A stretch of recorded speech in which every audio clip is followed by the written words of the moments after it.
The minister once again failed to respond to the board's correspondence, essentially ignoring the deteriorating governance and leadership failures within SAT. In August 2024, the minister failed to respond to correspondence submitted to her by the board regarding the material irregularity raised by AGSA. This MI, initially issued to SAT management in April 2024, had been completely disregarded by management for months. The board therefore had to intervene and recommend that the matter be subjected to a forensic investigation. Throughout this process, the CEO repeatedly obfuscated facts, misled and withheld critical information from the board across 4 separate responses to the AGSA inquiry. This placed the board in a precarious situation where failure to ensure transparency would have resulted in board members being personally held liable for this 4.1 million. Not only that, the CEO did not disclose until we were 2 meetings in that she was indeed the CFO at the time of this material irregularity. In light of the CEO's lack of cooperation, the board insisted on cross-referencing her claims with fact-checked responses from the SAT's internal auditor. This was met with aggressive opposition from Gregory Davids, who pressured the board to submit the CEO's original responses without due diligence. When the board complied with Gregory Davids' demands, the AGSA came back and expressed dissatisfaction with the lack of transparency by the board in its submission. As a result, the board had to appeal to AGSA to resubmit and request a second opportunity so that we could provide more accurate facts. Had the board not insisted on the use of verified internal auditor evidence, the CEO may have evaded accountability altogether.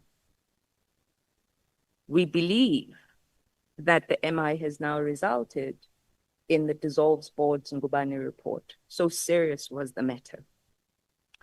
During a 30 August board meeting, amongst other agenda items, feedback was provided regarding the CEO's probation and evaluation process.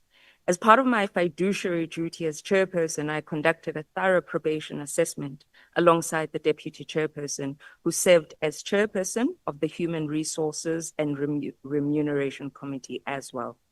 Initially, the CEO's probation was set at 3 months, but upon our recommendation in May 2024, the board resolved to extend that probation for an additional 3 months, concluding at the end of August 2024. It's also important to mention at this point that I myself designed the CEO's performance contract. None existed with proper KPIs and KPAs. None existed at SAT when we were looking for it. And I myself designed it, and we sat with the CEO and she signed off on it. So how it couldn't come up when you were looking for it is quite strange, because it exists, because I created it. In this meeting with the board, I communicated to the board the findings from my evaluation, which was informed not only by our formal assessment process, but also by responses I had requested from the chairpersons of board committees. A majority of these chairpersons expressed serious concerns about the CEO's suitability for the role, citing her inability to adequately represent or manage SAT and lead it towards fulfilling its mandate. These findings were based on her performance in board meetings, committee meetings, and her overall conduct. Based on this comprehensive feedback, it was my recommendation to the board that her employment should not be affirmed, given her demonstrated lack of capability to lead SAT effectively. Although the board concurred with the recommendations that the CEO's employment not be confirmed, one of the board members, who has since remained a member of the now dissolved board, had requested at the time that we must first inform the minister before the board finalized and passed its resolution. Needless to say that we never had the opportunity to conclude this process. On 30 August 2024, on the instruction of the minister, the board met with the minister with the intention of improving communication and collaboration. However, the meeting instead saw the minister, in a recorded meeting, adopt an obstructive and threatening posture. Instead of engaging substantively, the minister issued a clear threat, stating that she would deal with the board like politicians, if we so wished. And this was in a recorded meeting. Falsely claiming that the board had been gossiping about her in dark corners when we held a meeting to try and address the issues we were experiencing. This alleged gossip was nothing more than the board discussing the challenges, her lack of responses to concerns raised directly with her, her instruction to the CEO that the board should not form part of SAT's strategic planning session, and treatment that we had been experiencing under the minister's leadership, and that it would be prudent to raise this discussion directly with the minister. Unfortunately, the minister failed to address these issues, an omission that undermined poor governance and oversight. On the 4th of September, the chairperson and deputy chairperson participated in a meeting at SAT regarding the ongoing responses to AGSA's concerns about the MI. The chairperson of the Audit and Risk Committee and the acting company secretary formed part of the meeting. It was held at SAT offices, and the acting company secretary was instructed to record the meeting. During this meeting, and on my request, the acting company secretary reaffirmed that the meeting was being recorded. During this meeting, the internal auditor and the CEO disclosed alarming information regarding SAT's dealing with various service providers, including the WWP Group. For example, it was revealed that the WWP had been paid over 400 million since 2020, even prior to the disruptions caused by COVID-19. Further, the contract with WWP, like other service providers, was found to have been non-compliant with procurement legislative frameworks. And WWP had routinely engaged in work that was outside the approved scope.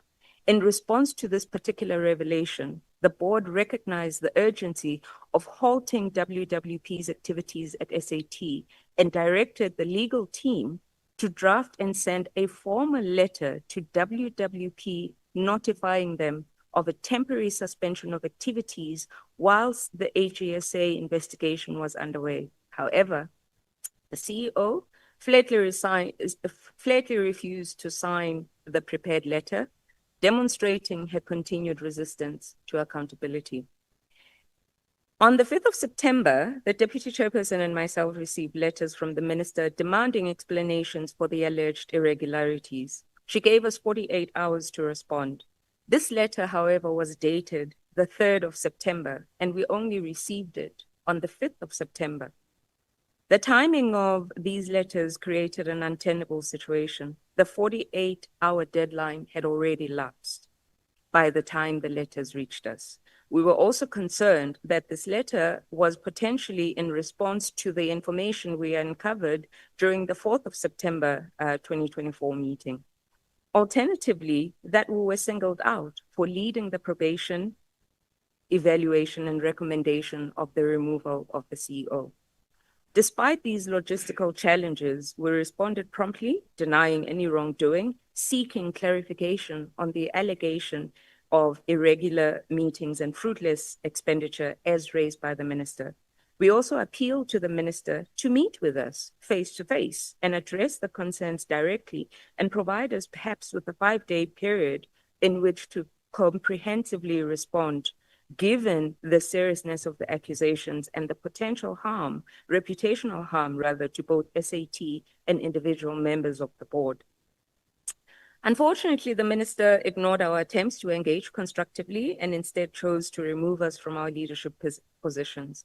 We learned of our removal not through formal channels, but rather through media reports, further exacerbating our concern about transparency and procedural fairness in the entire process.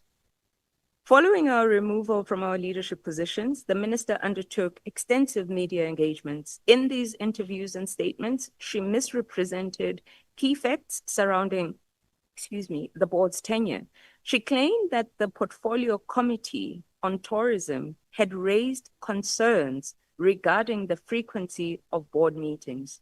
We went through all of the transcripts from March of last year to the time we were removed, and there was no mention by the Portfolio Committee of the numerous meetings. However, in a 10 July meeting which I attended, it was the minister herself who offered the information to the Portfolio Committee, and it is available in a transcript online, that she was concerned with the number of meetings we were having, and she was going to write to us.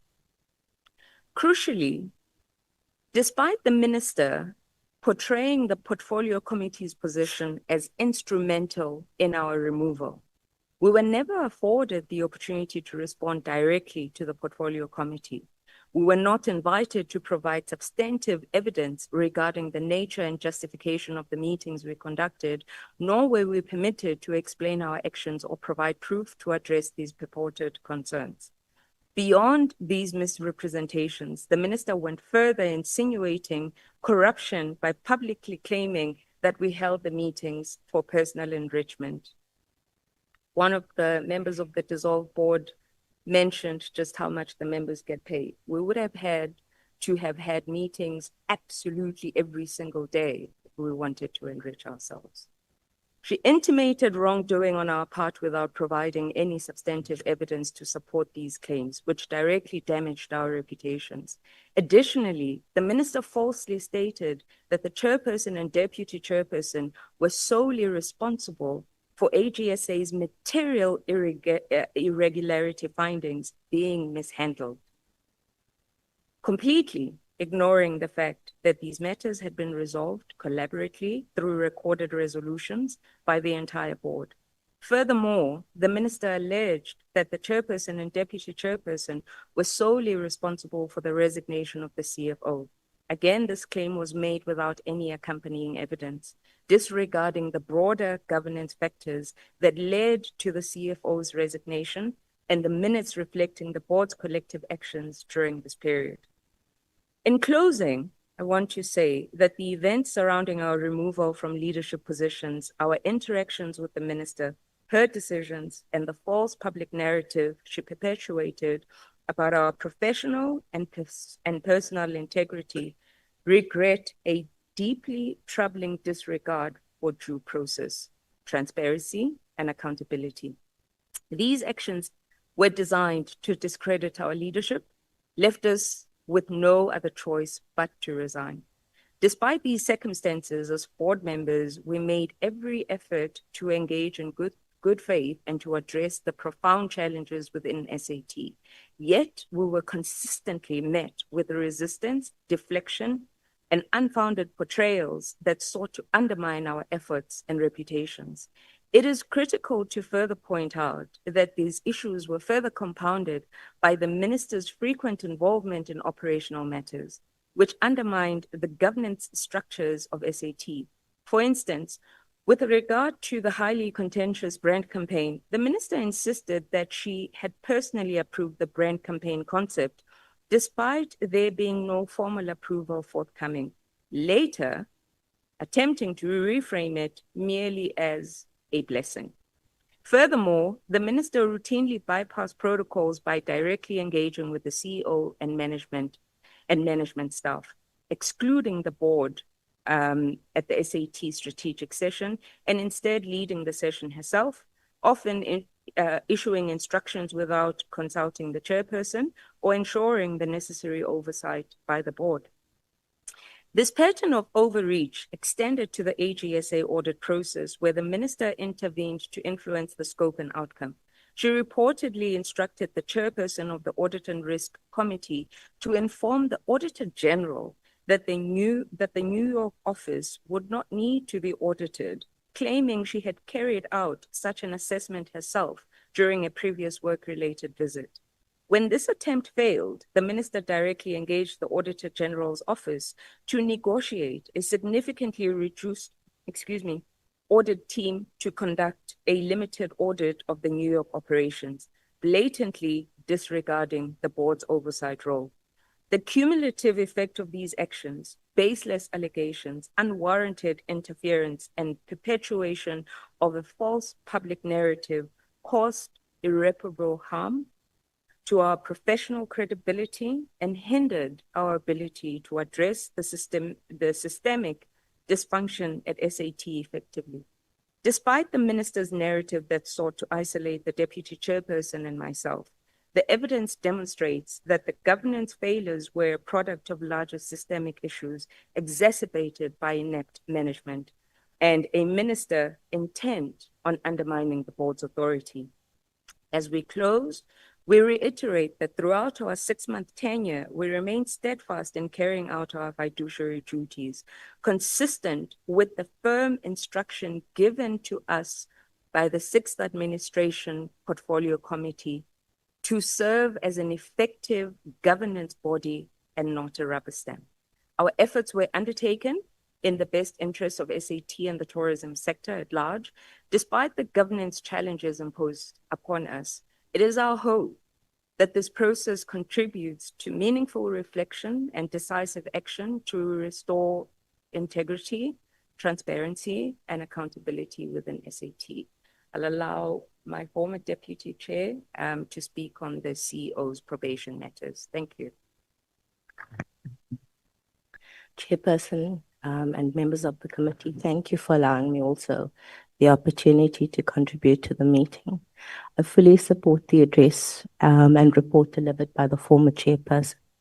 I wish also to advise the committee that the initiated litigation is against the minister in both her personal and professional capacity for false and defamatory remarks made about us in print, radio, and television interviews.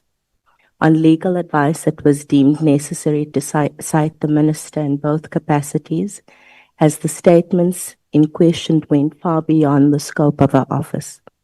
We would also like to point out that, on the advice of the attorneys, we must inform the committee that we sought to resolve the litigation by requesting a retraction of the false and defamatory statements, a formal apology, and engaging in mediation.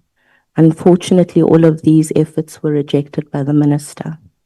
With that clarification, my contribution is to provide further context on the probation evaluation process conducted for the CEO during our tenure, mine specifically as the Deputy Chairperson of the Board and the Chairperson of the Human Capital and Remuneration Committee.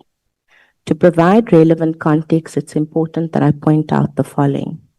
On 3 December 2022, the Tottenham Board accepted the CEO's resignation as CFO. Our understanding at the time was that disciplinary proceedings were set to be initiated against the CEO. In light of the potential disciplinary processes and consequences, the CEO chose to resign from a position. This disciplinary process is related to the key findings by the Auditor General on the 4.2 million rand prepayment to WWP. Following her resignation and the dissolution of the Tottenham Board, the minister appointed Tim Harris and Kuleka Zama as the interim SAT board. The interim Harris board appointed the CEO as the interim CFO effective 1 August 2023, and on 6 September 2023, following concurrence by the minister, the CFO was made acting CEO. On the 29th of February 2024, the CEO was appointed on a 5-year fixed-term contract around the same date that our board was constituted. The CEO's appointment was effective 1 March 2024, and the fixed-term contract makes provision for a probation period of 3 months. This probation was scheduled to end on 31 May 2024. The evaluation process, however, encountered serious challenges due to a complete lack of foundational documentation that should have been in place. In the first meeting held on 16 May 2024 between the former chairperson, myself, the general manager of human capital, and the company secretary, we sought information on the signed performance agreement and the key performance indicators that should have been established and signed between the interim Harris board and the CEO. To our dismay, there was no record of any performance agreement, KPIs, or formal deliverables. We requested guidance from the general manager to understand why no agreement or KPIs have been signed, why this oversight had not been escalated to the new board's attention, and what steps could be taken to address the serious governance gaps. A second meeting was convened on 20 May 2024 to address specific internal challenges and tensions that had emerged between the CEO and the GM for human capital. These issues further complicated the probation evaluation process and highlighted operational difficulties under the CEO's leadership. A third meeting was necessary, and that meeting was held on 22 May 2024 with the CEO herself to discuss the probation evaluation and determine whether she had any portfolio of evidence or documentation to present regarding her performance during the probationary period. The CEO was completely unprepared and unable to provide any substantive evidence of deliverables. Instead, she referred us to an informal arrangement of KPIs allegedly agreed upon with the interim Harris board, but she failed to produce any documentation to verify or substantiate these claims. Finally, a fourth meeting on the 30th of May was convened between the former chair and myself to discuss the legal implications of extending the CEO's probation period and the process required to make a considered recommendation to the board. Based on the circumstances presented, we concluded that it was necessary to extend the probation period by a further 3 months to give the CEO an opportunity to sign a performance agreement with clear KPIs, for her to be given an opportunity to perform in line with the agreement, and to provide evidence of performance and demonstrate her ability to fulfill the requirements of her role. On the 31st of May 2024, this recommendation was presented to the board, which resolved to extend the probation period by an additional 3 months. Following the board's decision to extend the CEO's probation period, several critical engagements transpired that shaped the evaluation process. First, on the 5th of June 2024, we received a letter from the Minister, which appeared to be in response to the extension of the probation. Surprisingly, the letter focused on alleged excessive meetings held by the board, completely disregarding the detailed report the chairperson presented to the Minister earlier in May. The report outlined the reasons for convening the meetings as well as the challenges faced by board during the period, the first 3 months. On the 13th of June 2024, and in response to the Minister's letter, the board responded comprehensively, submitting a report that detailed the purpose and justification for the meetings held. It was emphasized that these meetings were necessary to address key governance issues, including matters such as the Global Brand Campaign, Africa Travel and Daba contract, the CEO's performance and probation evaluation. Despite submitting these detailed explanations, no response was received from the Minister. By June 2024, the former chairperson had worked to establish a formal performance agreement and KPIs for the CEO, aligning expectations and deliverables for her probation assessment. However, as the extended probation period approached its conclusion on 31 August 2024, the evaluation process continued to experience delays and challenges. A probation discussion was initially scheduled for 27 August 2024, during which the CEO was asked to conduct a self-assessment of her performance, as well as provide a portfolio of evidence covering the probation assessment criteria. Additionally, the chairperson requested all committee chairs to submit their assessment of the CEO's performance based on interactions over the previous 3 months. At this meeting on 13 June 2024,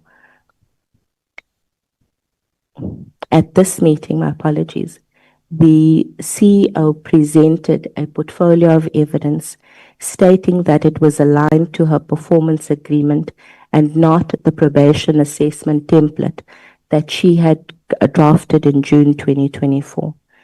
During the evaluation, significant gaps were identified in the CEO's portfolio of evidence, indicating a lack of necessary detail and supporting evidence.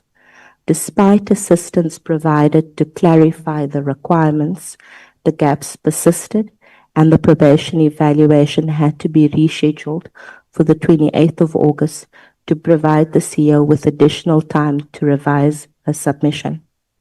It's also important to note that in her self-assessment, she rated herself across 6 performance categories using a 5-point scale, with 5 being the highest and 1 being the lowest. She awarded herself high scores of 4.9 and a lowest score, or 1 score with a lowest of 3. That related to communication and performance. All chairpersons rated the CEO at best 2, at worst 1. Notably, there was a significant disparity between the CEO self-assessment and the scores, the CEO self-assessment scores, and the evaluations submitted by the chair and committee chairs who had worked closely with the CEO. Their feedback consistently reflected inadequate leadership and highlighted shortcomings that raised concern about the CEO's overall suitability for the role. One particular instance that exemplified these concerns occurred in early July 2024 during the handling of the draft Audit General Report. The executive team was expected to submit the annual financial statements, which had already been delayed by the team. The chairperson formally communicated with this issue with the CEO, both through written correspondence and in a direct meeting. Rather than addressing accountability for the delays, the CEO strongly reacted to the chairperson, accusing her of being personal and requesting that she be left alone to manage the executive team. A recurring theme throughout the CEO's probationary period was poor planning and poor management exhibited in her leadership at SAT. There was a pattern of urgent requests for approvals arising outside of the ordinary course of board meetings and subcommittee meetings, often with little advance notice or preparation. Even in cases where special meetings were convened, the preparations for those meetings were consistently inadequate, reflecting poorly on the leadership, organizational foresight, and the ability for it to plan effectively. In addition, the documentation that the board and committees were expected to consider during these meetings often arrived late and incomplete. For instance, in one case, the annual financial statements were submitted to the board in draft format, with the CEO noting that there would be substantial changes that still needed to be made to these financial statements, therefore rendering the agenda item redundant. We had to then reschedule another meeting to consider the annual financial statements. Because of these issues, the board was unable to review, approve, or sign off on the statements. Consequently, the board was compelled to reschedule the new meeting to address the necessary changes, further delaying the processes and raising issues about inefficiency. There was also instances of misleading presentations made to the board, which undermined the trust and confidence the board had in the CEO's ability to lead. Notable examples included the unlawful contract, such as the Africa Travel Indaba Agreement, and the responses to the Auditor General's MI findings.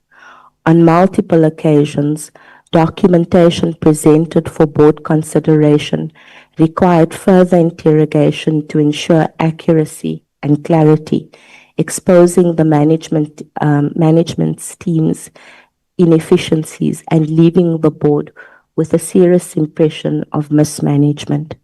These challenges made it particularly difficult for the board to approve items through round-robin process, as the submissions were not suitable and required further clarification before final consideration and resolution.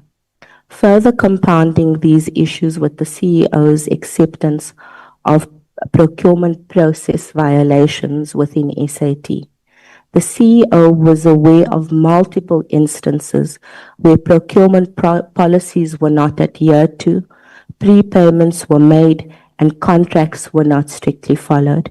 In cases where suppliers provided work that was out of scope or failed to deliver value, there was no corrective action that was taken by the CEO to mitigate these repeated governance failures. One of the most concerning patterns identified during our evaluation was the complete absence of consequence management within SAT under the CEO's leadership. Based on these recurring issues, the board chairperson, along with the chairpersons of the committees, collectively concluded that the CEO was grossly unsuitable for the position. As noted by my former chairperson, the board concurred with the recommendation that the CEO's employment not be conferred. Unfortunately, that process was not finalized and the board was unable to pass the resolution. The board did not conclude this process because a week later, myself and my former chairperson were removed by the minister from our leadership positions. We assumed the removal to be in response to the chairperson and I leading the probation assessment and recommendation that the CEO not be affirmed as the CEO of SAT. Thank you.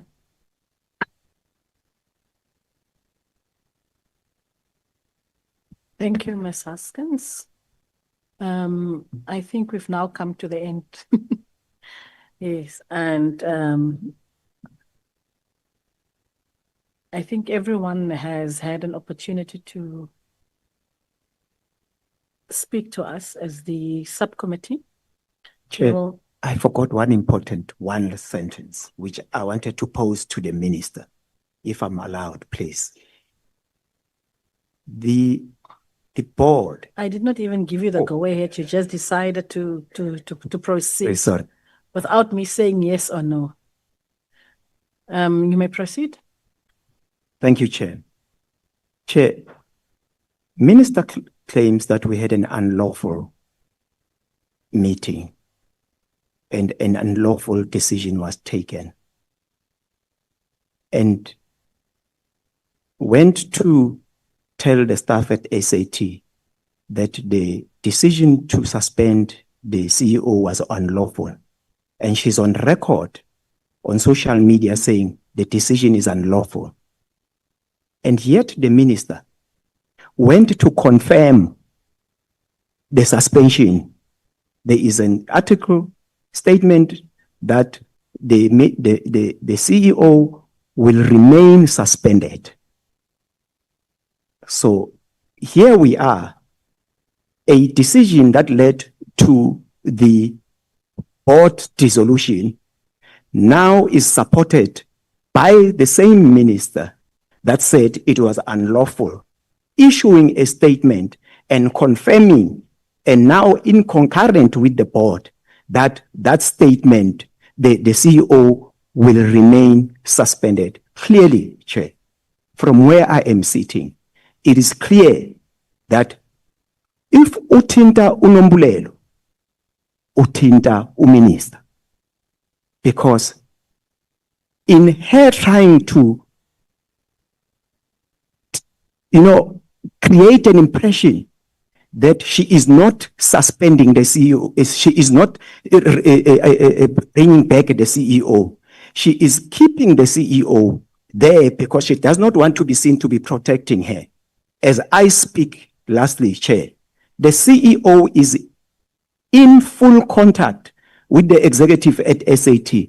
All her laptops and everything were not taken just like any other staff that was suspended there. She is in contact as we speak with the executive of SAT. I thank you.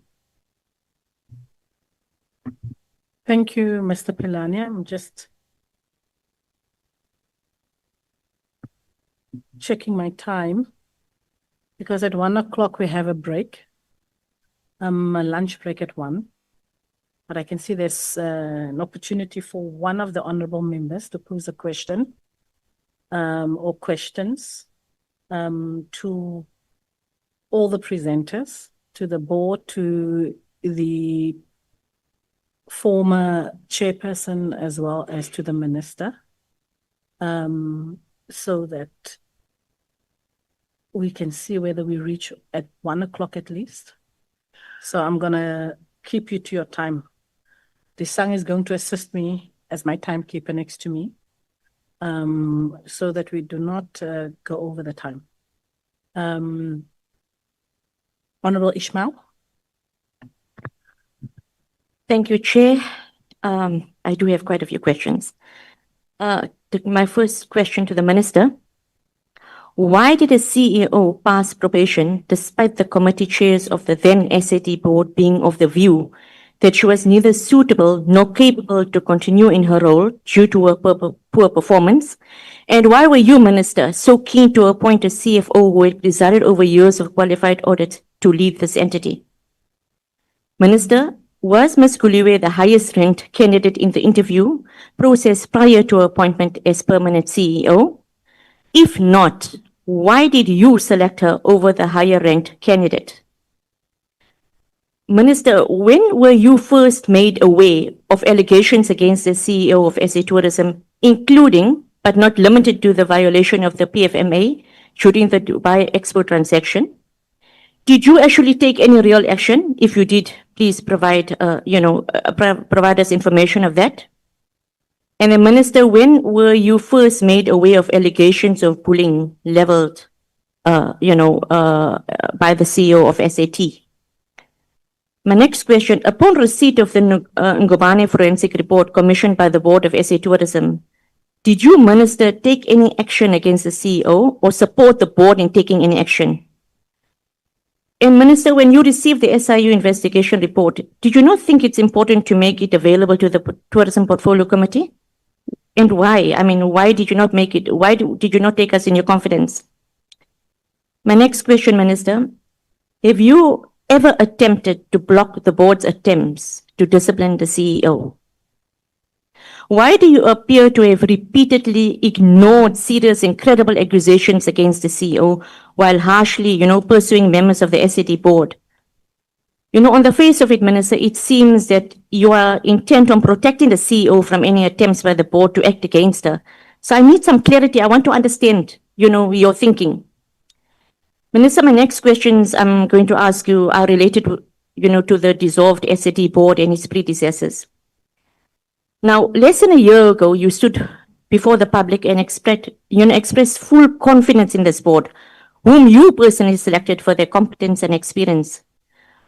What specific failures of this board, which were not apparent to you then, justify their complete dissolution now?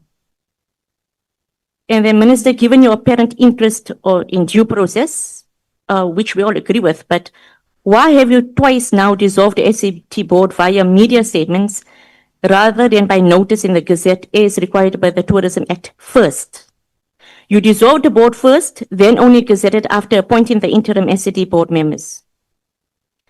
And then, Minister, on the same note of process, why did you choose not to appoint a deputy chairperson of the board in September last year, which in fact is in violation of the provisions of the Tourism Act? It appears again, Minister, that you are extremely keen to enforce regulations when it comes to the board. But when it concerns you or Ms. Guliwe, however, you seem to have no desire to meet the requirements of the Tourism Act or to enforce any consequence for possible violations of the PFMA. Now, given that you are aware of the view that the SAT board is effectively non-functional without a chairperson, why did you neglect to appoint an interim or deputy chair after the resignation of the chairperson? I think the former board has publicly stated that it called for your assistance in settling its internal disputes with the former chairperson and that you gave no reply to this call for assistance. Is this true? If so, why did you not take any steps to address the dysfunction within the board until it was too late? Or if not, can you provide the committee with any evidence to that effect? So again, for our understanding. And then, Minister, do you think it's correct that the board should cease to have any powers to fulfill its, judiciary duties when it is without a chair? Is that why you neglected to appoint an interim chair despite the board asking you to do so? And the Minister, what was the reason for the chair's resignation? Unfortunately, he's not here today. But did this actually inform your unwillingness to appoint an interim chair? And then, Minister, did you take any disciplinary measures against the chairperson, Mr. Gregory Davids, for not implementing the AG recommendations and SIU investigation recommendations, including the grievances issues the dissolved members highlighted today in her presentation? What have you as the Minister done to ensure the AG recommendations are effectively implemented? Because as you always say, the buck stops with you. So while we're asking the general questions, I'm asking you, what have you as the Minister actually done? Did you intervene in the Auditor General's audit of SA Tourism, including the New York office, in order to, narrow the scope of an investigation? If so, why? And will you provide written records of the same? And then, Minister, did you secure any evidence suggesting that the now dissolved board of the SAT had indeed held a meeting prior to dissolving the board? Because we need clarity on that. I think the country is waiting for that response. Now, Minister, given that Section 20 of the Tourism Act allows the board to take resolutions without meeting, on which basis did the legal advice you received recommend you to dissolve the board? And will you table the advice you received so that we can see your legal advice and we can understand it better? And then, Minister, did you investigate the Canele board as per their suggestion? And if not, can you please advise us why not? The next questions I'm asking you now regarding the current status of SA Tourism and ongoing issues.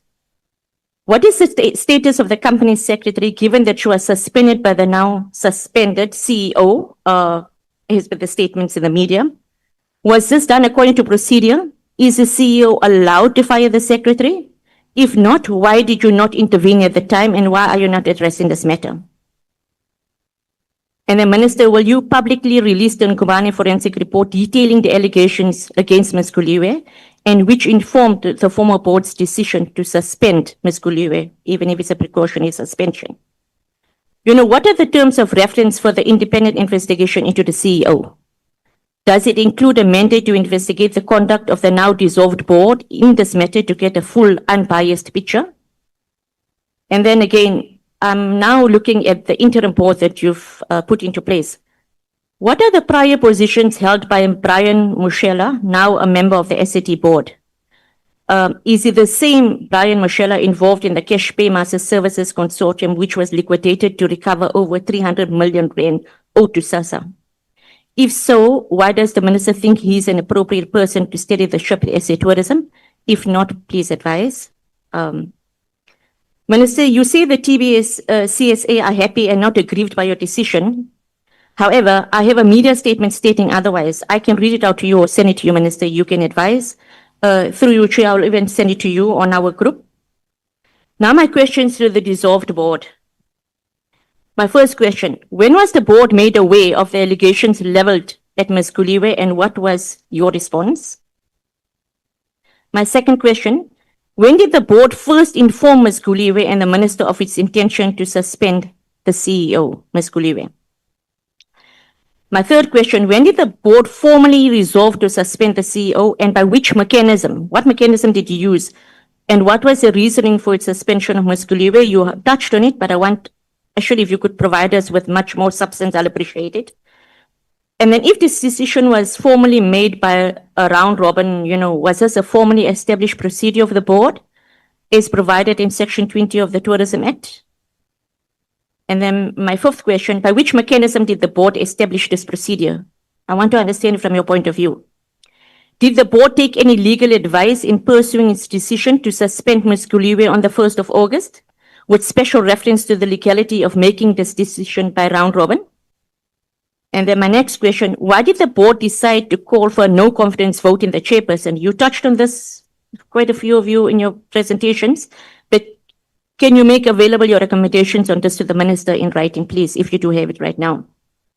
And then given the serious claim of an intimidating work environment, the company secretary's grievances, what independent investigations were launched to verify these claims before the decision to suspend was taken? And can you provide this committee with the findings, please?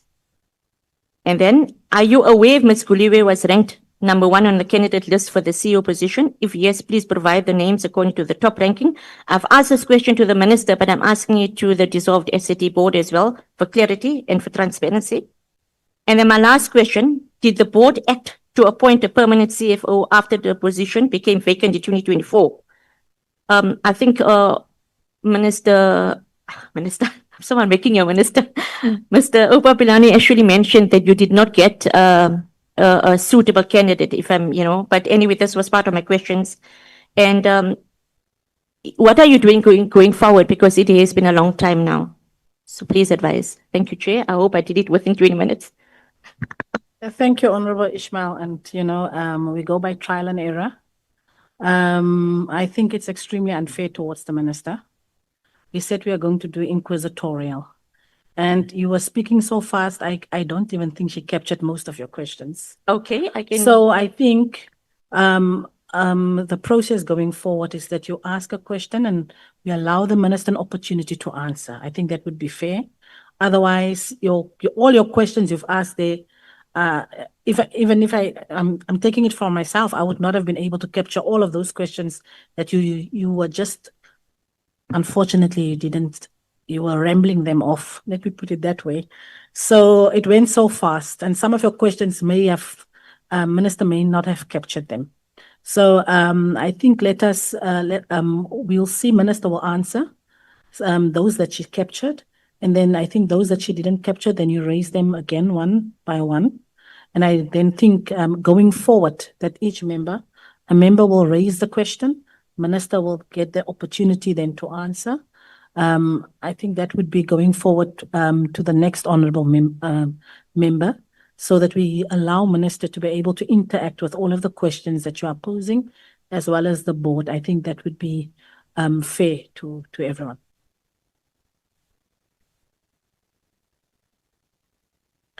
And the 20 minutes, Honourable Ishmael, is inclusive of the answering session. Now, I think you wanted to finish all the questions in 20 minutes and not allow the process for answering. So over to you, Minister, and to the board, but Minister first. Thank you, Honourable Chairperson, and thank you to Honourable Ishmael for the questions. Indeed, I did try to capture as many of them as I could, but I will appreciate if Honourable Ishmael can send them to me so that I can do justice. I think, honourable members, a lot of questions has been raised by Honourable Ishmael. And for me, we should also say, why are we here? And my understanding, it is the alleged unlawful removing of the dissolved board. And of course, in the process, a lot of detail came out, especially administrative detail, that I will not be able to answer myself. And that's why I would like to get your questions in writing and seek the answers if I don't have them. I've also read in the newspapers that Chairperson. Chair. Yes, Honorable Maecho. Yes, Chair. I'm quite worried and concerned with regard to the response of the Minister on Honorable Ismail, including the advice or the guidance that you have just guided the House in as far as Honorable Ismail posing the question to the Minister. The response which made me, as this member of this committee, to be concerned is that Minister keeps on referring to say Honorable Ismail should write questions to her, and therefore she will then respond, whereas there is support staff here with the Minister. And therefore, your guidance was that this session will be an interactive session. So there is an ample time here. I don't think that we will agree on submitting questions to the Minister. We want to deal with these issues as per the agenda here in this portfolio committee, not to submit written questions to the Minister. We are here, the Minister is here, the support staff is here, and therefore that's my concern in terms of what the response coming from the Minister is all about. Thank you. Honorable Maecho, I think you have, I listened carefully to what Minister has said. She's not saying that she will not answer any of the questions and that Honorable Ismail needs to write them to her, and then she'll answer. What she's saying is that those that she captured, she's going to answer them. And then she said that perhaps some of those questions that she did not capture, if Honorable Ismail can write them. That is what I heard. But Minister, I think I have paved the way forward. I have then said that those that you didn't capture, Honorable Ismail will also be able to check those questions that you managed to capture and answered, and those that you didn't capture, she will then be able to get an opportunity again to pose them one by one for you to interact with them. I think I've said that would be the way forward. Yes, Honorable Ismail? Thank you, Chair. I'm just concerned with, I don't have the issue with what you just raised now, but I just want to highlight something. And this put me a step back. The Minister just in her opening remarks, and I just want to get clarity. I know our decision to have this meeting was with regard to the dissolving of the board. Every question that I've asked you is related to the dissolvement of the board. So I'm not sure if you were saying some of the questions I asked is not in regard to that, but every question I've actually aligned it to the dissolvement of the board and the consequences thereof. So thank you, Minister, and thank you, Chair. Okay, thank you, Honorable Ismail. Minister, you may interact with Honorable Ismail's questions. Thank you, Honorable Chair. Honorable Chair, I was looking at the actual agenda, the briefing by the Minister of Tourism. I was just looking at that. And so I am aware about what is there and need to be answered. In no ways I will refuse to answer anything. It mustn't be read into it, Honorable Member, that I don't want to answer. It is just I had difficulty in capturing as Honorable Ismail was speaking. And therefore, because I could see that she's reading from somewhere, can she assist me with the ones I wasn't able to capture? So that was my first point. And then in terms of the agenda item 10 from 10:15 to 11.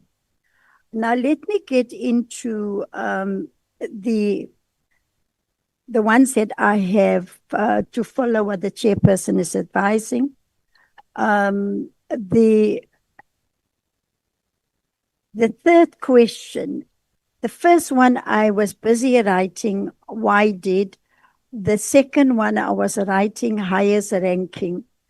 And then the third one, why did I settle or select the CEO?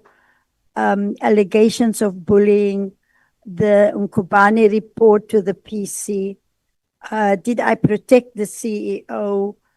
The issue about gazetting of the board, interference without, I didn't capture it. Reason for chairperson, New York office, I didn't capture it. A legal advice, I captured halfly. Status of company secretary, release of Mkopane report.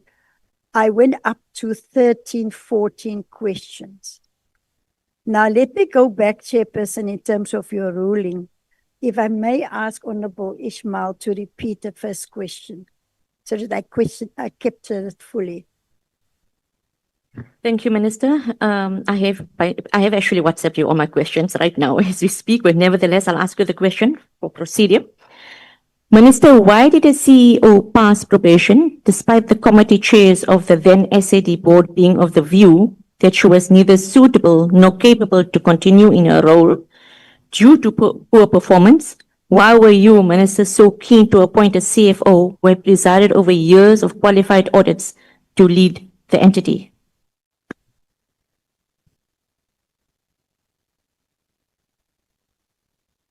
Proceed, Chairperson, let me explain to honourable members the procedure that led to the final appointment of the CEO. The procedure is that SAT appoint an independent panel to do the interview process, the shortlisting process, the psychometric test, and all of that. Then the board will then make a recommendation to the minister after they have followed that process. My role then is to take that recommendation to cabinet for approval. And so the process did go to cabinet, and she was finally approved by cabinet. So that is the procedure. I have heard some of the allegations in the media that she was not number one and somebody else was number one. And based on that, Honourable Chairperson, I sourced some information about the process that I can share with the honourable members, knowing that that might come up. So I can share with the honourable members the report that I have received, the close-up report of the CEO position that I've requested from them now on the 17th of November. And here is the procedure that the panel followed that came to a decision to recommend her. I will submit this to honourable members. So that is my question on the issue of probation came afterwards. The probation, I suppose, was part of her a contract with SAT, and the probation in terms of law, if you put somebody on probation, you must monitor that person on a monthly basis and then have reports, and if you get to the end of probation, you must then say you are weak here, you are weak there. I wasn't part of that process of checking her probation period. Thank you, Honourable Chair. Next one. When were you, Minister, first made aware of allegations against the CEO of SA Tourism, including but not limited to the violation of the PFMA during the Dubai Expo transaction? And did you take any real action, if any?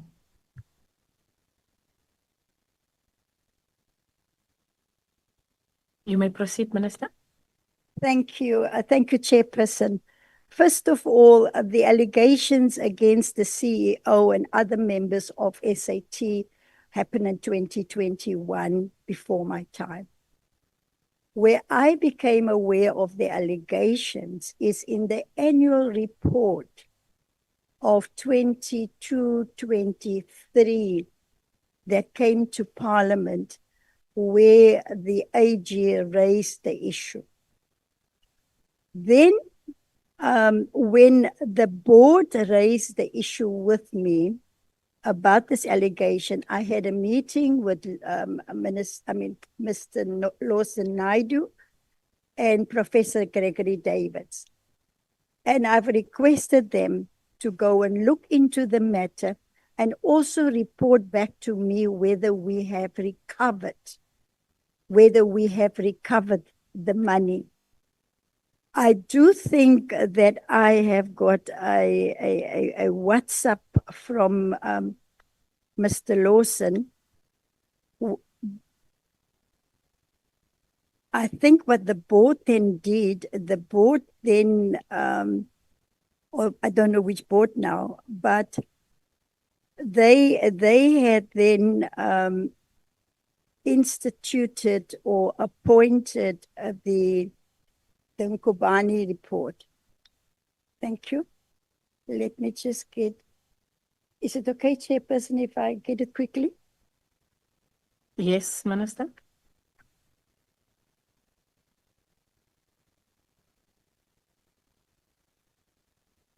It says, Minister, there's a hand.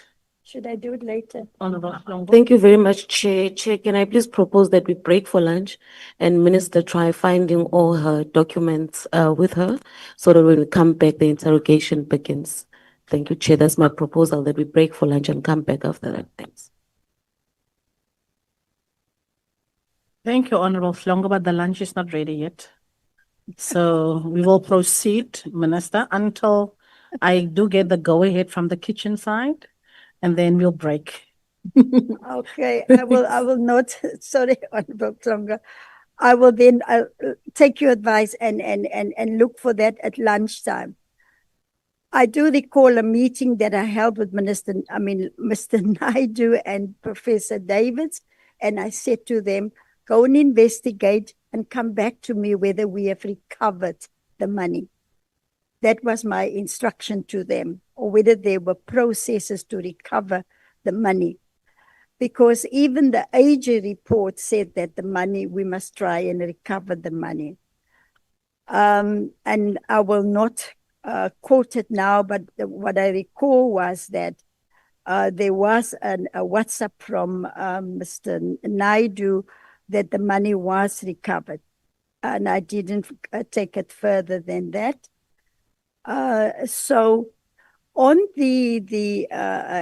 that allegations of the Dubai, and I think it's the Dome, even the AG, when the AG briefed the portfolio committee on our 22-23 annual report and financial, the AG raised it. So it wasn't hidden away anywhere. It was there in the annual report that was also sent to Parliament. So my suggestion on this one is that in terms of action against the CEO, in terms of the act, people must get upset when I refer to the act, because that is what I have to deal with. In terms of the act, as I said, the board is a creature of statute and how the board must exercise their powers, which the board did to exercise their powers. They did the investigation. They then in June approached me for concurrence. I asked them that please provide me with all the information so that I use the same information to decide my concurrence or not. The board provided me with the information in drips and drabs, not that I get back in drips and drabs, until the meeting, my quarterly meeting I have with the board took place on the 4th of July. And in the meeting of the 4th of July, the board provided me with the last input of that information with a letter from CTH. Like I explained in my statement, at the time, I also didn't have a legal advisor. I then turned to Minister Buthelezi. I said, Minister, this is a labor issue. The board asked for my concurrence or not concurrence. Can you assist me with a legal team from your department? The minister then finally on the I think I'll get the dates right, the 15th or so of July or the 25th of July. I know there's a 5 in the number. Then appointed a director from DPSA to look into the matter. Then on the 27th of July, the minister then furnished me, or the Department of DPSA furnished me with their opinion. That was on the 27th of July.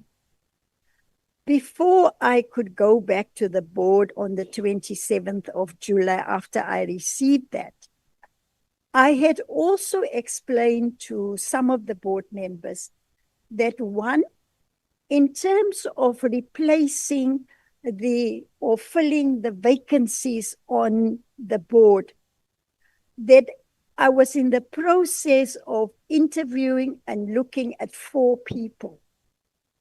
And out of those 4 people, the intention was, now that the chairperson has resigned, to replace the chairperson and the deputy chairperson. The process that I have to follow, and the DG is here, and the DGG of Corporate Services, I have to submit those names to the Department of Tourism to do security clearance. And the Department of Tourism did the security clearance. 1 or 2 of the names that I have suggested did not pass security clearance, and I had to drop them. And then in that week of the 1st of August, we had booked the Government Gazette to publish that Friday, because you can only gazette on a Friday. Yeah, that was on the 1st of August. Then all of these things happened. This board, and I'm not going to get into semantics, I will stick to what the Act is saying and what my understanding and interpretation is of the Act. And that is why soon after I dissolved this board, I was able to appoint 6 people and a chair and a deputy chair on the 4th of August. That's also related to that. Okay, now I'm getting into the next question. Yeah. Sorry. Thank you, Chair. I was just saying the Minister is drafted to answer another question right now. Okay. Minister, upon receipt of the Nkobane forensic report commissioned by the Board of SA Tourism, did you, Minister, as the Minister, take any action against the CEO or support the board in taking action?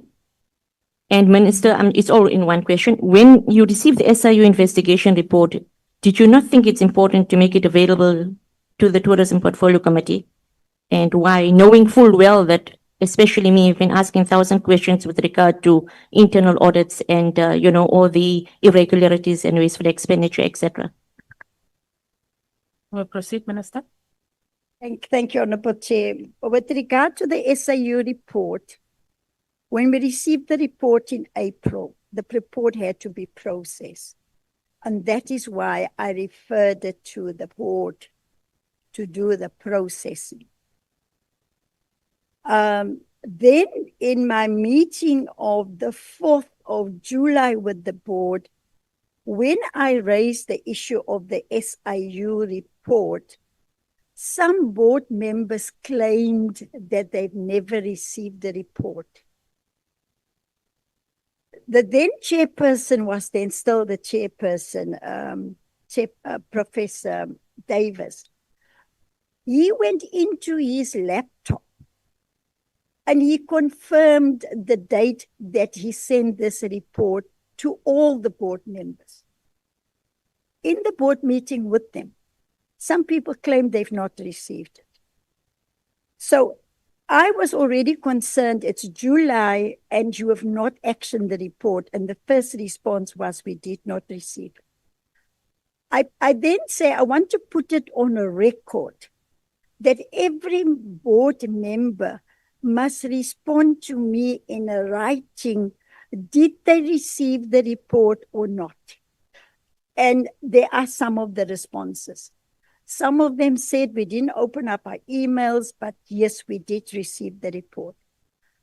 So now, out of this SIU report, when I look at the SIU report, I also received a recommendation from Advocate Motibe, the head of the SIU, gave me advice that I should write to the president for a proclamation to investigate so that they could deal with possible prosecution and recovery of the money.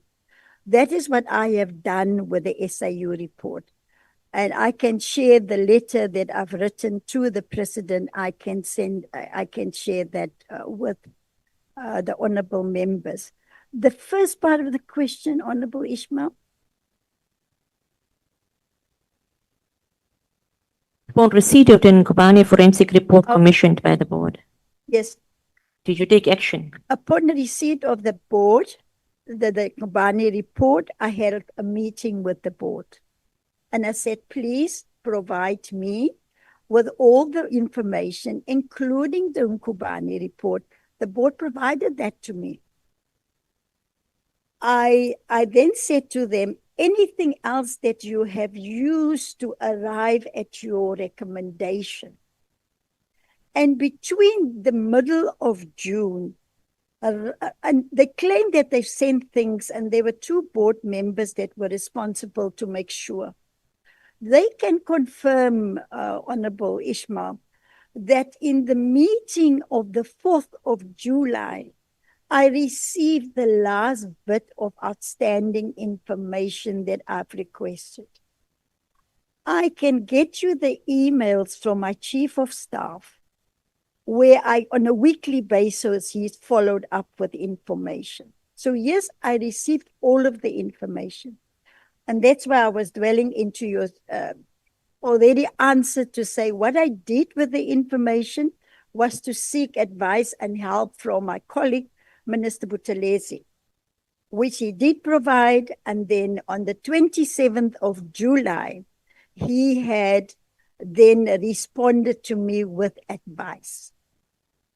And while we were busy with this Nkobane report, I was also dealing with the filling of the vacancies on the SAT board.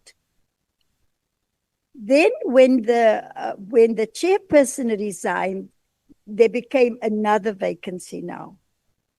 And I had already submitted 6 names to the Department for Security Clearance, and the department came back with 4. Then that Friday, I think it must have been the 4th, I then gazetted, dissolved this board and gazetted the interim board because the process was already in place. That is part of your second question, Honorable Ishmael. I'm very tempted, Chair, to bring in the deputy chair. It's a question, but anyway, I'll reach that later. Minister, just a follow-up. What was the DBSA's advice with regard to the Nkobane report? Just a follow-up on that one because I want to understand it a bit better. If you could make it available or talk us through it.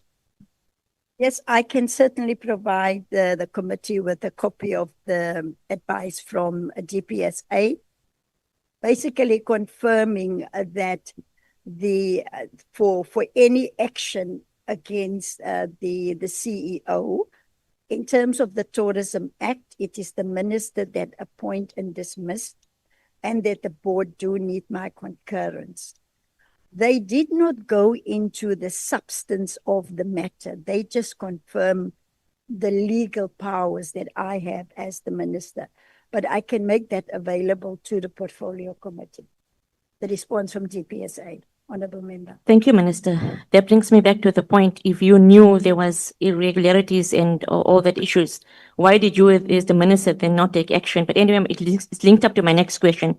Have you, Minister, ever attempted to block the board's attempt to discipline the CEO? Because why do you appear to have repeatedly ignored serious and credible accusations against the CEO while basically harshly, pursuing the members of the SAT board That's why on the face of it, Minister, it seems that you are intent on protecting the CEO. It's giving the reflection out there from any attempts by the board to act against her, which it is, I mean, they need to do something as a governance structure as well to be able to fix things. So have you ever done that? Honorable Ishmael, I'm glad you call it a perception. And let me say, I do respect your opinion. And we're all entitled to our opinions, but we're not entitled to our own facts.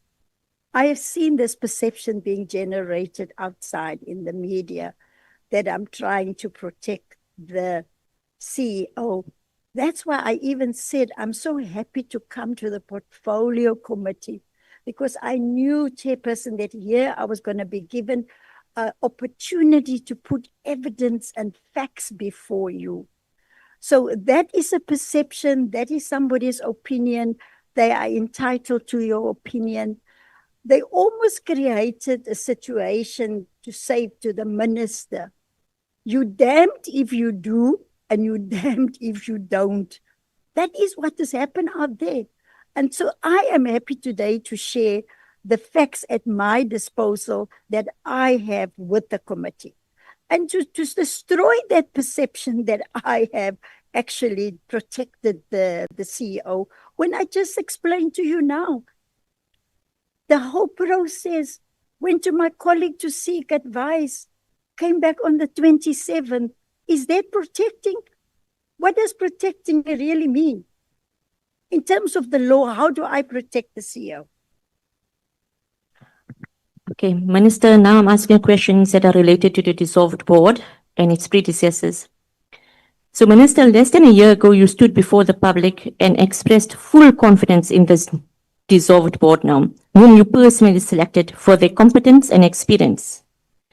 So, what specific failures of this board, which were not apparent to you then, justify their complete dissolution now? Because if it's really based on just one irregular meeting, which I know it's procedure and so forth, but I want to understand your input from there. Because I think it's the first board that I'm seeing, and I think I joined just before you in the last term. We've seen the first dissolution of the board, which I think was appropriate, but to think that right now we actually had people that were really come from the, tourism background, and I think we're just picking up the pieces to steer the tourism sector to the, to where we wanted to go.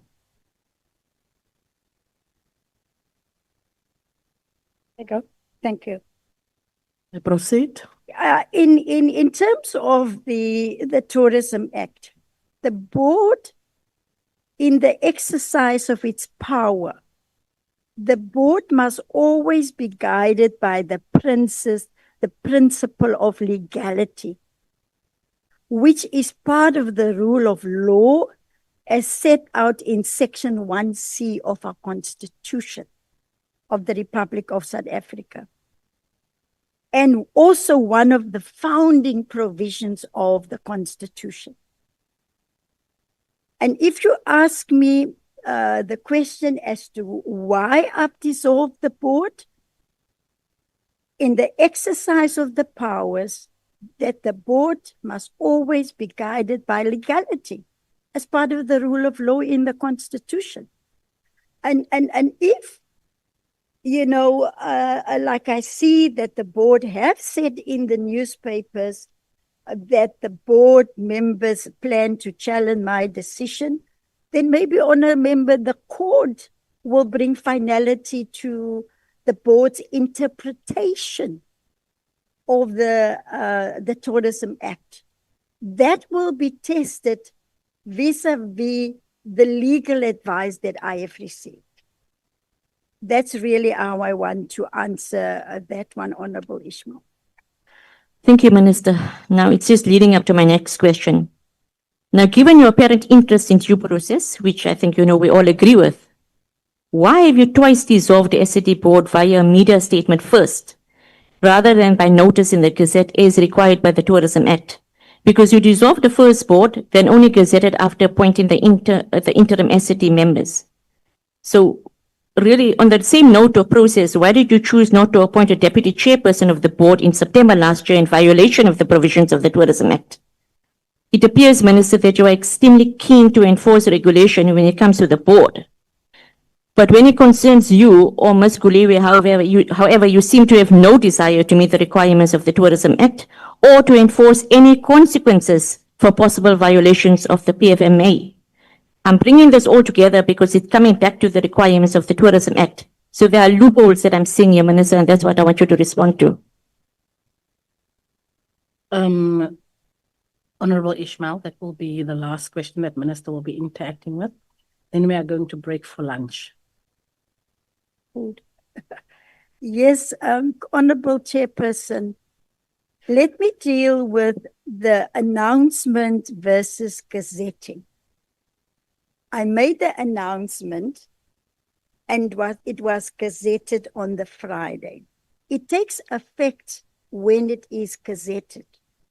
And in both processes, both the debacle of the Tottenham Hotspur's board, I dissolve and then I, at the same time, gazette. And it takes effect once it is gazetted. There's nothing wrong with this, especially with the Tottenham one where there was a lot of public interest.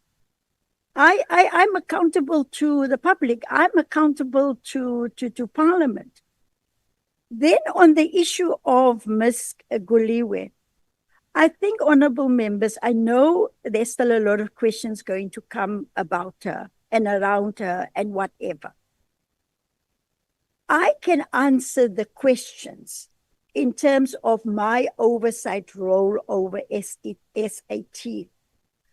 But things that she did in her personal capacity, I hope you don't expect me to answer for her. Maybe if you one day want to call her, it is entirely up to you. Let me answer in terms of the deputy chair, why I've not appointed a deputy chair. When I had released the previous chair and deputy chair of their positions, they opt to resign. I didn't fire them. I didn't dismiss them. I just removed them from their positions. And again, members of Parliament, the question and the reasons why that led us to that has not been answered. It is being denied. And it's being denied because the honorable members or the two people have decided to go to court. And that is their legal right. And I respect their legal right. But in terms of the amounts that I've mentioned, I received those from what the CFO has paid out or was in the process of paying out. I can't make up a thumbs up figure of 900,000.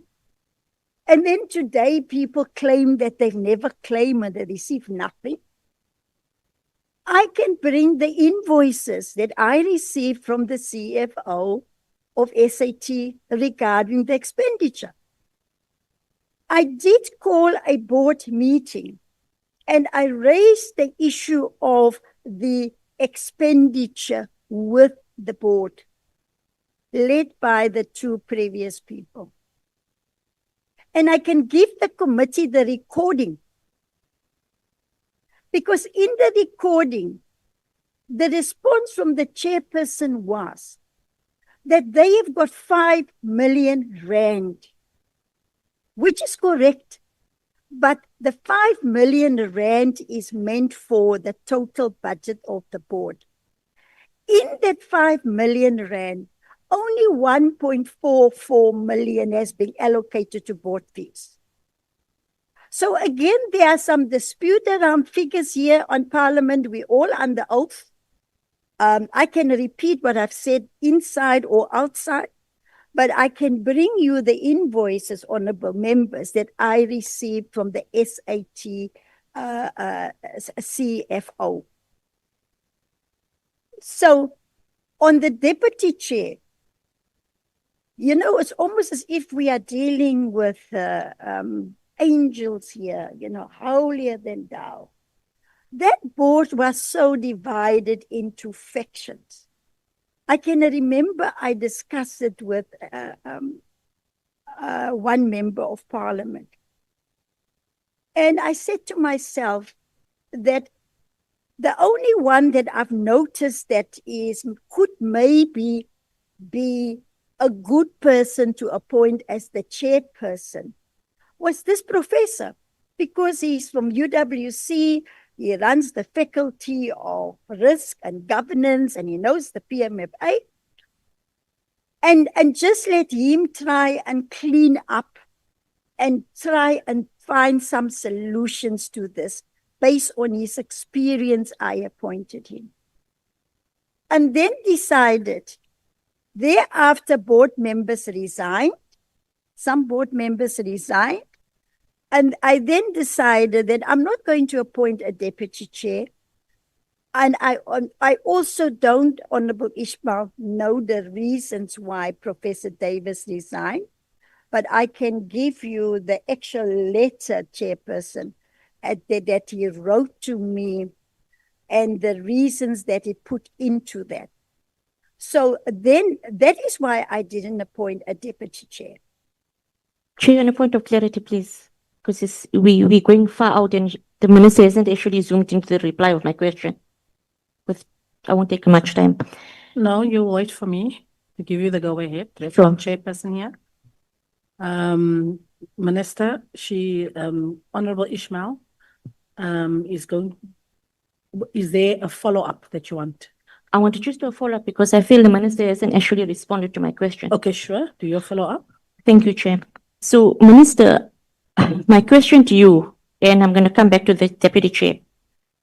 On the 15th of August, and I'm coming back to the impact of the Gazette and the notification of the dissolvement of the board and a point of technicality. So on the 15th of August, there was already the information that the dissolved board is dissolved. And on the 22nd of August, it was gazetted. That's almost 1 week. Okay. But secondly, when you now relapse onto the question of the appointment of the chairperson, you are telling me all these issues about Professor Gregory Davids appointed as the chair, and you're giving a very weak response with regard to why you did not appoint a deputy chair because of whatever issues the board had.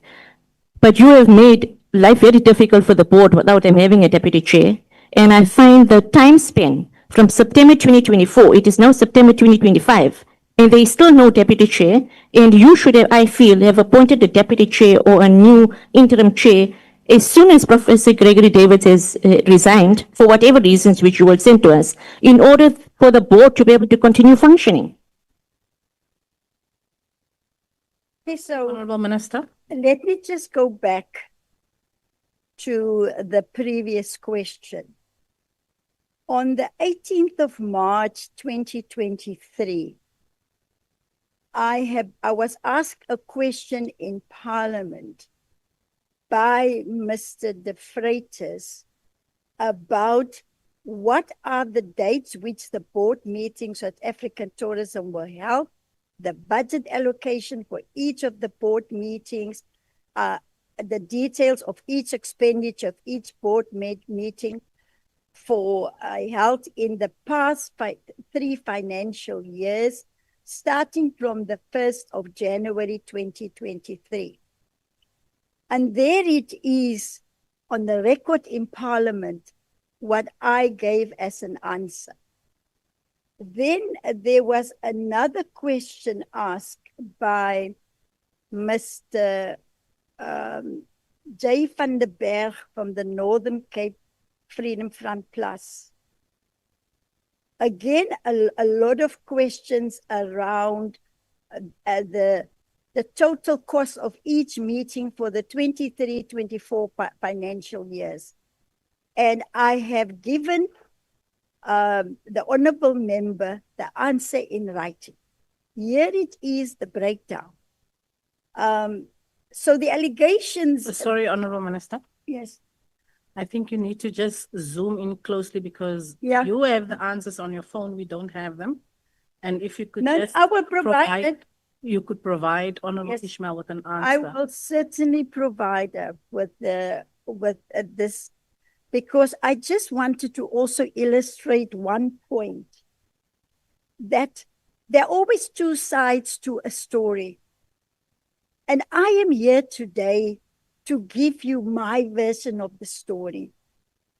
And I think to just believe one side of the story, yes, I don't mind. You can accuse me of everything.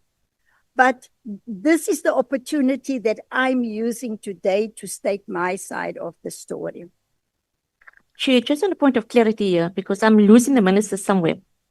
I'm asking you the Honorable question. Ishmael, Sorry, Chair. I know you are very excited. You say chair, chair, chair, and then you proceed without the chair giving you a go ahead. Hmm? I know we want to get to the bottom of everything, but as we've stated, we will give everyone an opportunity to pose the questions and for the minister to clarify us.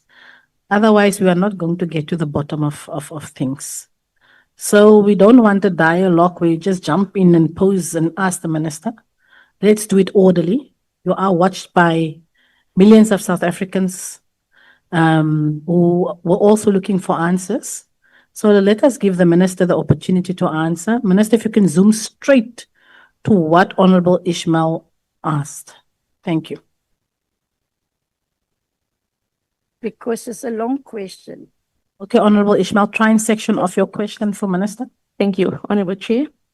Minister, I'm asking you, you're going through the meetings and responses to written questions. I myself asked you questions on the amount of meetings, etc.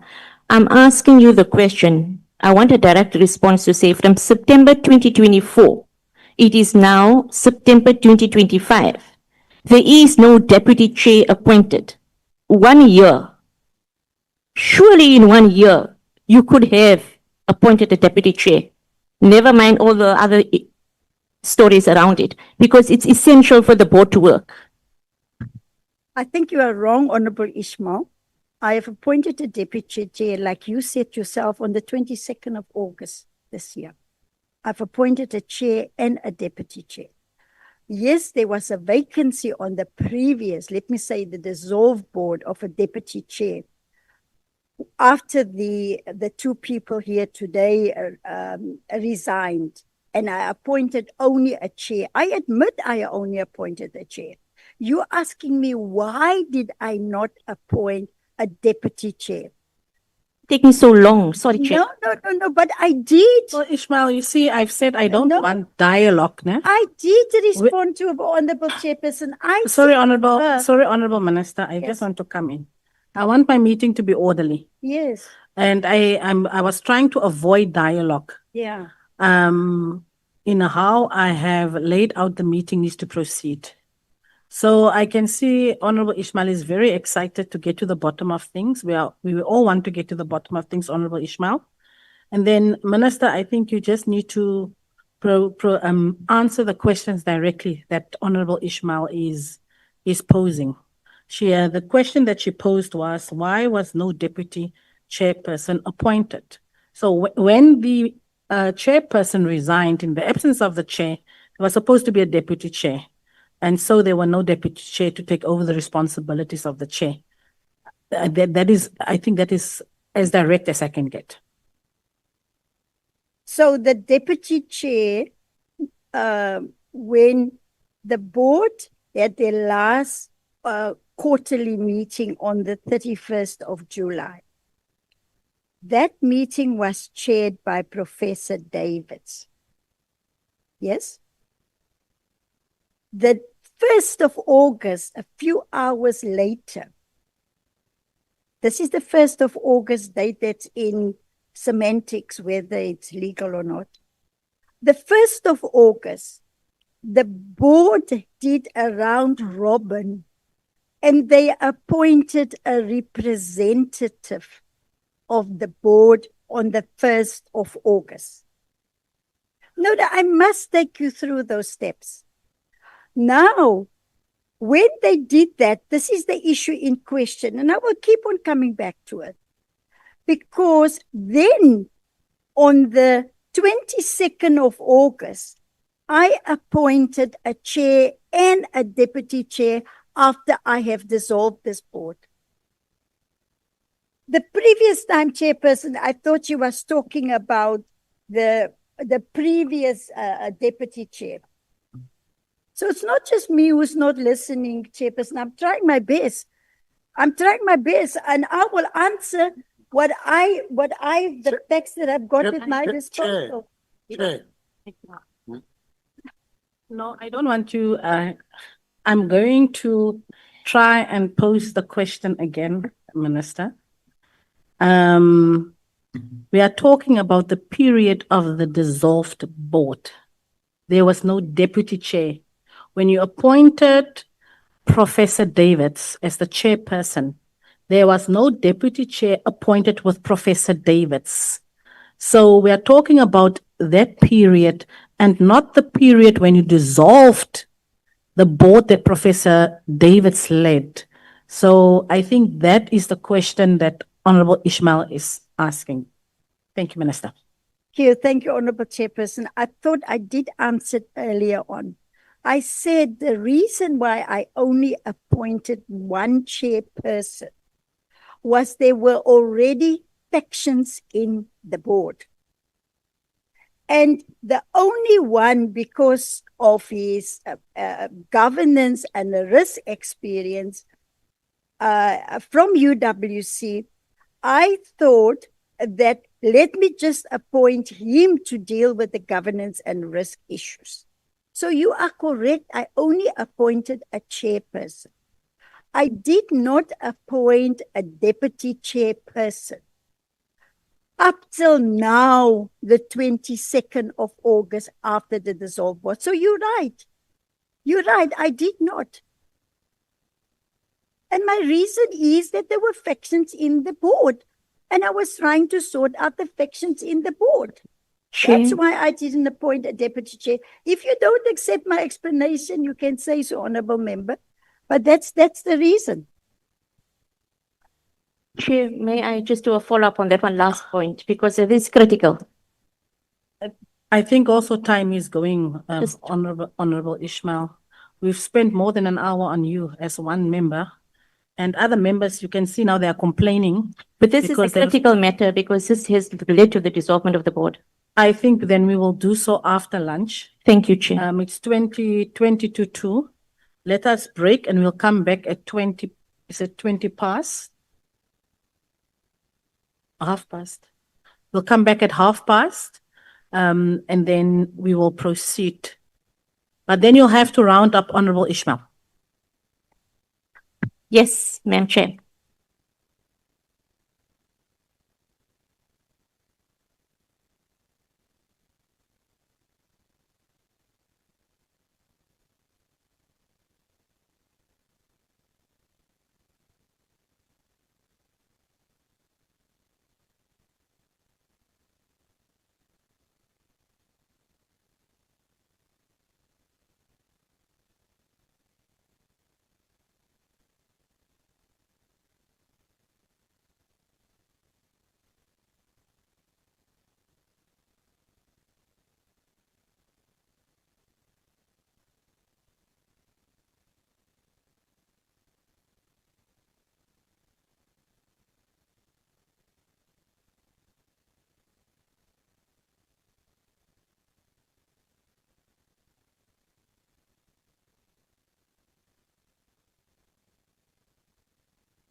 Welcome back from lunch, honorable members.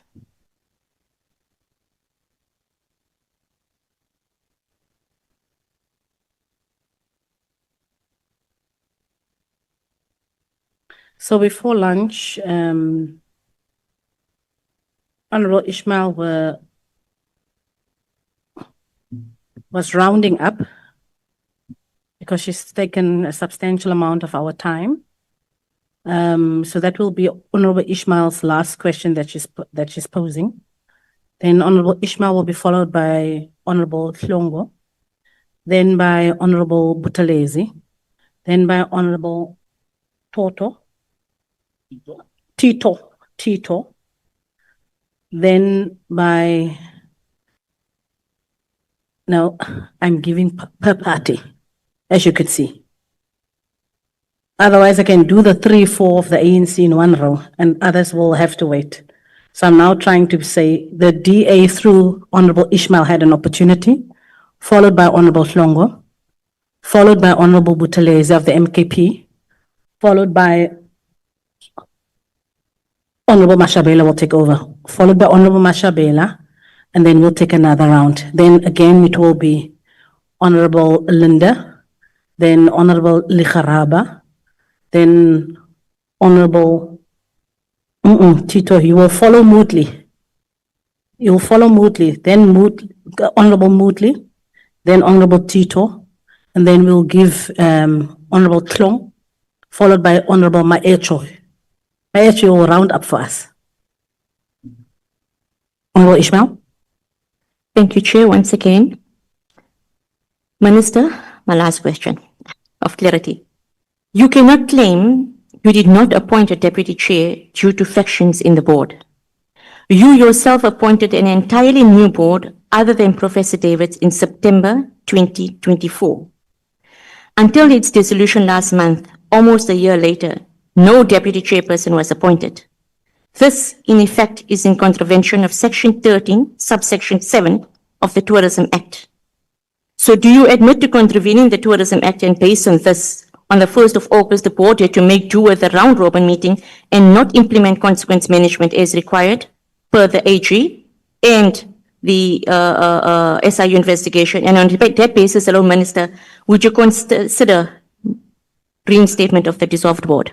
Thank you. No, I did not contravene any law. Not a single law. I think you're going back to the first question that I've answered. I was now about to explain to you. Your question is to why did I not appoint a chairperson after the 31st of August when that chairperson resigned? The board just had a quarterly meeting on the 31st of August. Immediately, on the 1st of August, they wanted to have another meeting. So you can ask them, why did they not follow? They are here. Why did they not follow due process in terms of the law to convene a meeting? Because Mr. Lawson Naidu was so eager to become the chairperson immediately. And then he got appointed wrongfully and unlawfully as a representative of the board. They can hear, they can answer for themselves. So I did not fail to appoint an acting chair on the 1st, hours after Mr. Professor Gregory resigned, because they just had a full quarterly meeting. The Act prescribes that the board must at least have 4 meetings a year. They just had a quarterly meeting. Immediately, hours later, they want to have another meeting. So I think they can answer that question for you. The Deputy Ministers just reminded me. The two of us were looking at appointing a female deputy chair. We discussed, we had agreed on Sisa Mandamela. And before we could do so, she had resigned. So it's not that we were just sitting around, you know, without a deputy chair. We did attempt to appoint a deputy chair. Thank you, Honourable Chairperson. Thank you, Honourable Minister. Honourable Hlongo. Thank you very much, Chairperson. Before maybe I ask the questions, Chair, I want to make a few remarks that we're seated here today. It's the 2nd of September. The Minister comes here and addresses the nation through the Portfolio Committee meeting, instead of her calling a briefing and address the nation about the Tourism Month, Chair. Again, in the Minister opening or reflecting on your opening, Chair, the Minister had all the documents with her. She kept on annexing, but we don't have the documents.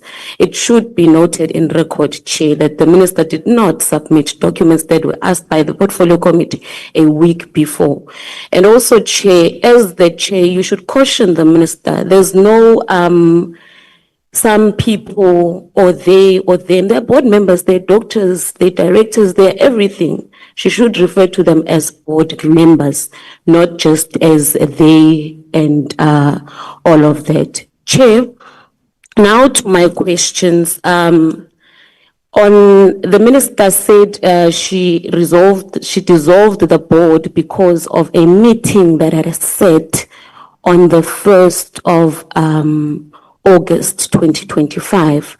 Now, when the board members here were interacting, they kept on referring or mentioning that there's no meeting that sat on the 1st of August that took a decision to suspend the board.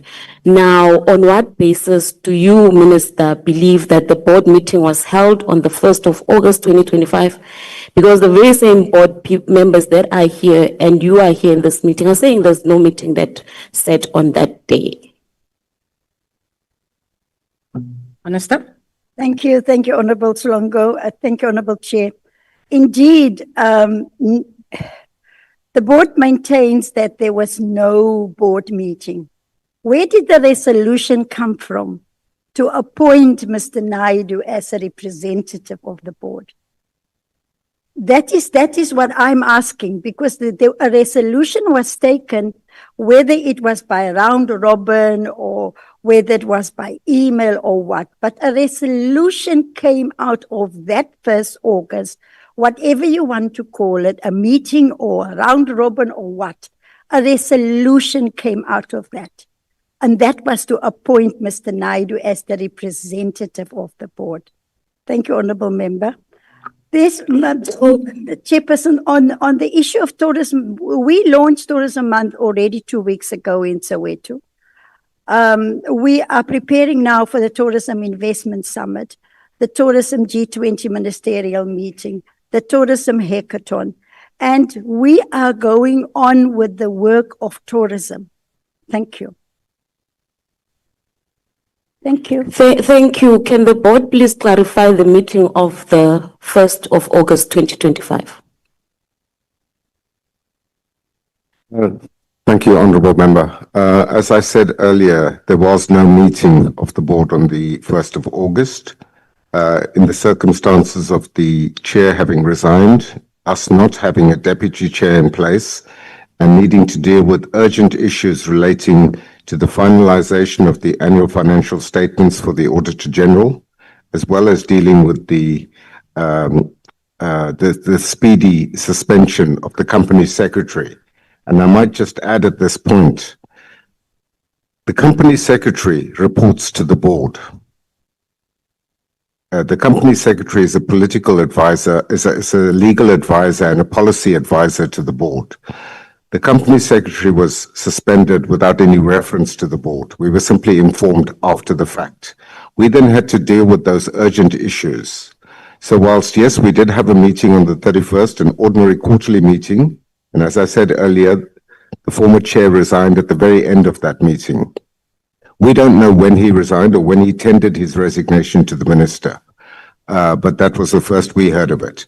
We then had to act, and we as I said earlier, by a round-robin resolution circulated electronically to all of the board members. Every one of us signed that resolution. It was taken unanimously.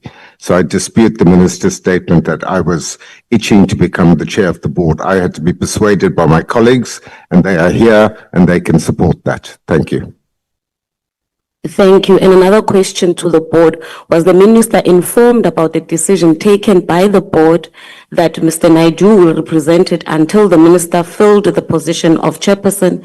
If so, then why does the minister consider any meeting held under Section 18, subsection 5 and Section 18, subsection 6 of the Tourism Act unlawful?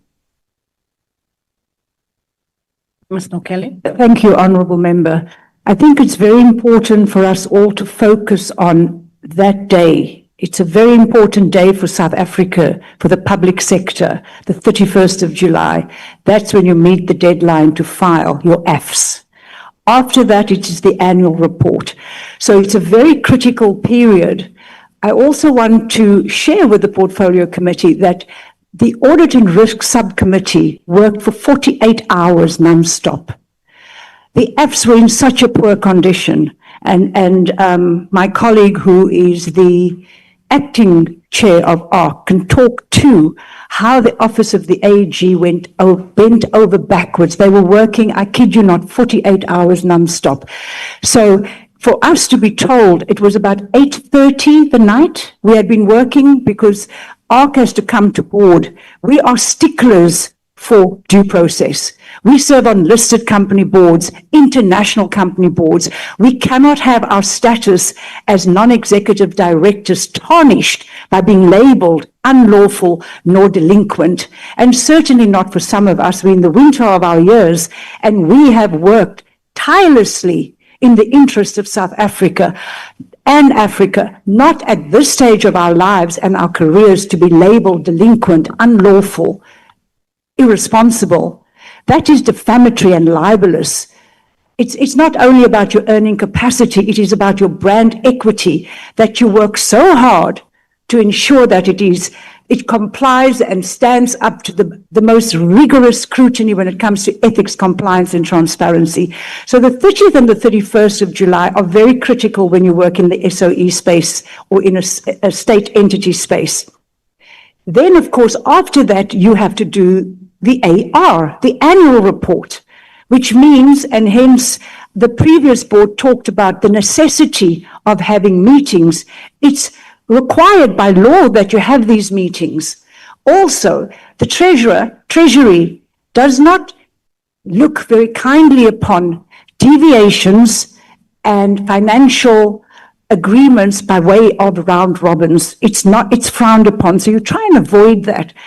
But again, to insinuate that one of our board members wanted to be chair, I think that is just so actually offensive in a way to Mr. Lawson. And when we were deciding on how we're going to manage the suspension of the CEO, 2 disciplinary hearings, the chair just dropped this on us to say, at the end of the meeting, we had been for 2 days in meetings, and he tells us at the end of the meeting, by the way, I have resigned, but I will sign the Fs. So even there is a bit of a complication because he resigns, yet the Fs have to be signed. So you can see that our attention to due process to preserve the entity of SAT in order to preserve the tourism sector, that is the space that we came from. Honourable Member, that is why we had to find a way. You can't have 10 people talking to anybody working within SAT, nor to the office of the AG. Someone has to be mandated to represent all of us. Thank you. Thank you. Back to you, Minister. It was presented here, Minister, that Ms. Guliwe resigned from SAT in November 2022, but served a notice period before leaving in January 2023. Why was she then hired again by SAT in August the same year, and after that appointed acting CEO? Honourable Minister. Well, Chair, I have asked exactly the question that Honourable Slongo has asked And I found in my records a response to that exact question from the previous board, and I will share that with the honorable members. They have put it, let me just see if I can find it. Yeah. Up.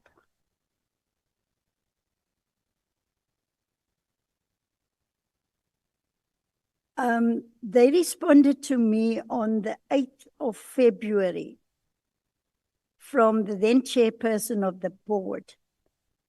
I've requested for a report on any disciplinary processes started or allegations made against Ms. Nombulelo Goliwe during her previous tenure at the South African Tourism. And I will share with the honorable members the response from the board. Just in the conclusion of the board's letter that I will share, the board says that in conclusion, the board obtained the necessary assurance regarding the circumstances as why she left SA Tourism during the interview process, and the facts before Ms. Goliwe's departure were confirmed by our review of the 4th of September forensic report, 2023 forensic report. And to the board's knowledge, there are no pending disciplinary processes or investigations involving Ms. Goliwe, no allegations made against her. I raised the same question and I will share the response of the then board with the honorable members. Thank you. You stated, Minister, that I don't want to go into the deputy chairperson issue. You did not answer that. You were asked, why didn't you appoint a deputy chairperson in 2024? You did not respond. You said you appointed a deputy chairperson now in an interim. And that one is just a no-no for me. And you again, Minister, speak of factions. You appointed because of factions. It really does not make sense that a Home Minister would appoint would appoint in line of factions. Then how do these colleagues work together if you appoint someone because of factional reasons? Honourable Minister. So the honourable member Slongo is saying that she's not accepting my explanation that I gave earlier on.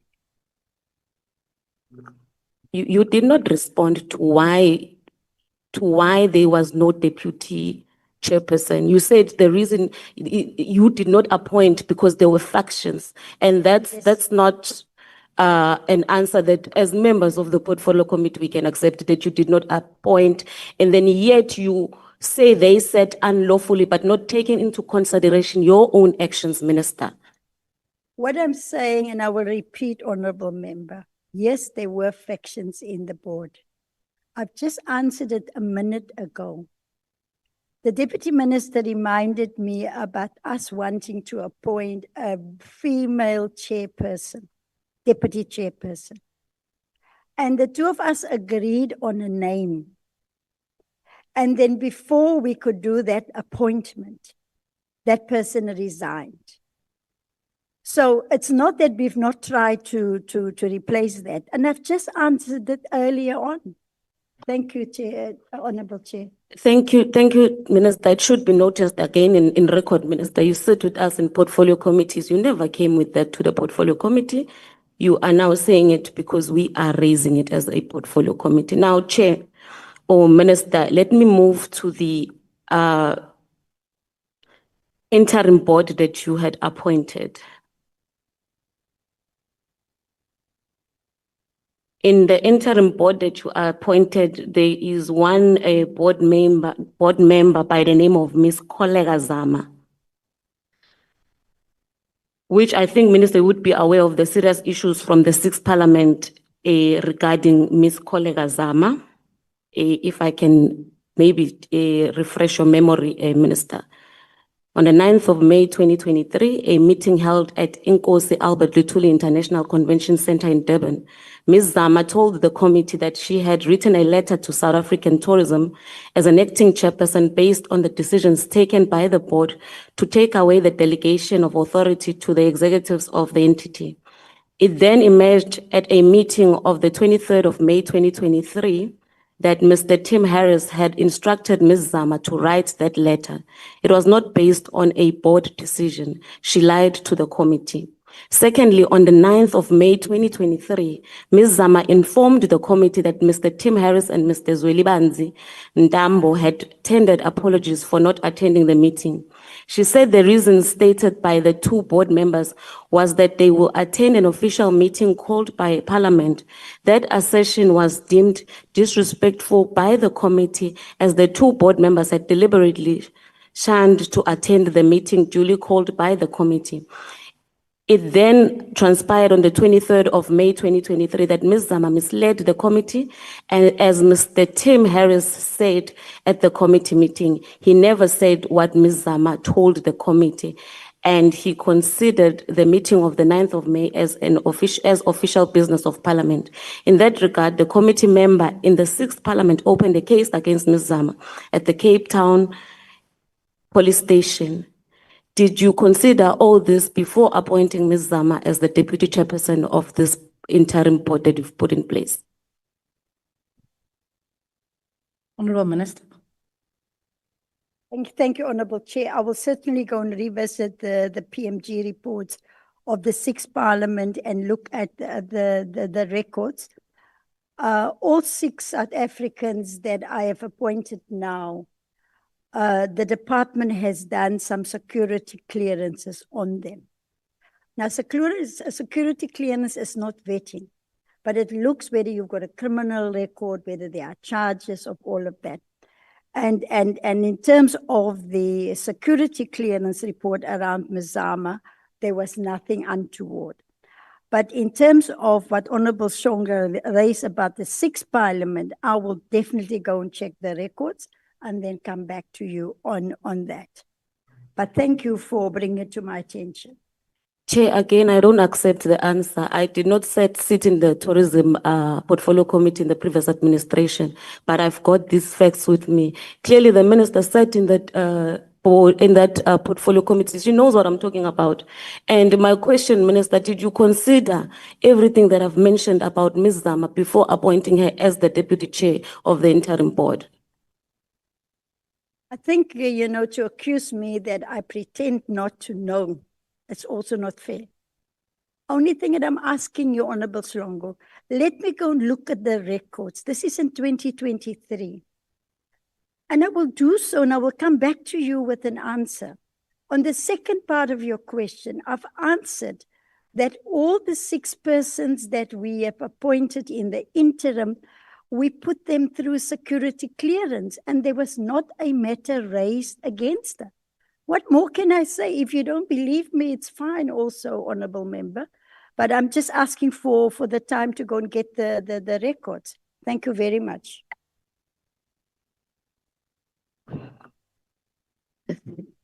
Thank you very much, Chairperson. I think the 20 minutes we are given, Chair, is not going to work because we are not getting the answers. And how do we move on without answers? Well, I'm not going to move on, Chair. And you can call it a dialogue, you can call it whatever you want to call it. We called this meeting wanting answers. Firstly, we came here without documents and presentations. We accepted that. Now we need to accept that the minister says she will go back and come back. We're here now asking questions and we need answers, Chair. I think we need, the reason I called for lunch, I was not hungry by the time I called lunch. I called for lunch because I saw that the minister was trying to gather her documents. Hence, I called for lunch so that when we go to lunch, we'll come back. Maybe the minister would have everything with her. But seemingly, we are still going back and forth, Chair, and I'll be seen as disrespecting your meeting, me saying, Minister, you did not respond yet, you did not respond here. So now I get the frustration that Honorable Ishmael was having. The minister is really not answering any of the questions that are posed to her. But then it's fine.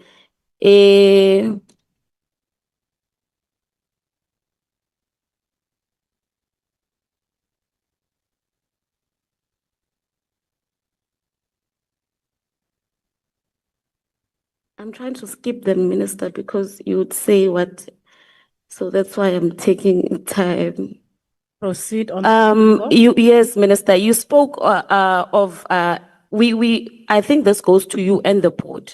We would want the meeting, the minutes of the meeting of the 1st. You are saying there was a meeting, the board is saying there's no meeting. So the board clarified what they spoke of, and then you saying there was a meeting. So can you please give us the minutes of that meeting, Minister, since you are aware that there was a meeting that was held on that day? I didn't speak about Honorable Schlonga. I said there was a resolution. It's not a minute. I said there was a resolution where they have decided. No, what do you want me to? You want me to lie? I'm not in the business of lying. I'm not in the business of lying. Minister, so you are saying that Is the a decision you Prime took Minister was based on a resolution? to the record. I just said earlier on, there was a resolution. I even asked, where did the resolution come from? Did it fall out of the air? I didn't do minutes. I said there was a resolution out of that meeting, or call it whatever you want to call it, round robin or what. And I said the board must answer. If you accepted the board's explanation that there was no meeting, then the honorable members must say so. Then I say, Minister, you're wrong. There was a meeting. Minister, you see, the reason why I wrote to you on the 21st of August was to avoid this. We've requested all relevant documentation so that members prepare themselves, come with questions based on the documentation that your office would have provided us. Now, in the absence of the documentation that your office provided us, you see, now it's a free-for-all. We are now allowing members to, and you can see some of them have done their homework. They've done their homework and now they're coming with questions. If you were to have provided the documentation, this would not have been the case. Because now it's their word against my word, and it's their word against my word, and it will be a back and forth. But South Africa is watching. And honorable members, I don't think you need to be agitated that some questions are not answered. The public out there will judge. They are watching.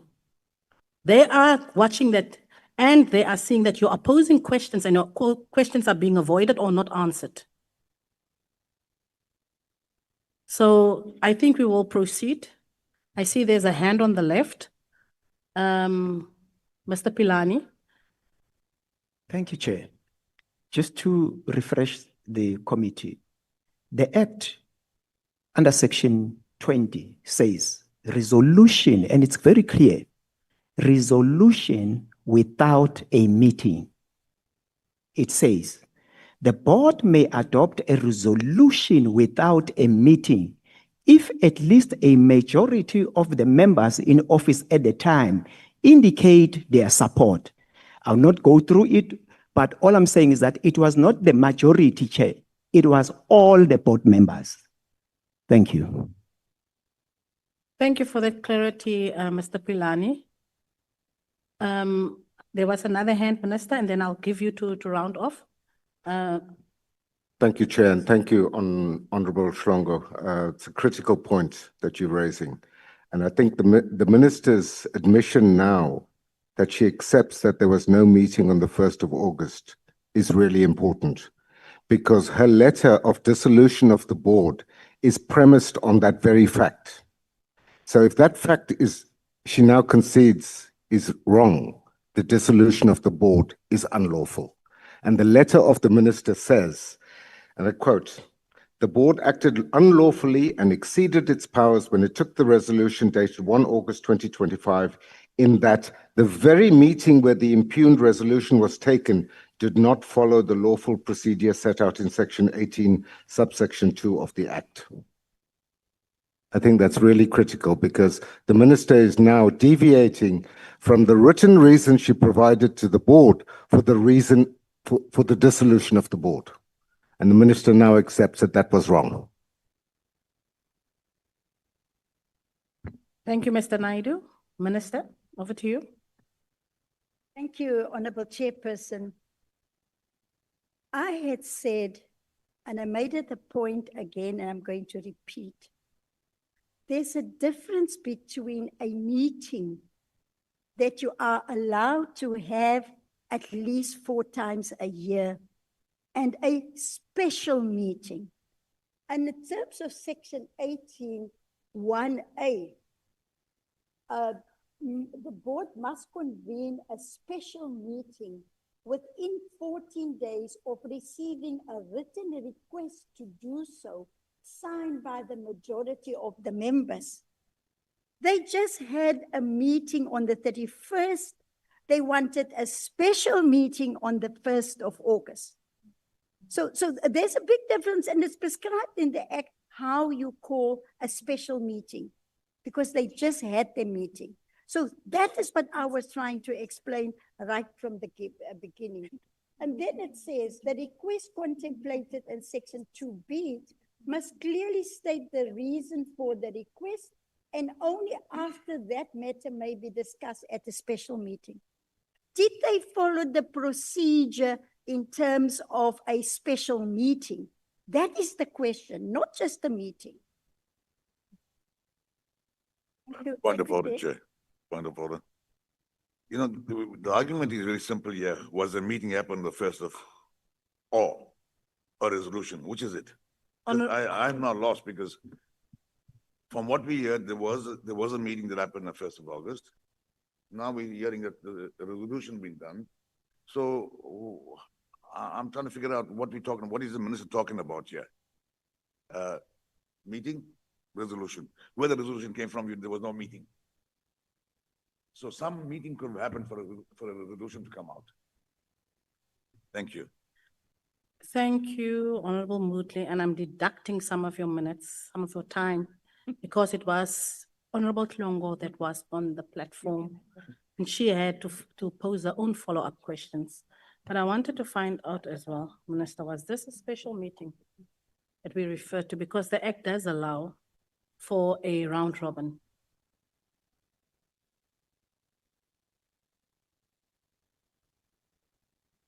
Yes, Minister.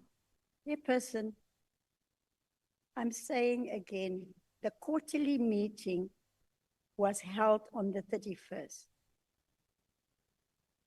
Call it a special meeting, then you have to convene a special meeting following certain procedures in terms of section 18(1), 2(a), and b. And I am saying the Act says, if this was a special meeting, because they just had their quarterly meeting yesterday, special meeting within 14 days of receiving a written request. That is the key difference that I'm making here. So I think we're using meeting and special meeting interchangeable, and I am trying to separate the two. Thank you, Chairperson. Thank you, Honorable Minister. Honorable Tlongo. Okay, Minister. On your statement on the 20th of August 2025, you said the board took a decision to suspend the CEO on the 1st of August. Yet the board say that meeting was held on the 2nd of May 2025. What's your take on that?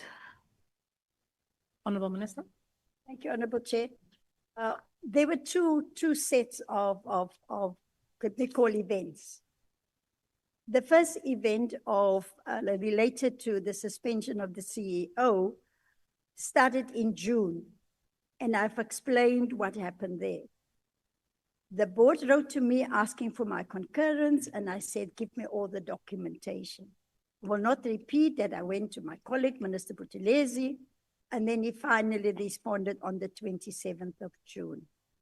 What I was referring to here is the sort of second suspension was reasons given like a retaliatory something. So it's two different events. That's my understanding, Honorable Tlongo. So, Minister, what did the board resolve on the 1st of August 2025?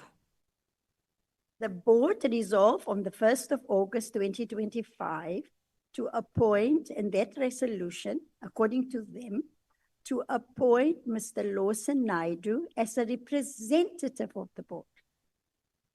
So you are saying they are lying when they say that meeting set on the 30th of July? Meeting. The one that appointed Mr. Naidu, because the board say Thank that you, meeting. Sir, I could be out. Okay, it's No, fine, Chair, let's no, move on. No. Honorable Chair, no, I'm not going to move on, Chair, with your permission. You may proceed, Minister. I have got, and I've shared the resignation letter with you. The board chairperson resigned in the meeting, the last quarterly meeting. It is the very next day on the 1st of August, where this round robin, whatever was called, and then a resolution came from that. So now you're saying that I am saying that the meeting was on the 31st or not the 30th. And I'm trying to understand if this is what Honorable Slongo is saying. I was wrong in saying the meeting was on the 31st, it was on the 30th.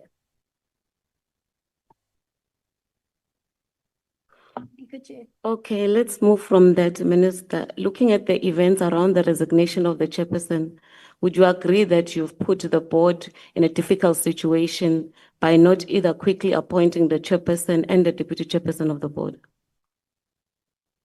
No, I think the law put them in a difficult situation because the law prescribes in section 18(2) what you must do when you are faced with such circumstances, not me.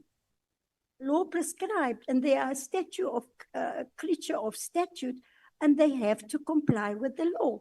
It's not me. I think, Chairperson, I will stop there and do say that I also think and believe that Minister dissolving the board was unlawful also. Thank you. Thank you, Honorable Slongo. I think I must just make it clear here. When questions are directed to the minister, it's the minister that answers and interacts with the questions. When questions are posed to the board, it's the board that answers. When a question is posed to the minister, the board, I will not allow any of the board members to answer the honorable members on behalf of the minister. You've had your opportunity to present, to do a presentation from your side. And I think honorable members are quite equipped with all the information that you've given them. They will be posing the questions, etc. So let it be the minister that answers the questions to the honorable members when they are posing the questions to her. And whether it is also Ms. Kanile that they pose the questions to, it will be Ms. Kanile that will be answering the questions if they pose directly to her. Otherwise, we're going to create chaos where the board members, previously I should not have allowed that, where the board members feel that they now need to jump in and answer questions by the honorable members. That will create a chaos in the meeting. Let us then proceed. Honorable Slongo will be followed by Honorable Buthelezi. Thank you, Honorable Chairperson. I only have questions directed to the minister, not to the board. There's not even a single positive comment I have heard about the minister so far. It's so embarrassing. It is safe to say you are incompetent, Minister. You have failed to act accordingly in solving this matter. I'm failing to understand why these decisions were never communicated within the members of this committee. It seems as if your communication skills are at zero level, Minister, given the fact that even the former board members seated here having been sending letters to the minister with no response. If you are not communicating with the board members, not communicating with the members of the Portfolio Committee, who then are you communicating with regarding this issue? Well, then I think I'll have to go into the questions. My first question, Minister, will be, how has the suspension of the CEO and the subsequent dissolution of the tourism board affected ongoing projects and initiatives within the tourism sector? What measures are in place to assess the impact on stakeholders?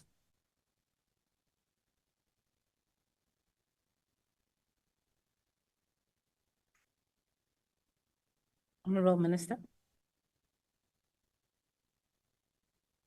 Thank you, Honorable Chairperson, Honorable Member. Thank you for the question. I did in my opening statement show that there is no crisis.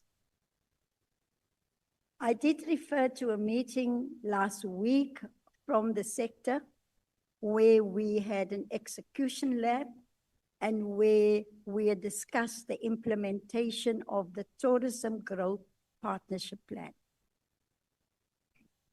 I further had reported in my statement, and I provided a copy.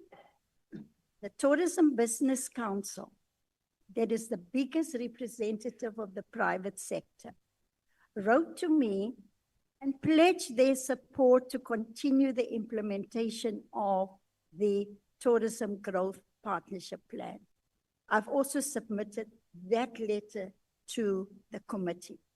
So there's no impact whatsoever. Now, if the honorable members say that, yes, I'm incompetent because I failed to communicate with the PC, again, I have referred to the Constitution and the separation of powers in the Constitution in my opening address, Section 85 and Section 40, I think. And therein is my answer also to the honorable member. It's in the Constitution. And if you look at the arrivals in our country and the improvement in our country of arrivals coming to South Africa, together with the private sector, we are building the tourism sector together. I have appointed 6 South Africans to continue with the work of South African tourism, which their mandate in terms of the Tourism Act is to market the country. And already Parliament has approved the medium-term development plan for tourism. You have approved the annual performance plan of tourism. So it's a matter of implementation. And so this has got absolutely no impact on the implementation of the MDTP, the Tourism Growth Partnership Plan, and the APP. I thank you, Honourable Member. Thank you, Honourable Chair. Thank you, Minister. Is there a mechanism for reviewing the decision to suspend the CEO and dissolve the Tourism Board? If so, what does that process entail?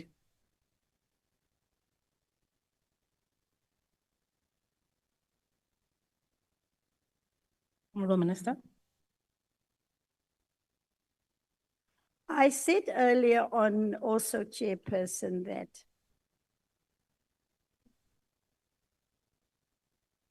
I have read in the newspapers that the now dissolved board members, that they plan to challenge my decision in court. It's their democratic right.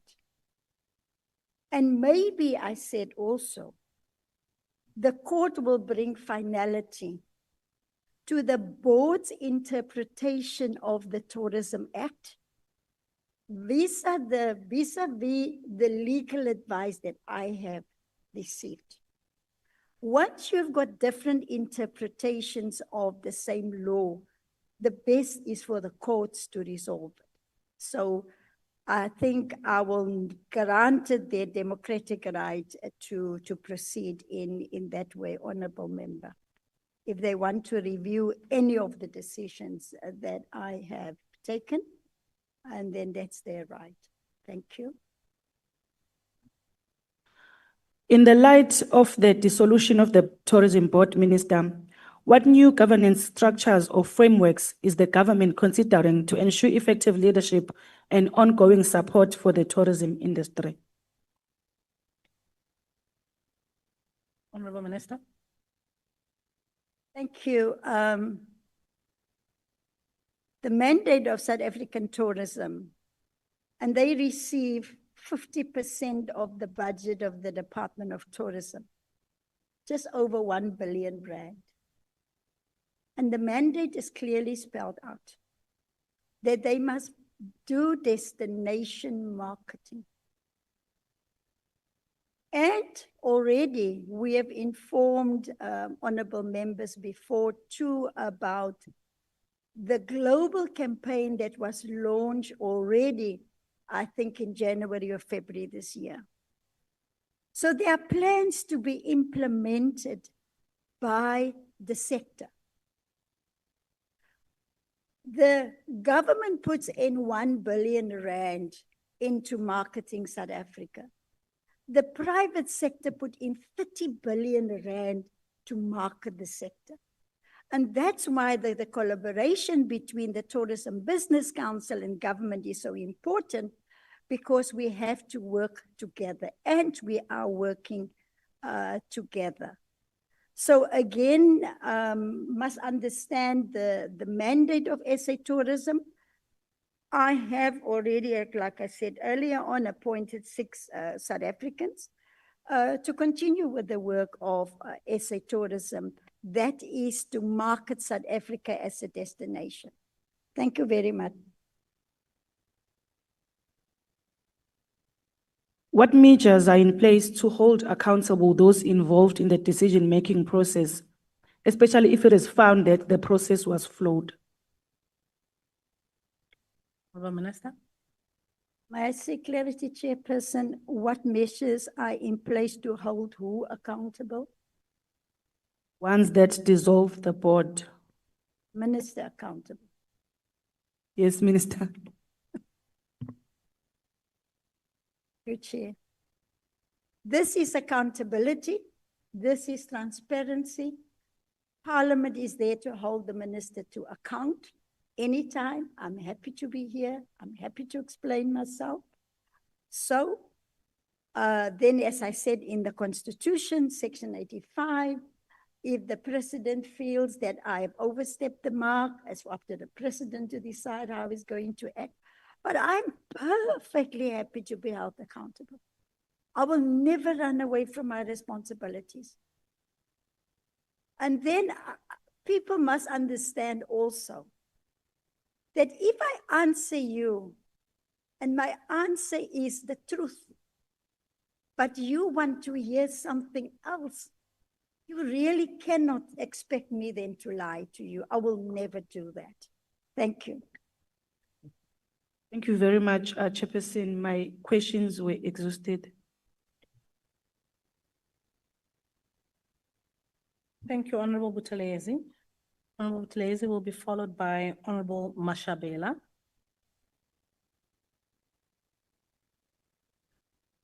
Thank you very much, Chairperson. Minister, Section 16, subsection 3A of the Act provides that the minister may, on good cause shown, dissolve the board by way of notice in the Gazette and appoint a new board in accordance with Section 13. So the Minister of Tourism has, in terms of Section 13, Section 16, subsection 3, paragraph A of the Tourism Act, you, the minister, appointed persons to manage the affairs of the South African Tourism Board until the appointment of the new board is completed. One of the persons appointed is Ms. Koleka Zama. Koleka Zama, who is barred from attending Parliament Portfolio Committee for lying to the committee under oath. Minister, Ms. Koleka Zama was removed from the Parliamentary Portfolio Committee in your presence. Today you say you are going to check records as if it is something new to you. The minister even told the committee that she's going to investigate Kole Kazama for misleading the portfolio committee. Why did you appoint Ms. Zama, knowing her history of dishonesty with Parliament? What made you to appoint a person with a history of lying to Parliament under oath? I'll pause for the response. Honorable Minister. Chairperson, if I may just ask on the first part of the question around section 16, the points made by the honorable member. Is it section 16 of the Tourism Act? Did I hear you correctly? Honorable Or is Mashabela. it another section? My apologies. I'm talking about section 16 of the Act, subsection 3A. Oh,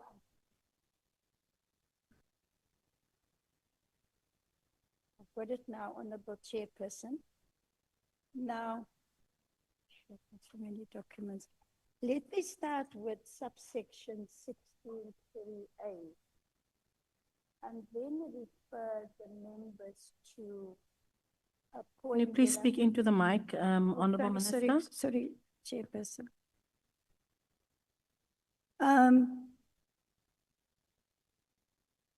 When I was speaking earlier on about a due process, I was referring that due process was contrary to the specific provisions of sections 18, 19, 20, and 20, 18, 19, and 20 of the Tourism Act of 2014. Now, when I read the act together, clause 16, and I read clause 16 together with 18, 19, and 20, yeah, then your question about 16.3A, that the minister may on good cause shown dissolve the board by way of a notice in the Gazette and appoint a new board in accordance with section 13. I am satisfied, Honourable Member, that I have complied with the law. I have complied with section 3A, that 16.3A that you are making reference to. If I go to section 13, 16, and 3A, section... It's not a dialogue. I just want to assist the minister. Please do. Instead of misinterpreting the act, yes, just answer the question. Let's leave the act alone because I can see where you are going. The question is, what made the minister to appoint a person with a history of lying to Parliament under oath? Is the question. Let's leave the act. But I'm answering the first part of the Honourable Member's question. You raised section 16, section 13, section 16.3A. I'm trying to answer you. I'm coming to the second part of your question. Oh, Minister, thank you for misinterpreting the act. Let's go straight to the question. You're entitled to your views. I'm reading the act. I'm not even interpreting the act, Honourable Member. On the question of Mazama, my response is going to be the same. You know, Honourable Member, it happened in 2023. You are right that I was in a meeting where she was asked to leave that particular meeting. But subsequent meetings, she did come back to the committee. And only thing that I'm asking for is that, so members think I'm lying when I say I can't remember all of the detail. I will go and get the detail. There's the Parliamentary Monitoring Group. There's the minutes. I will have records in my office also. And I will give you a proper response. without trying to suck some excuse or reason, I will give it to you. Can I go to the second question, Chair? Yes, you may, Honorable Thank you. Mashabela. Many employees, Minister, have come out to you crying about the abuse they are suffering at South African tourism under the current CEO. Until today, you and your deputy minister have done absolutely nothing. You immediately removed the board after they suspended the SAT CEO. Is there any corrupt relationship between you and the CEO that you are protecting? Thank you very much. Honorable Chair, Honorable Minister. Honorable Chairperson. Yeah, the many employees crying. If you have got any evidence, there are many employees crying. The Deputy Minister and myself, we have twice a year, every 6 months. We call it town hall meetings. We go to SAT and we call all the staff and everybody together and they engage with us and they will tell us. Because we were trying to improve the staff morale. Another meeting is due with all the staff. If they have submitted grievances about the CEO, they certainly have not submitted those grievances to the Deputy Minister or myself. I know that they have submitted grievances to the board, and that is including the company secretary that has submitted a grievance, but then the board must then say what they have done with those grievances. You know, my colleague, honorable member, I can't even spell corruption correctly because I hate it. I hate it. I hate it. I don't want to smell corruption anywhere in government. And like I said in the beginning, every law matters. Every cent of government matters. And according to the oath that I have taken, I must look after the taxpayers' money. So there's absolutely no corrupt relationship with anybody in South Africa. Anybody in South Africa, no corrupt relationship. If you want to, I can open up my banking accounts to you. I can invite you to my house. The president has done lifestyle orders on all of us. It's there. But I will not tolerate anybody even insinuating that I've got a corrupt relationship with anyone in this country.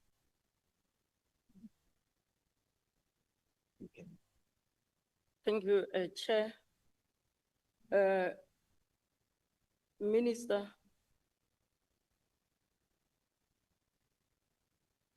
why did the minister fail to appoint a deputy chairperson for 9 months when the act is prescriptive that the minister must? Does the minister accept that the failure to fill this leadership gap contributed to governance instability? Honorable Mashabela, I think I'm going to come in there. I think you are now the second person who's asking the same question. And then Minister have done a rontom tali, like we say in Afrikaans. She's not clearly answered that question. So I think you should move to the next question. No, Chair, it's not the same. The first part is the same, but the second part, does the minister accept that her failure to fill this leadership gap contributed to governance instability? That part, no one asked it. Thank you, Chair. Honorable Minister. Contribute to governance instability. The answer is no. Thank you. Chair. Minister, among the issues requiring urgent scrutiny is the irregular appointment of the current CEO, who ranked second in the interview process and has a history of financial transgressions within South African tourism. Minister, did you deliberately mislead cabinet by failing to present the top-ranked candidate for the position of the South African tourism CEO, thereby manipulating the appointment process? Honorable Minister. Thank you, Honorable Chairperson. I have said to this committee earlier on that I sourced a copy of the report and the process that led to the recommendation by the then board to the appointment of Ms. Goliwe. I further said, I've got the copy here, I will share it with the committee. I further said that I took the recommendation from the board to cabinet. And cabinet concurred with the recommendation. To say that I have misled cabinet, I had to take the full report and the process of how they arrived at their recommendation to cabinet. So I've not misled cabinet at all. There's absolutely no evidence. Thank you. Chair, please, the committee must note that no one has ever laid a formal complaint about the CEO of South African tourism and lived to see another day as an employee of South African tourism. If the decision that was taken by the board was unlawful in terms of the act, why is the minister confirming that CEO remains suspended and yet the minister dissolved the board? Honorable Minister. Yes, because the process and the procedure to deal with the suspension or disciplinary of the CEO is with the board.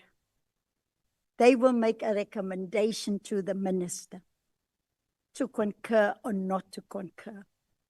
In this instance, again, the new board that is being appointed now in the interim, they will deal with that matter. It's with them. It is on their desk as one of the first items that they have to deal with. I'm not getting involved in disciplinary procedures. That is why I said that she remains suspended, because the next board must deal with that issue and make a recommendation to the minister. Thank you. Honorable Honorable Mashabela, raise a hand quickly. Honorable Okay. Tongo. Is there any hand? I hope it's not a question, huh? No, not a question. Okay. Chair, we are seated here as members of this parliament, Chair. And I said it when Minister was responding to me. I'm again saying it when Minister is responding to Honorable Mashabela, that it must be noted, Chair, that Minister is not willing to cooperate to this portfolio committee on tourism, the portfolio committee that must hold her accountable, because Minister, The board did write to the minister for concurrence in the suspension of the CEO. She knows that they wrote to you, Minister, but Chair, you say they did not write. So Chair, I wanted just to mention that the minister knows these things. And again, she continues and protect the CEO even in front of us. Honorable Chairperson, let's talk about which suspension, because her suspension is the second one. And I'm responding to that. That's why I say the second one is going to that board. The first attempt, I also explained earlier on about the concurrence that was sought from me and what I did. So there's no confusion here. So please, when members might follow up, say first attempt or second attempt, then I can respond directly to that.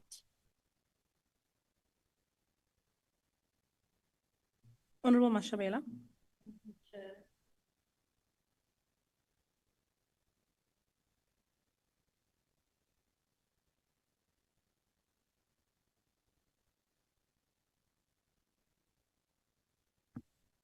Okay, thank you very much.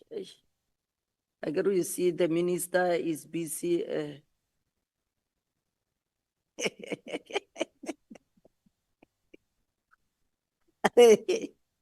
So, Chair, has South African tourism communicated with the service provider involved in the MI finding about recouping the 4.1 million? If so, what was their response? What are the next steps? And what has this been included in South African tourism's response to the Auditor General? Honorable Minister. Thank you, Honorable Chair. So you are service provider in the 4.1 million. That is the service provider, I think it was WWP. That is what I will have to go and find out, whether the administration and the suspended CEO or COO, whether they have contacted the service provider, and come back and give the honorable member that information. Thank you very much. I think this time the minister must do the correct thing. The minister must do the right thing. Go and do the right thing, Minister. You know the difference between right and wrong. Minister, in conclusion, the dissolution of the board is unlawful, Minister, because it is inconsistent with the Constitution of the Republic and inconsistent with the Tourism Act itself. Please go and apply your mind and change your decision. Go and do the right thing, please. What you did is absolutely wrong.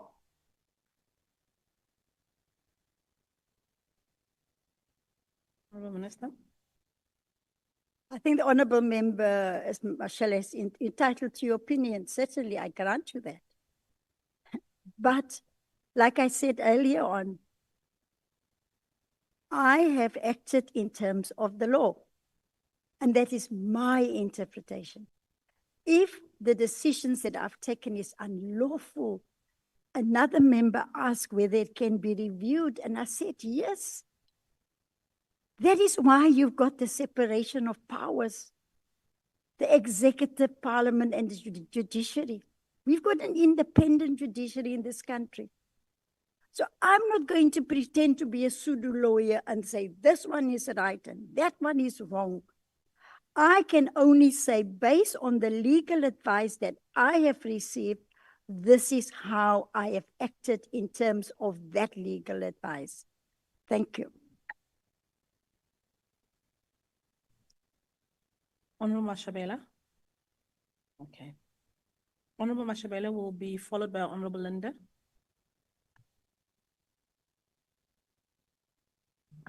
Chairperson, good afternoon, and good afternoon to all present again. Honourable Chair, I want to thank the Minister for her presentation today, and also I want to thank the former members of SAT and the board members who honored us with your presence today. I know you took the day out of your lives to be here, and we appreciate all your submissions made today. Minister, you said earlier a story has two sides. Let me correct you. A story has three sides. Yours, theirs, and the truth. And I tend to believe the truth. So, Honourable Minister, your steadfast declaration that the buck stops with you rings in hollow in the context of the SIT crisis. Your handling of this matter suggests not that the buck stopped, it went right past you, or it was abdicated. But the fact that this committee and the public first learn of the SIT explosion through the media is profoundly unsettling. It reveals a lack of hands-on leadership and oversight that this department so desperately needs. You should and you could have prevented this. So, Chair, I want to ask some questions to the Minister on the suspension of the CEO. Honourable Minister, you stated that the CEO suspension is related to the allegations from a staff member. So what is the specific nature of these allegations? You even said that on the media. And can you confirm whether they were formally brought to the HR department or to the previous board, for that matter, before being escalated to you? And then when it was escalated to you, what did you do? Honourable Minister. No, I don't know how many times I've explained with due respect to the honourable members. There's a letter that you also have. The letter was written by this dissolved board. I have said in their letter, they said because of retaliatory reasons, whatever. I said it twice. I had also in the meeting of the 4th of July, because I don't deal with disciplinary matters. I've raised it with the board, their failure to deal with 2 grievances from the company secretary. I also raised it with the CEO and the board. I said, why have you failed to deal with 2 grievances from the company secretary up till now? Somewhere between them, the buck, whatever. But you asking, I will go and get you the answers. But that process must go on. The new board must deal with those issues and then make recommendations to me. I don't know how many times must I repeat what is in the law. Please, honourable members, I really don't know. Let me just come in there. Can I just also, the last one, Honourable Minister, I just want to quickly say that, yes. You see, I'm going to reiterate it. And I think for future purposes of the functioning of this committee, that we take this into cognizance. The fact that we are sitting here without any documentation provided by your office. Letters you are talking of, we have not seen them. Resignation letters by the chairperson of the previous, we've not seen any of those documentation. So we are just, that is why I said inquisitorial, so that we get to the bottom of things, because we have not been provided like other committees who get provided by the ministers, they get provided by the executive with information, and based on that information, they then come to the committee and hold the executive accountable. We are unable to do that because we do not have any documentation from the executive. So when you make reference to letters, etc., we have not received those letters. And I just wanted to correct that. Thank you, Honourable Minister. You may proceed. Thank you, Honourable Chairperson. I was referring to what the dissolved board was reporting about. Now, the honourable member raised that they had to learn through the media. And this happened in the month of August. Your honourable chairperson picked up the phone, even though you were all on a recess. And she said, Minister, as soon as we go back from recess, I'm going to call you to come and explain and answer. When I met with the tourism sector, also to explain to them what is going on, Again, I said that we will give you a feedback on our interaction with the tourism sector, which I've done today. So I don't know whether members expected me to come and bring a report to you or consult with you before I dissolve the board. That is not clear to me, Honorable Chairperson. Was that the expectation of the committee? Because the committee was also in a recess. Thank you, Honorable Chair. Chair, I'm going to comment on that, and I want to make a statement that the minister knew about everything that happened and was happening in SAT, and we did not know about this.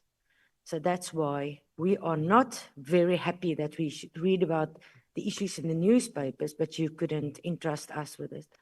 Chair, but let me continue on my second question on the CEO. And Minister, I do understand that you are not involved with that this disciplinary process. We do understand it, but you have a hand in it, unfortunately. What did I say? The buck stops with you. The suspension of the CEO occurred amidst reported disagreements between the CEO and the board on strategy and governance. And today we learned that the probation issue for the first time. So who made the decision to suspend the CEO? And here my question, was it you or the board, which lacked a chairperson? You dismantled the board, the CEO remains suspended. On what legal basis was this action taken? And please don't tell me your legal advisor told you so. You or the chair or the board without chairperson. Thank you. Thank you, Chair. Honourable Minister. Opportunity. This is not about personalities. This is about accountability. And certainly my only concern is safeguarding public funds and ensuring that South African tourism is stable and credible. Yes, the buck stops with me, but the application of the law prescribe that you have to go through certain processes before the buck stops with the minister. And that is what I am respecting, due process. You can't break the law a little bit or big. I hear some people say, it was just technical. So technically they broke the law. Damned if you do, damned if you don't. The proof is there. And you know, the minister, I am very respectful of all the committee members. I was one side also on that side of the house. And I've got tremendous respect for you. And I don't want to sound as if I'm ducking and diving. I will repeat, the buck stops with me again, because I said to the portfolio committee that. But the buck stops with me in terms of the law. The law gives me powers. It gives the board powers. It gives the SATs and institution powers. It gives parliament powers. It gives the constitution, it gives us all powers. So we must know our powers in terms of the constitution. Not the buck stops with me. Yes, it stops with me, but in terms of this, it's the highest law in the country. And if anyone ever expect me to disobey this law, I will not do it. As simple as that. Thank you, Chair. We'll leave it to the public to decide on these, the quality of these answers. Minister, did you know about the probation assessment, and were you taking sides to deliberately trying to protect the CEO? And I did know you are going to say something about it again, but you halted the process based on what I've heard today. The moment the probation came up, then there were resignations and issues. So I need to know, what is your involvement here? And on the same topic, let me ask another question. This Chair, the Minister can answer it at once. Have you been communicating directly with the SAT CEO Why did you communicate with her? And can you undertake to provide the record of all this communication to this portfolio committee? Thank you, Chair. Honourable Minister. Thank you, Honourable Chairperson, and thank you, Honourable Member. Excuse me. Stop thinking. I've heard the allegations today made by the previous board chair. And if the previous board chair has got evidence, those allegations must be tested. If you want to test it now, then I can also say, give me that documents, the allegations that has come out here. But it's an allegation that must be tested. And I'm prepared for that allegation to be tested in whatever way. Even if the portfolio committee want to test that allegation, I will give my full cooperation.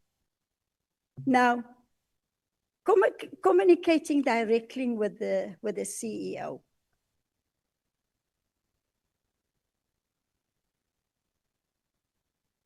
I want to give you one example where I did communicate directly with the executive of SAT because I sensed that they needed help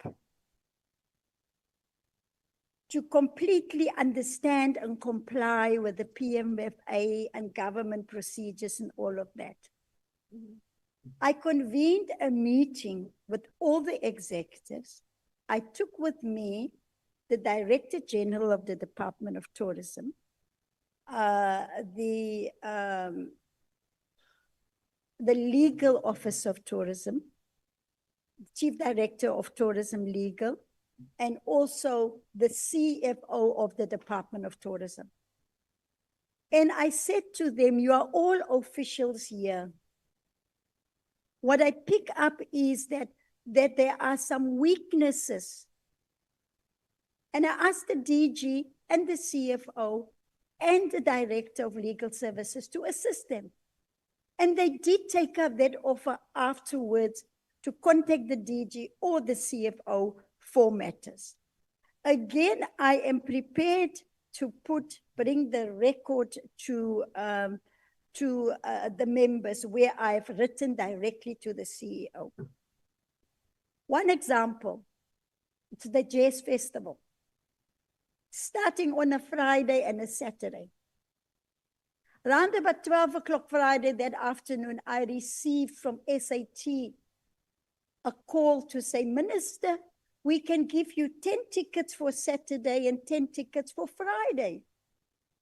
SAT offering me 10 tickets to the Jazz Festival. I think DM can speak for herself, but I know they also offered to the board chair. I said, you can't invite me to an SAT event. I have got already accepted an invitation to go there. I went there to the Jazz Festival. And the SAT had their own hospitality section. And then I didn't even write that. I phoned the CEO. I said, who authorized this hospitality tent? Because again, I've made interventions in terms of the cost containment measures. The cost containment measures is clear on hospitality. Yes, and I wrote to the CEO, and I wanted to know the following. How many people were invited, and who are those people? I wanted to know what was the cost of the hospitality box. I wanted to know who authorized it. And then what did I do? I also sent that same letter to the board. Because the CEO was my first port of call because I spoke to her on the Friday. So yes, but what you conclude to mean that by communicating directly with the CEO, I have covered up for the CEO, I've undermined the board. It's here. What I raised with the CEO, I also raised with the board. I really, Honorable Chairperson, want to dispel this notion once and for all that I'm trying to protect the CEO without a single stitch of evidence. But people are using it as a cover for themselves instead of answering, why did you break the law? This is not about personalities. I am here for accountability. And I keep on hearing this coming through from several members. Maybe, out of your content advisor, we all, questions. Order, Chair. No, I'm just saying that. Order, Chair. The advice that you got. Chair, with your respect, I think the minister was coming okay up until she becomes emotional and want to generalize the participation of individual members of this committee by posing questions to her as personal attack. These are not personal attack. We are here in this meeting to seek clarity and engage the reports from the dissolved board, including the input that she has provided in the beginning. So with your respect, Chair, Minister must not become emotional and generalize the participation of members as a personal attack against her.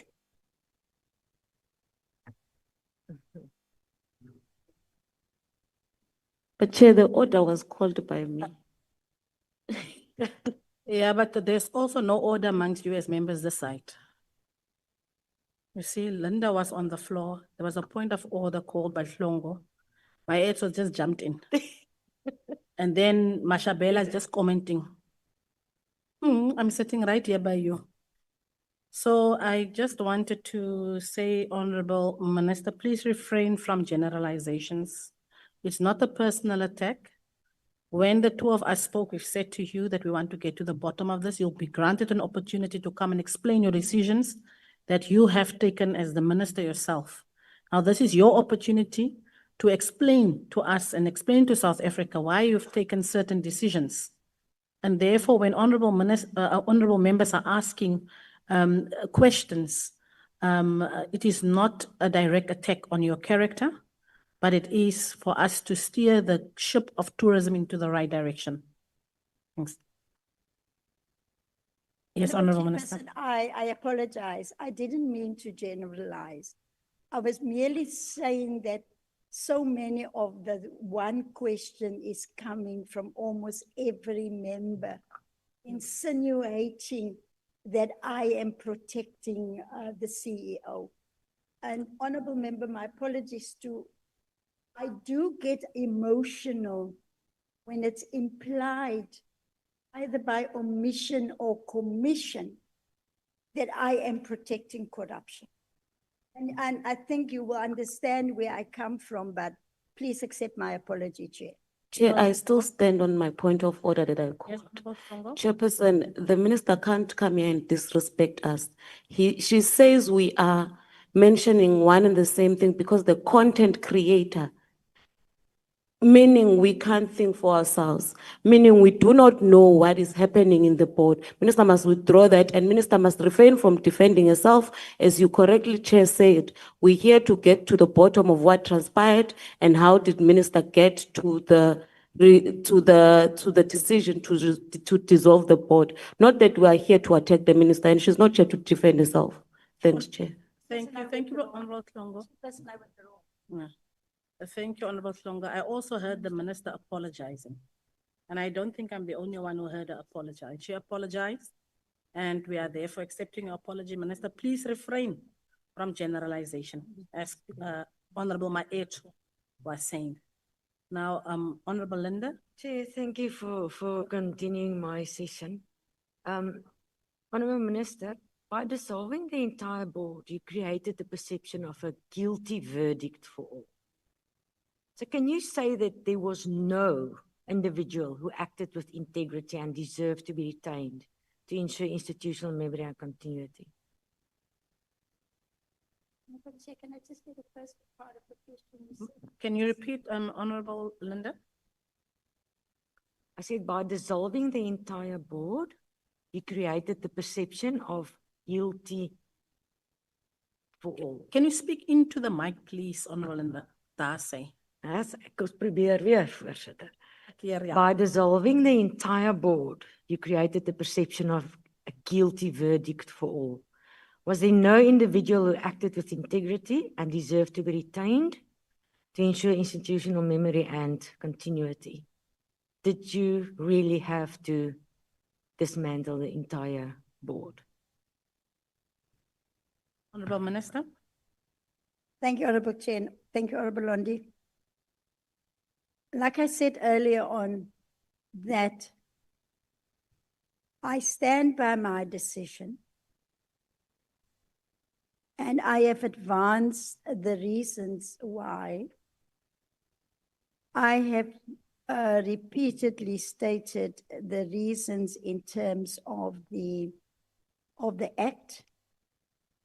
I've also repeat what violations of that I deemed in terms of the Tourism Act, Section 18, 19, and 20, and others.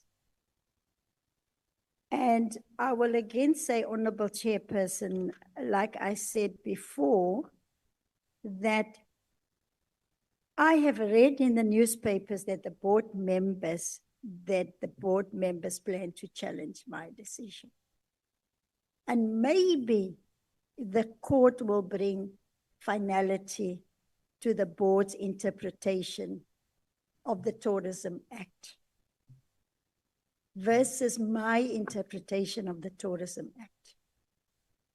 Because that is where you finally seek a solution through the independence of our court. So I hope that makes this clear. Thank you. Thank you, Minister. Can you walk us through the, let me say, non-public, questionable process that you used to elect this interim board? Did you merely took the names that were sent to you on the letter from TVCSA? Because within a few days you appointed an interim board, but in nearly a year you couldn't appoint a deputy person. So what criteria were used that differed from the criteria used to select the previous, now dissolved board? I'm wondering if your hand is being forced in these appointments. As we all know, Ms. Zama's inclusion raised the eyebrows. Who is twisting your arm, Chair? Thank you. Honorable Linda, that was your last question. Your time is up. You've exhausted your 20 minutes. Honorable Minister, you may proceed. Thank you, Honorable Linda. Nobody can twist my arm. I won't allow it. Let me say, I've explained that I was in the process, after having gone through a process of recruiting. That process was about to be gazetted, whereby I was going to fill the vacancies on the board. The process of appointing the 6 people, it says that the minister can appoint 1 or more people. That is the authority granted to the minister. The procedure that I followed in recruiting the 6 people, of which 1 is a representative from the Department of Tourism, and the other 5 are members that I have recruited. All 5 of them went through security clearance, and I acted based on the security clearance that came from the department to appoint it. Nobody twisted my arm. I could see what we need in terms of this 6 members of the board. What skills do we need?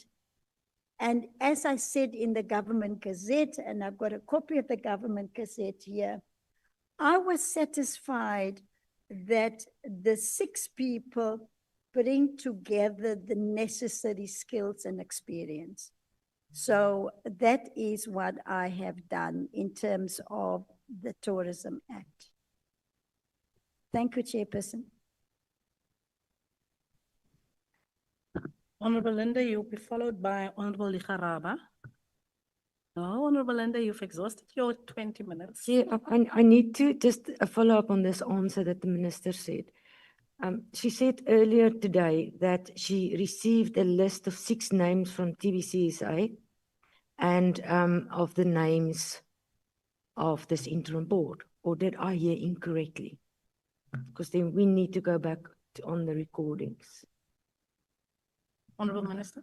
Honorable Chair, what I said is that after we had the execution lab, I received a letter where we discussed the Tourism Partnership Growth Plan. The TBCSA board took a decision to appoint 6 of their board members to work closely with the minister in implementing the tourism growth plan. It was not related to the 6 members of the board. Thank you. Thank you, Honorable Minister. Honorable Ligaraba. Thank you, Chair, for affording me this opportunity to deliberate on the matter in question. Good afternoon, Minister, the DM, my colleagues here, the DG, and the SAT board. I'm not sure whether to call you the dissolved board or, yeah. Let me go straight to my questions, Chairperson, as we are behind time. My colleagues here have already exhausted much time. Minister, what is the reason behind the New York offices not to be audited? And then once you start doing that, we all start asking ourselves, what is it that you are trying to hide? And to tell you the honest truth, Minister, you can't be a player and referee at the same time. It can't be. Not so long you said you are allergic to corruption, but once you start saying the offices in New York mustn't be audited, it seems as if there is something that you are hiding.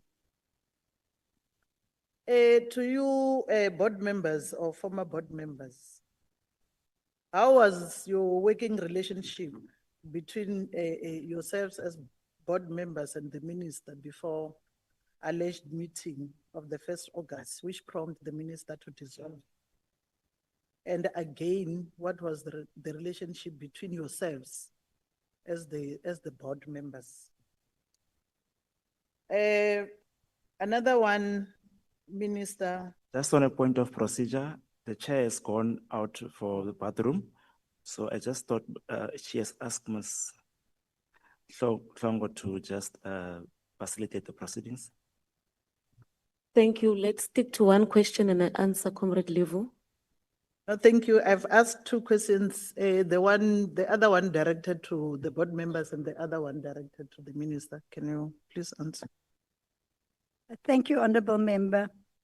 First, as it relates to internal audit, there are 2 provisions.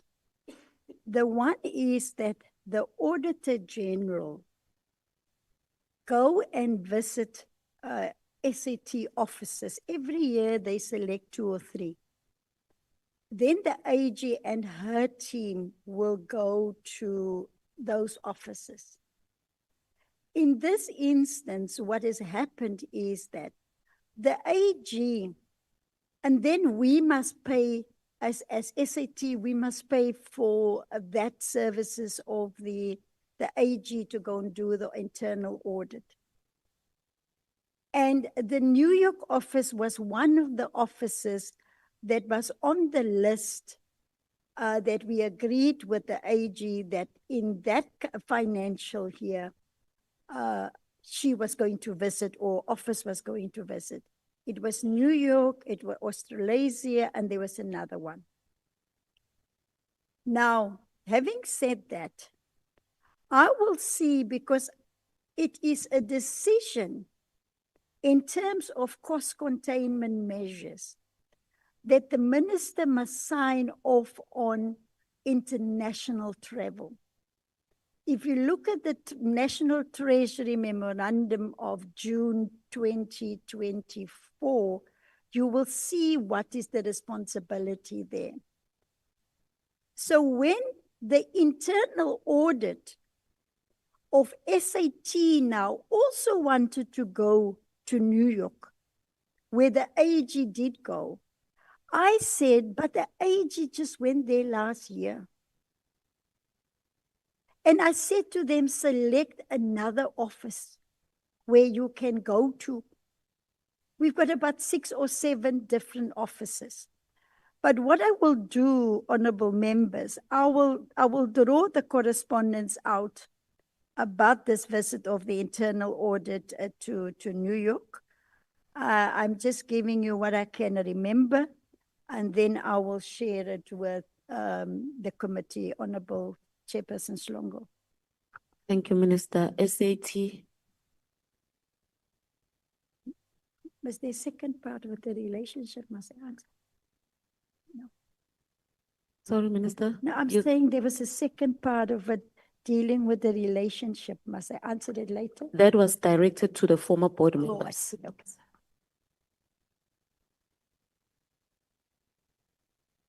Thank you, Chairperson. Thank you for the question, Honourable Member. With regards to the relationship with the Minister as members of the board, I'm going to speak as a member of the old board and as a member of the new board, which has subsequently been dissolved by the Minister.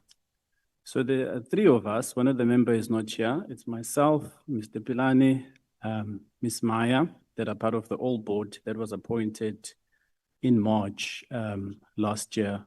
And subsequently, we were joined by our colleagues that are here in September when my former colleagues here resigned, and alongside with the other members as they mentioned.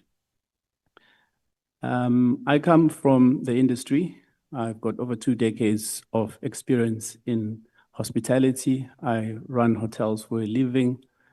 Just like my colleague here, I am working for a listed company, Southern Africa's top leading hospitality groups. I have served on the Cape Town Tourism Board for 2 terms. That's a total of 6 years. And we did amazing work. I chaired some committees, the marketing committee, the HRMCO committee. We dealt with Day Zero when I was here in Cape Town. We dealt with the Auditor General many times, and the relationship was good. And it is still good. Like my colleague mentioned, we were able to get their assistant to provide us extensions under the difficult circumstances we found ourselves in as the recently dissolved board. So our relationship with the minister, as somebody who comes with industry, big business, we are the private sector. We are the private sector. We are the main members of the private sector, tourism industry, to be specific. There's really no higher than the people around this room. So when you have us on a board, best be guaranteed that you have tourism advocates that are doing it for the love of the game. Any tourism minister is immediately, in our minds, a friend of ours. And that's how we view any appointment when ministers come and when ministers go. Minister Lille was no exception. We welcomed her with open arms as industry, and therefore, to start answering your question, Honourable Member, the relationship was good. in the beginning, as members of the board with our direct involvement in this sector. Because we, before this board, we're already playing the game of tourism. Tourism growth is our game. International arrivals is our game. Route development is our game. Air access is our game. Domestic campaigns is our game. Creating employment through tourism is our game. We are the ones that do it, nobody else. So if a minister has a board like us, our expectation is that the minister looks with an eagle's eye, oversight, and purely oversight, because we, contrary to some of the alleged comments that we have heard about, are not incompetent. We are not incompetent. We are far from it. We are the top industry leaders in this room. We represent the sector. So the relationship as a board, when I started with my colleague here, or my former colleague, should I say, Mr. Pilane and Ms. Maya, the three members that remained from the previous board that were joined by the members on my right and the ones that are unfortunately not able to be here. We, and I'm pointing to my colleagues on the left because I was on the board with them, we had a relationship that, in my view, quickly became one that is notorious for one-way conversations. The minister will say a lot of things, but the reality is that we are quite often, and the records are there, we are involved in one-way conversations. Remember, I said we are the top in the game. As a collective, we represent industry. We talk about TVCSA, we talk about SETSA, we talk about Saki, we talk about big business, Torvest, hospitality groups, Southern Sun. We talk about members that are running tourism in the Lowveld, doing big things. We are the sector. So our expectation is for the minister to take us in a confidence and allow us to do our work. But like I said, we were involved in many one-way conversations. What became then apparent, and this is a commonality between the old board and the new board, is the commonality as far as the sore thumb. In my view, and I think my colleagues will attest to this, was an issue with one member of the board, which was the former chairperson who subsequently resigned at the last minute of the Q1 ordinary meeting on the 31st of July. That was the common denominator in terms of our issues. We raised concerns. We got to a point where we raised the vote of no confidence with the old board. And to go back to two of the members' comments about, or questions rather, with regards to the deputy chair and the deputy chair appointment, and the minister's response that she didn't appoint for a year a deputy chair was because she realized there were factions. Well, members, with respect, that is news to us. We have never heard that before. We talk about communication in this board. Some of the members alluded to it, a breakdown in communication. The minister, our expectation would have been, and mind you, this is not without the board asking, Minister, when are you appointing a deputy chair? Once, twice, more than 3 times. And the minister's response, as my colleague alluded to it, is I am working on it. Contrast that with the feedback that has been provided today, which is that there are factions. What you would expect, and one of the honorable members rightfully pointed it out, and it was well placed, that the minister would then bring this to our attention as a concern and cite it as a reason for not appointing a deputy chair. The minister crippled this board with her inaction. And I do not accept that her reason was factions. We do not know of those factions. We are industry people. Outside of South African tourism, we are doing tourism work for a living. Minister cited the budget coming from South African tourism, 1.5 billion. And she mentioned a 30 billion coming from the industry, if I remember correctly. We are the members in that 30 billion. Our organizations, respectively, through trade shows, international trade shows, which some of them are not happening because there's a dissolved board and there's no CEO, there's no CMO, there is no head of risk, there's no COSEC. IMEX is one of them. We are not taking part. Stakeholders were informed last minute. We are the business in the 30 billion.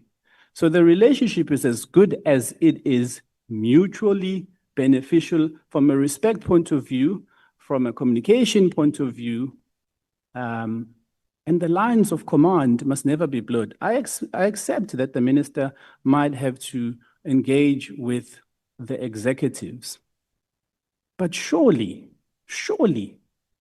if you have a board, you speak to them first, and then you may wish to then speak to the executives because you immediately showed signs of transparency by following the chain of command. To speak to the executive and then say that you're speaking to the board about jazz afterwards, I don't believe that's appropriate. I don't know which organization that has got a line of command runs like that. So we as board members found ourselves in a situation where we are putting out fires, and when we try to deal with that, somehow there seems to be obstacles. You get asked for endless information, which when you provide, then there's just always something else. It was cited by the minister that there's no crisis.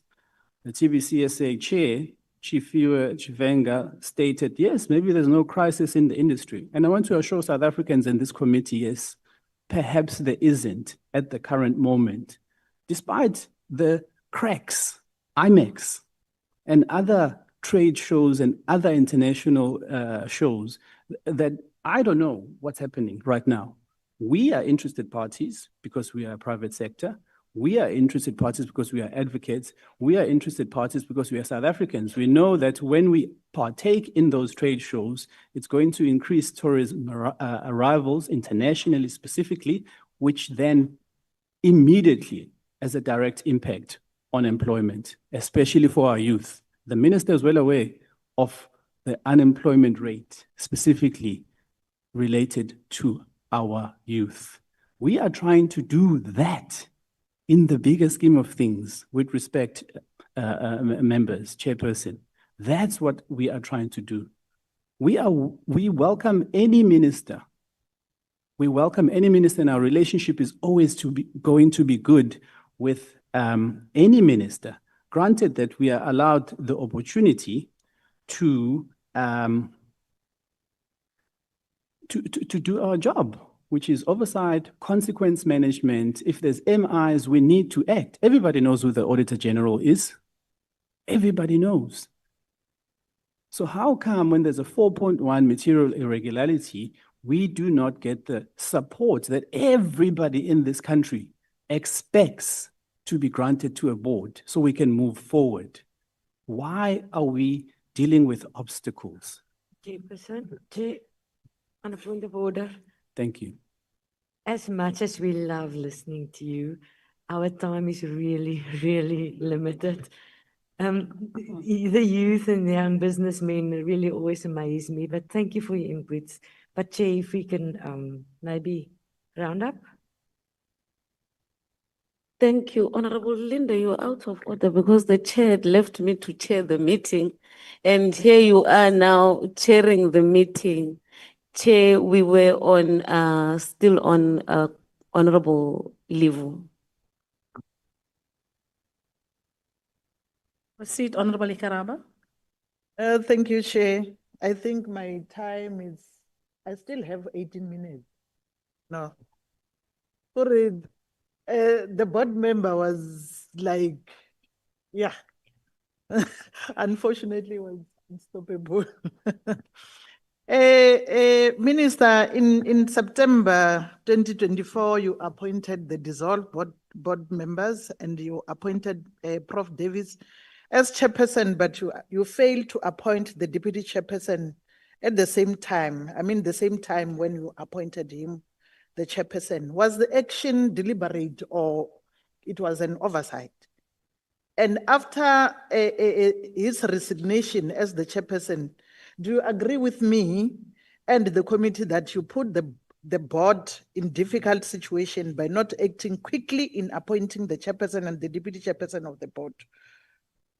What prompted you to designate 2 members as chairperson and deputy chairperson on your newly appointed board?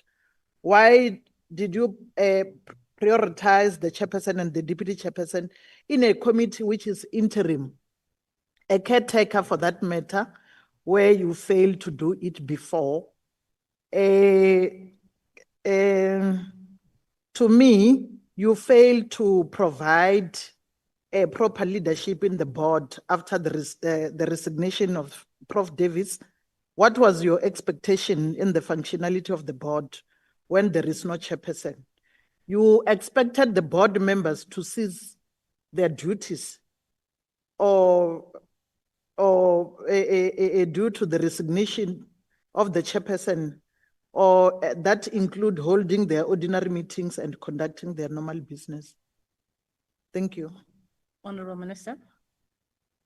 Thank you, Honorable Chairperson.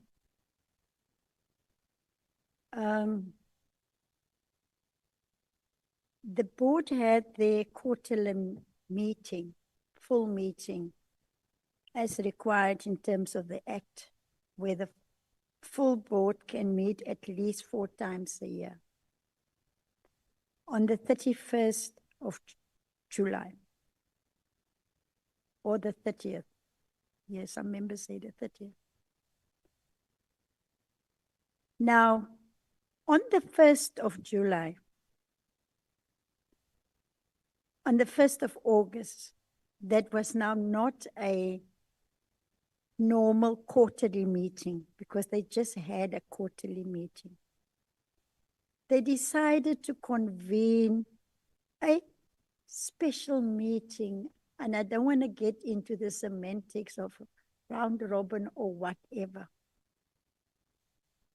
What I'm pointing out to members, there's a procedure in the Tourism Act that prescribes that in the event that you want to have a special meeting, there is a procedure that you must follow. And that is what I have raised. Also, in terms of the procedure, nowhere in the Act does it make provision or reference to a representative of the board in several sections of the Act, and I'm not going to go there again. So, I've also explained earlier on, Chairperson, that this was not deliberate. The Deputy Minister and myself had a discussion that we want a female deputy, and unfortunately she resigned. Now, I also explained with the newly appointed 6 people that I've appointed, let me say the newly appointed board. The process of filling the vacancy on the board and the intention to appoint a deputy chair and a chair was already there, because a month before that, I submitted to the department 6 names or 5 names for security clearance.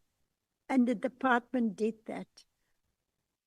So the department came back to me with 4 names that we had security clearance for.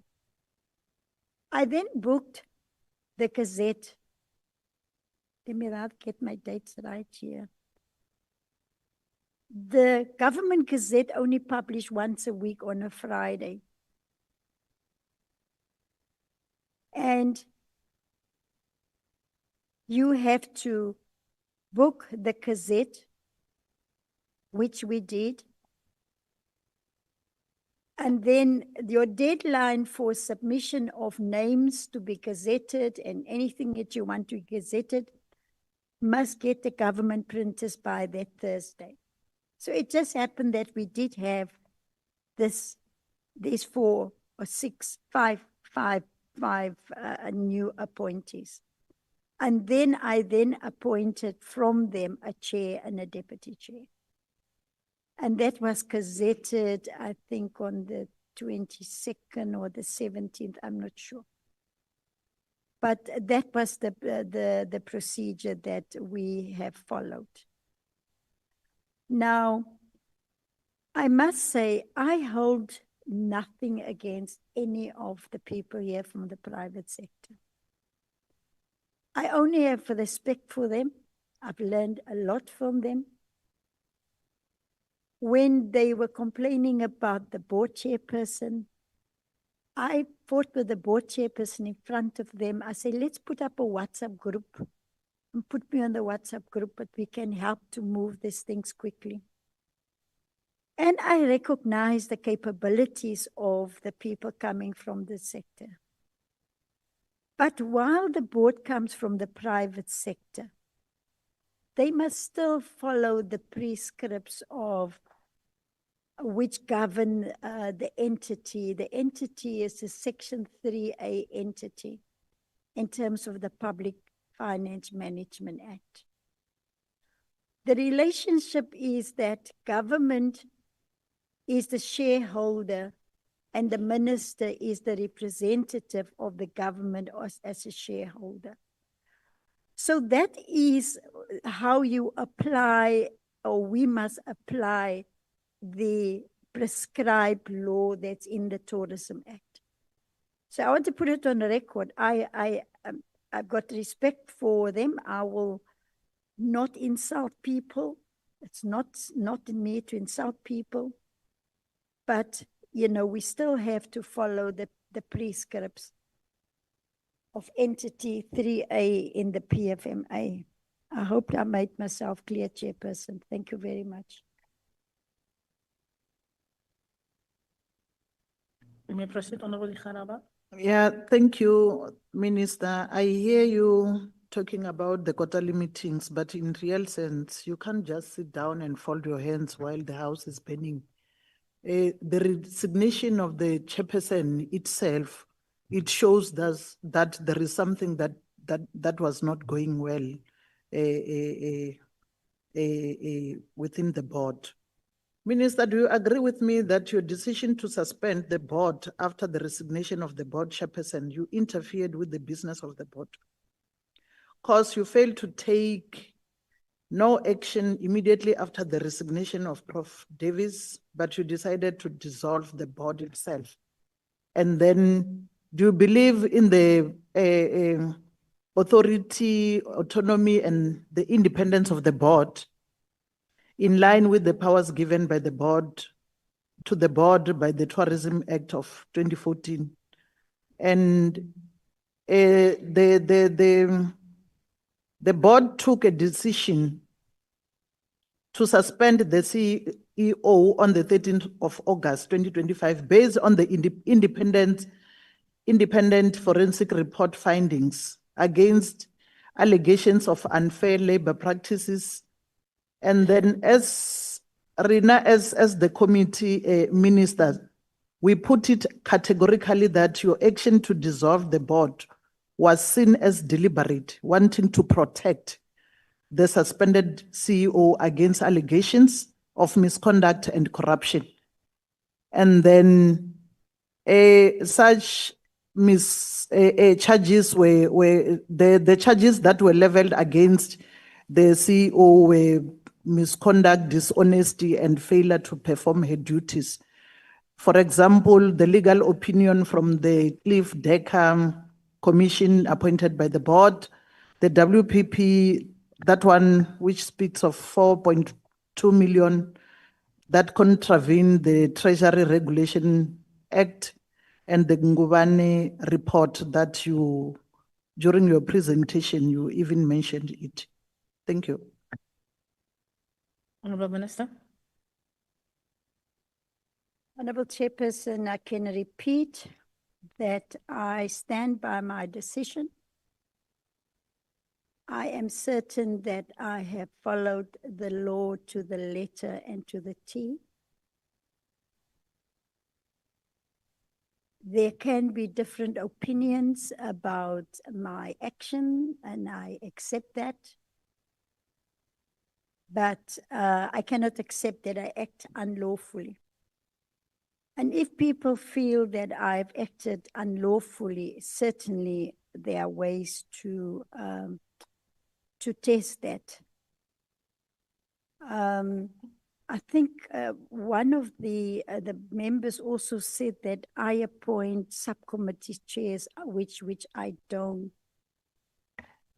And so I just want to repeat what I've said earlier on, that the board must still follow the prescripts of the law in terms being a Section 3A entity in terms of the PFMA.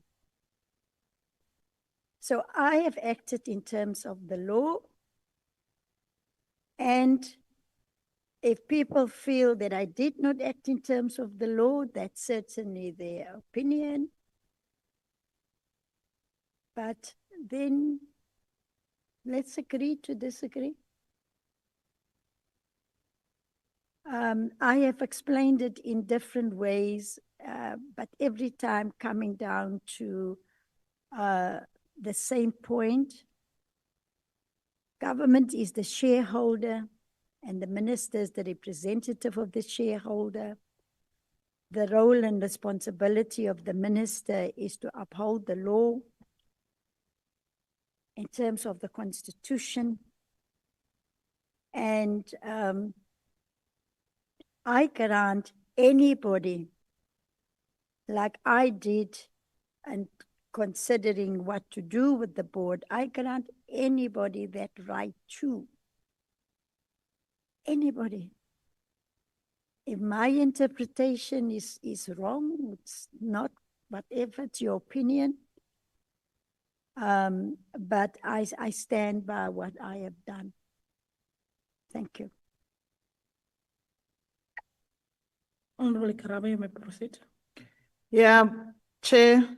After all the allegations leveled against the CEO and the decision to put the CEO on precautionary suspension by the board, the minister felt it is important to dissolve the board, therefore undermining the work done by the board itself. In your media statement, Minister, there was no way where you ever mentioned anything about the allegation leveled against the CEO. As the committee, we view your actions of dissolving the board that is dealing with alleged corruption as protecting the CEO and perpetuating corruption at SAT. Lastly, Chair, the media statement to us as the committee, we took it as undermining the portfolio committee, which the minister is accountable to. I repeat, getting information from the media, we consider it seriously undermining the portfolio committee. Therefore, my recommendation to you, Chair, is that, and the committee, is that the minister must apologize to the committee and the public. And instead of dissolving the board, the minister must deal with the forensic investigation findings against the CEO. And therefore, I call upon the minister to reinstate the board. I thank you, Chair.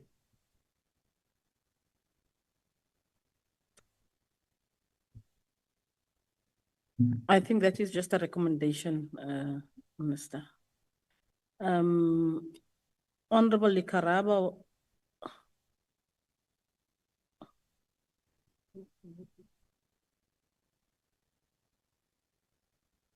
Oh. Honorable Likaraba was going to be followed by Honorable Mootley. But Honorable Mootley was not feeling well, so he's left. Yes. So after Honorable Mootley, I've noted Honorable Tito. Thanks, Chairperson. Greetings to everyone who is here today afternoon. Chair, I'm going to pose my questions on the Minister. As the Minister was indicating to us that she has received the resignation letter of Mr. Gregory Davis, the Chairperson of the Board. Can the Minister maybe take us into confidence and maybe tell us maybe 2 reasons why the Chairperson of the Board has resigned? Because of the Minister kept the committee in the dark about the resignation of the Chairperson. Thanks, Chair. Is my first question. Honorable Minister.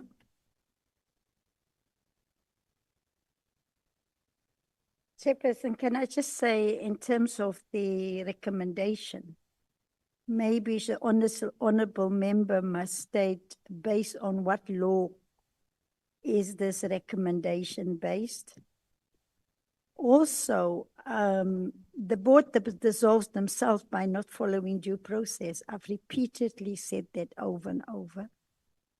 I have quoted the sections and I'm not going to repeat it. And, you know, again, there's a point of order, Minister. Thanks, Chairperson. Yes, Chair. I thought that maybe the Minister and Honorable Likaraba, they were done with their communication because of now I'm asking the question and then the Minister is answering another member. Thanks. Oh, I see. Sorry.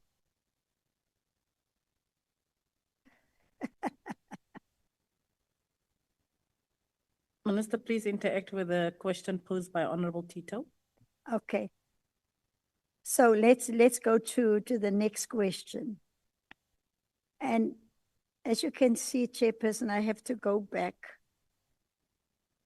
to answer and make sure that I repeat consistently what I've said right from the beginning. And again, the suspension of the board or the dissolution of the board was done in terms of the provisions in the Tourism Act. Chair. Yes? Yeah, no, I think the honorable member Tito must read the question because the minister is not answering the question. Honorable Ashabela, you I'm did sorry, not even can you raise just a point repeat? of order, etc. You just say chair and you proceed. No, please. My apology, Chair, if you can just repeat the question.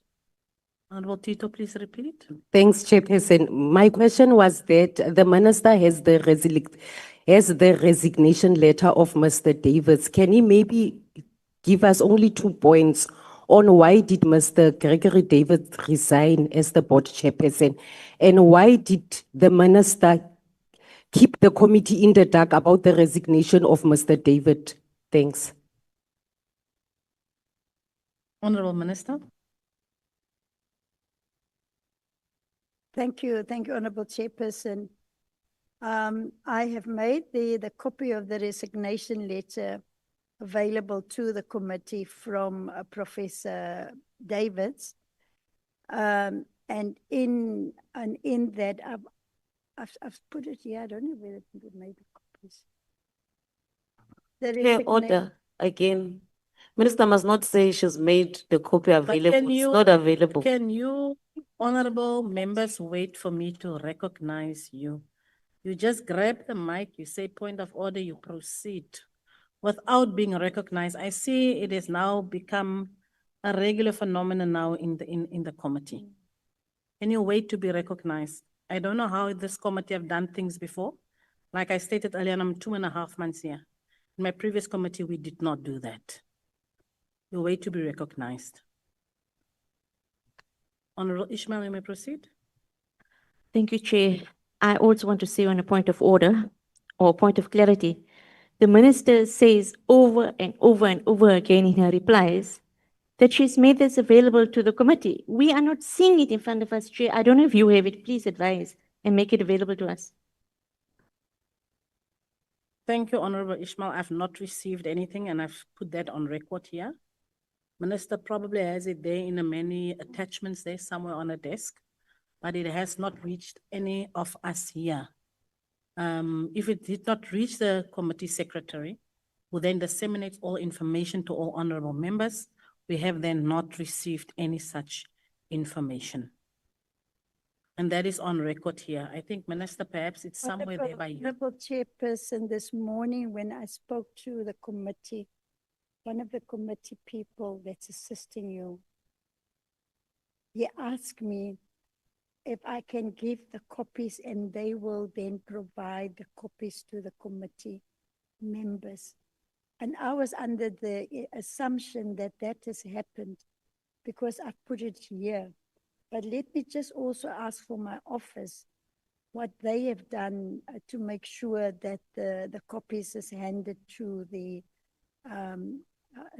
committee assistant, and then I will get back to Chairperson now. I'm just going to clarify quickly, so that we hear, but we have not received it. I have not received it in my inbox. Gentleman there next to them.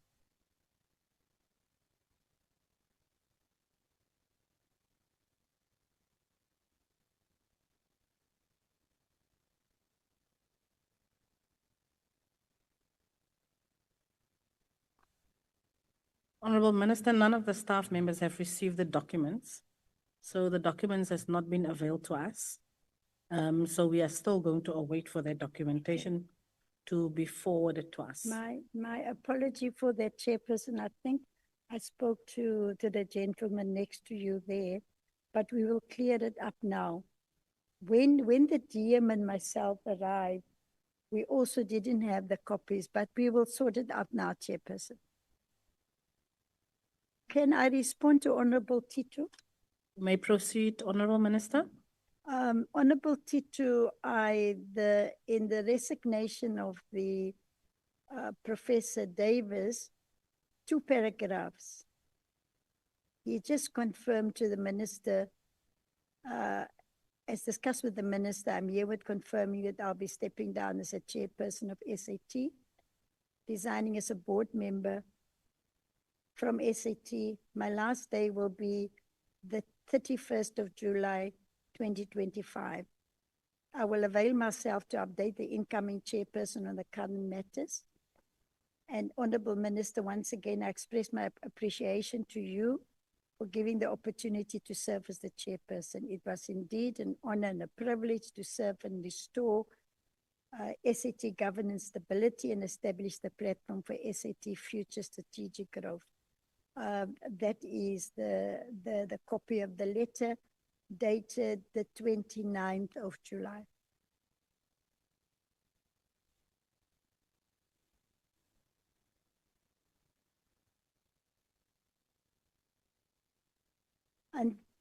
And then there is the minutes of the board meeting, where at the end of that board meeting, it is noted in the minutes that he then told the board that he's resigning at the end of the meeting.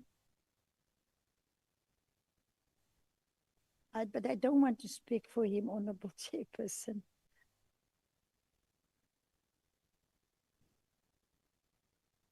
I can see Honorable Tito is jotting down follow-up questions. Honorable Tito. Thanks, Chairperson. Chair, you know why did I ask that question to the Minister? Because of, I remember very well we had a portfolio committee meeting, it was last year, when the Minister came to us and gave us a briefing about the board members were continuously having 54 board meetings. And then we asked her, why did she appoint Professor Gregory Davis as the chairperson? Because he was also part and parcel of that board meeting that was taking the 54 board meetings which were irregular. The minister took us into confidence, saying that Mr. David is qualified and everything like that. But now today, there is this letter that is coming here to us. Can the minister explain to us, because of the letter itself, it's not, how are we going to hold Professor David accountable when he is writing that letter to the minister? It's a question. Thanks. Thank you, Honorable Tito. I'm noticing the hand of Honorable Ishmael, followed by Honorable Linda. Thank you, Chair. I know I'm not allowed to ask a question on another member's question. I just wanted to get clarity. Did the minister say Professor Gregory Davids resigned on the 29th of June? I just want to clarify the date.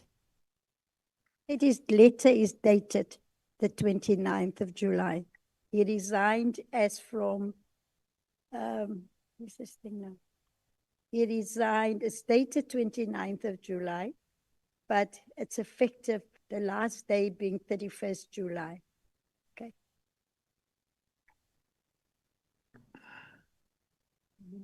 Chair.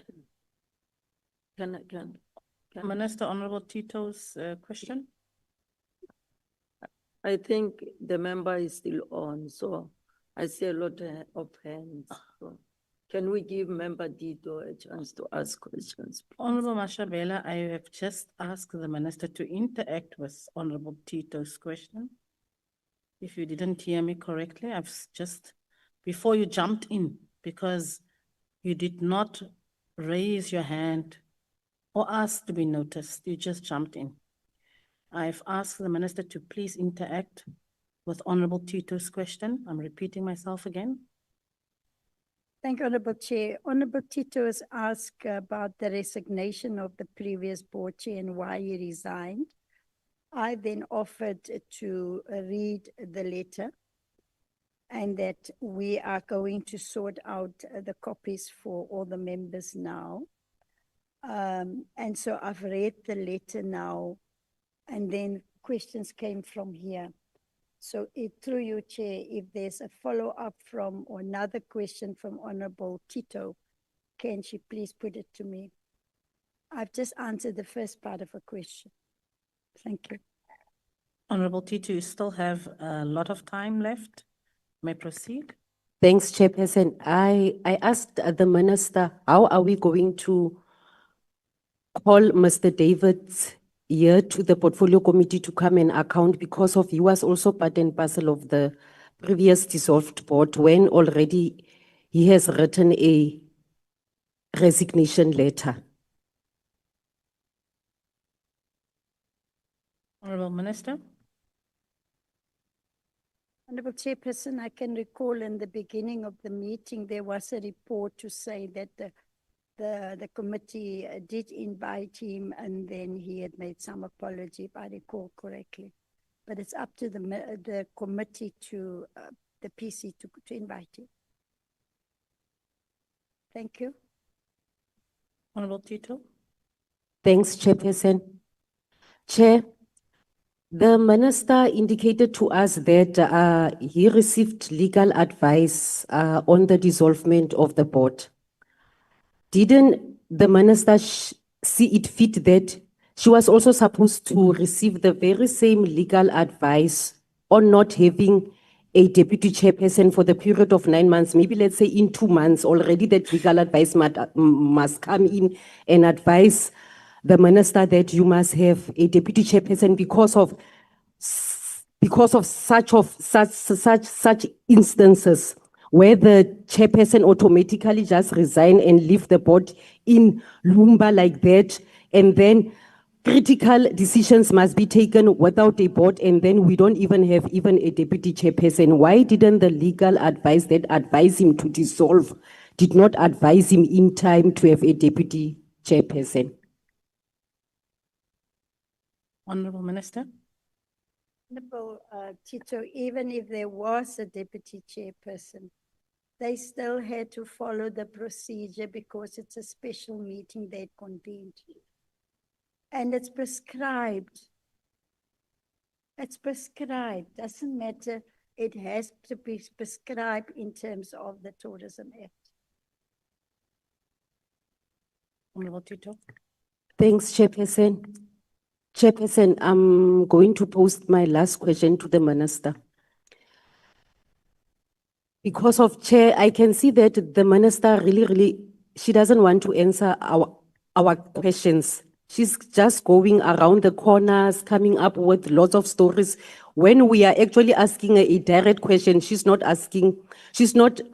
directly answering us. So I'm just going to post my last question and then give over to my next colleague. Could the Minister agree that the dissolved board inherited serious governance issues with adverse audit findings against South African tourism, and that this board had brought some stability in the entity and was working to deal with corruption in the entity? Thanks. Honorable Minister.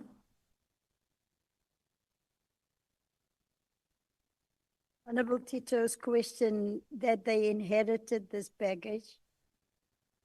And yes, there was a lot of baggage starting way back from 2019, 2020, 2021, 2022, 2023. Yes, they did inherit a lot of baggage. And that is what the board had to deal with. Even myself, I said to this committee before, when you come into a position, I can't say, I'm now minister, that happened before my time. You accept the responsibility and the position with the baggage. And therefore the board must play an important role to deal with that. Even I'm still dealing with 2021. There's still some issues in the department of 2018. And then when members ask me questions, members go back as far as 10 years ago. I must go and find those answers. So yes, there were and still are some issues there that need to be attended with by the board.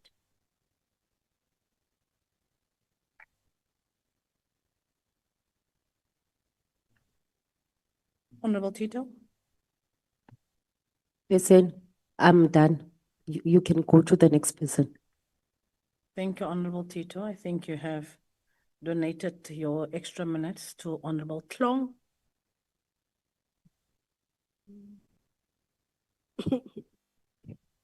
Thank you, Chairperson. Chairperson, we must also not overlook that the committee must not overlook that the minister seems not to be having a good relationship also with her support staff.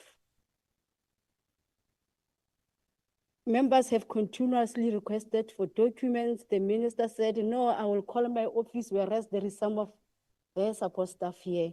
We must not overlook that. You can't manage a small office. What about the department? You can't have a proper relationship with small people in your office. Now, what about managing the big department? Chairperson, I want to take the minister back to what she alleged earlier. She alleged that there were factions in the board.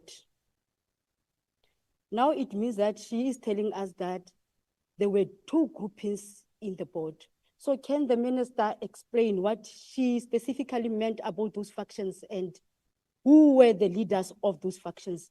In this regard, Chairperson, the minister must give us specific names to say Paul was leading this faction and Mary was leading this faction.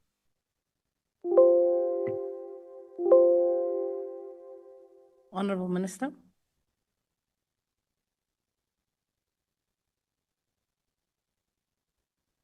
Honorable Chairperson, Honorable Member. The question, I did answer it before. Now, the Honorable Member is taking it 1 point further compared to other members. She's asking for me to give her the names of who led which faction. That is what the Honorable Member is asking.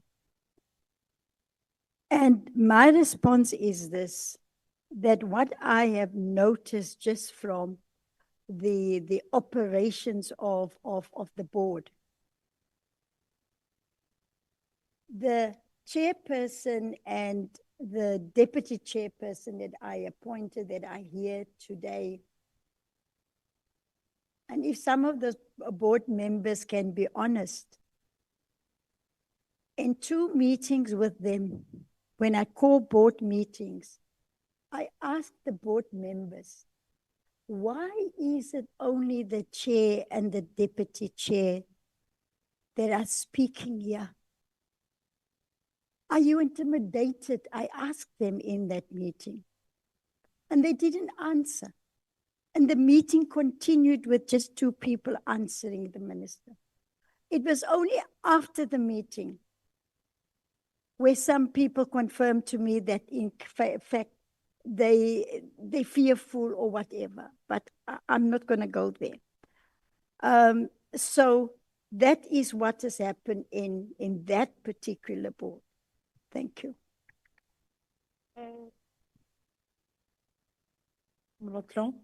Thank you, Chairperson. Again, the minister has failed to clarify and to take this committee into confidence what she alleged about the factions in the board. What the minister have just said is that there were 2 meetings whereby she picked up that there are infights. So out of only those small 2 meetings, the minister took a very big decision of dissolving a board. That must be noted, Chairperson.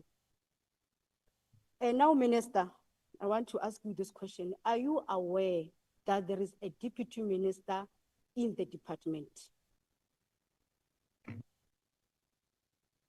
Honourable Minister.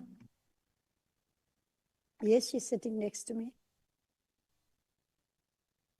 Honourable Long.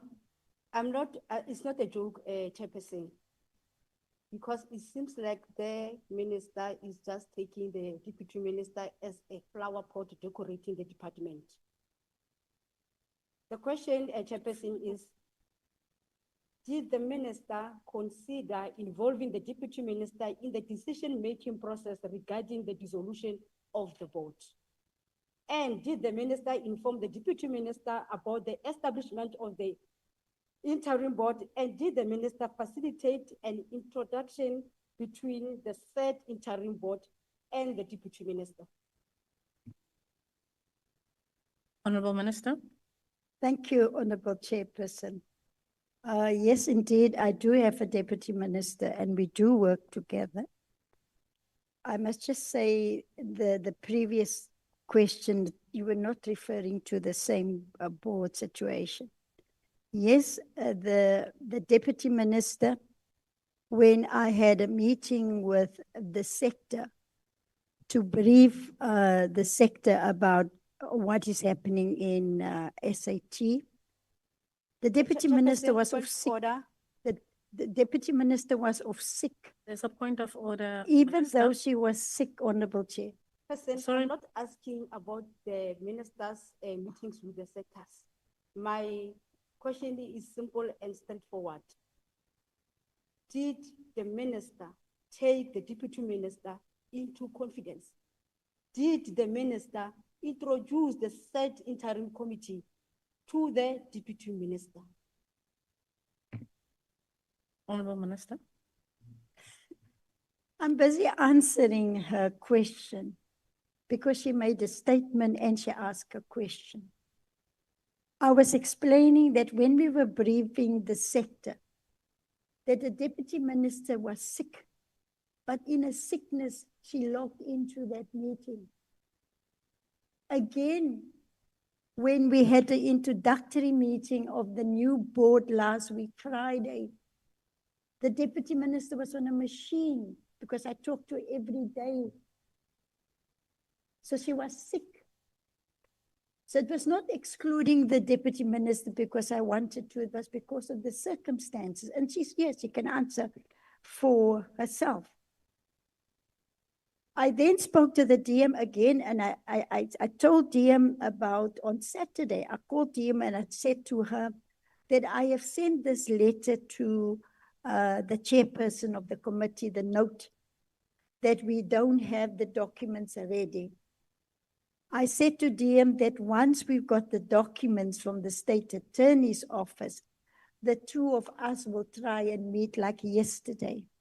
The documents didn't come until this morning. And as we were walking here, both the deputy minister and myself got a copy. I had prepared my statement, and I also asked my office to give the deputy minister all the attachments which they made this morning. So maybe to insinuate that I am ignoring the deputy minister, it's not correct. We're working well together. So I just want to say, Chairperson, that is not the case. Thank you. Thank you, Chairperson. Are we allowed to pose questions to the Deputy Minister? You may. One question. Thank you, Chairperson. DM, is what the minister is saying, is it true? Has she been informing you even about the process of ending up taking a decision of dissolving the board? Were you informed? Do you know who these people that have been appointed in the interim board, do you know who they are? Oh, thank you very much, member. I was hoping that I won't be requested to respond to any question. As you could see and hear from the minister that it's the responsibility of the minister by law. But the minister do sometimes discuss with me about the challenges that is faced by the board. But to be honest, we had a meeting, I think, a day before the board was dissolved with the industry, where the minister raised some issues of her concern. But I only then was informed by the minister that the board has been dissolved after it has been dissolved. And I raised that with the minister by saying, I would appreciate it, Minister, when you have such intention to always just to inform me, because I belong to a party, which then when such things happen, they would call me and ask me what is happening. And it's best to say, I don't know. It's bad, it's unlike me. As you know that I've been a deputy minister for ages. I've worked with different kind of ministers, but there's no different from minister and other ministers, which were my party's ministers. We are working very well together, but there is that weakness that the minister then will inform me always after everything has happened. Your second question with regard to the names, I don't know those people. I received a call from the chairperson of the portfolio committee, who was fighting with me as my leader in the party, saying that why didn't you inform us that there are such names that has been proposed? I said, I don't have such a list. Can I have a look at that list? And then the chair then gave me that list. So to be honest, working together, we are working together, as the minister is saying. But where such decisions are being taken, maybe there will be an opportunity in future of us discussing such things before decisions are being taken. That's why I've decided to keep quiet, because I know we are working very good together. But when these specific decisions were taken, I was only informed after. Thank you very much. Thank you, DM. Honorable Tlong. Thank you, Chairperson.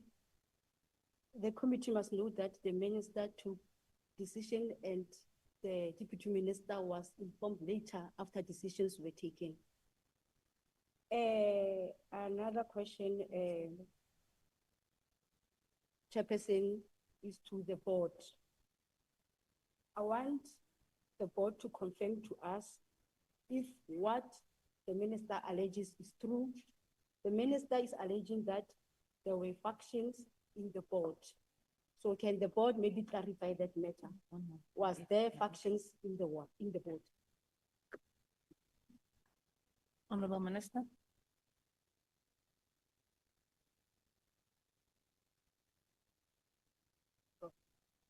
Chair, I think it's the board, not the minister. Is a board, please. Who from the board will be answering? Chair, based on the discussions that were raised by the minister, she was talking about the former chairperson and the former deputy chairperson, which is Makosazana and I. And so I think it would be best if we are able to talk to the issue of whether there was factions. In response to that, I can say that the minister has distorted the facts of the board. There is or there were no factions in the board. The meeting that the minister refers to is a meeting that was led, it was on the 30th of August 2024, that was led by the chairperson. The chairperson, at the end of her submissions to the minister, had invited me to make contributions, and it was on that basis that I'd made those contributions. In addition, it is not true that the members couldn't answer and were bullied. In fact, the opposite is true, and there's a recording. The members, the board members, and we're fortunate enough to have two of them that can confirm it, said they were covered by the submissions as presented by myself and the chairperson of the board. So that is factually incorrect. The second point that I do have to raise is that when we resigned as chair and deputy chair, there were 4 board members who resigned with us in support of what we had done.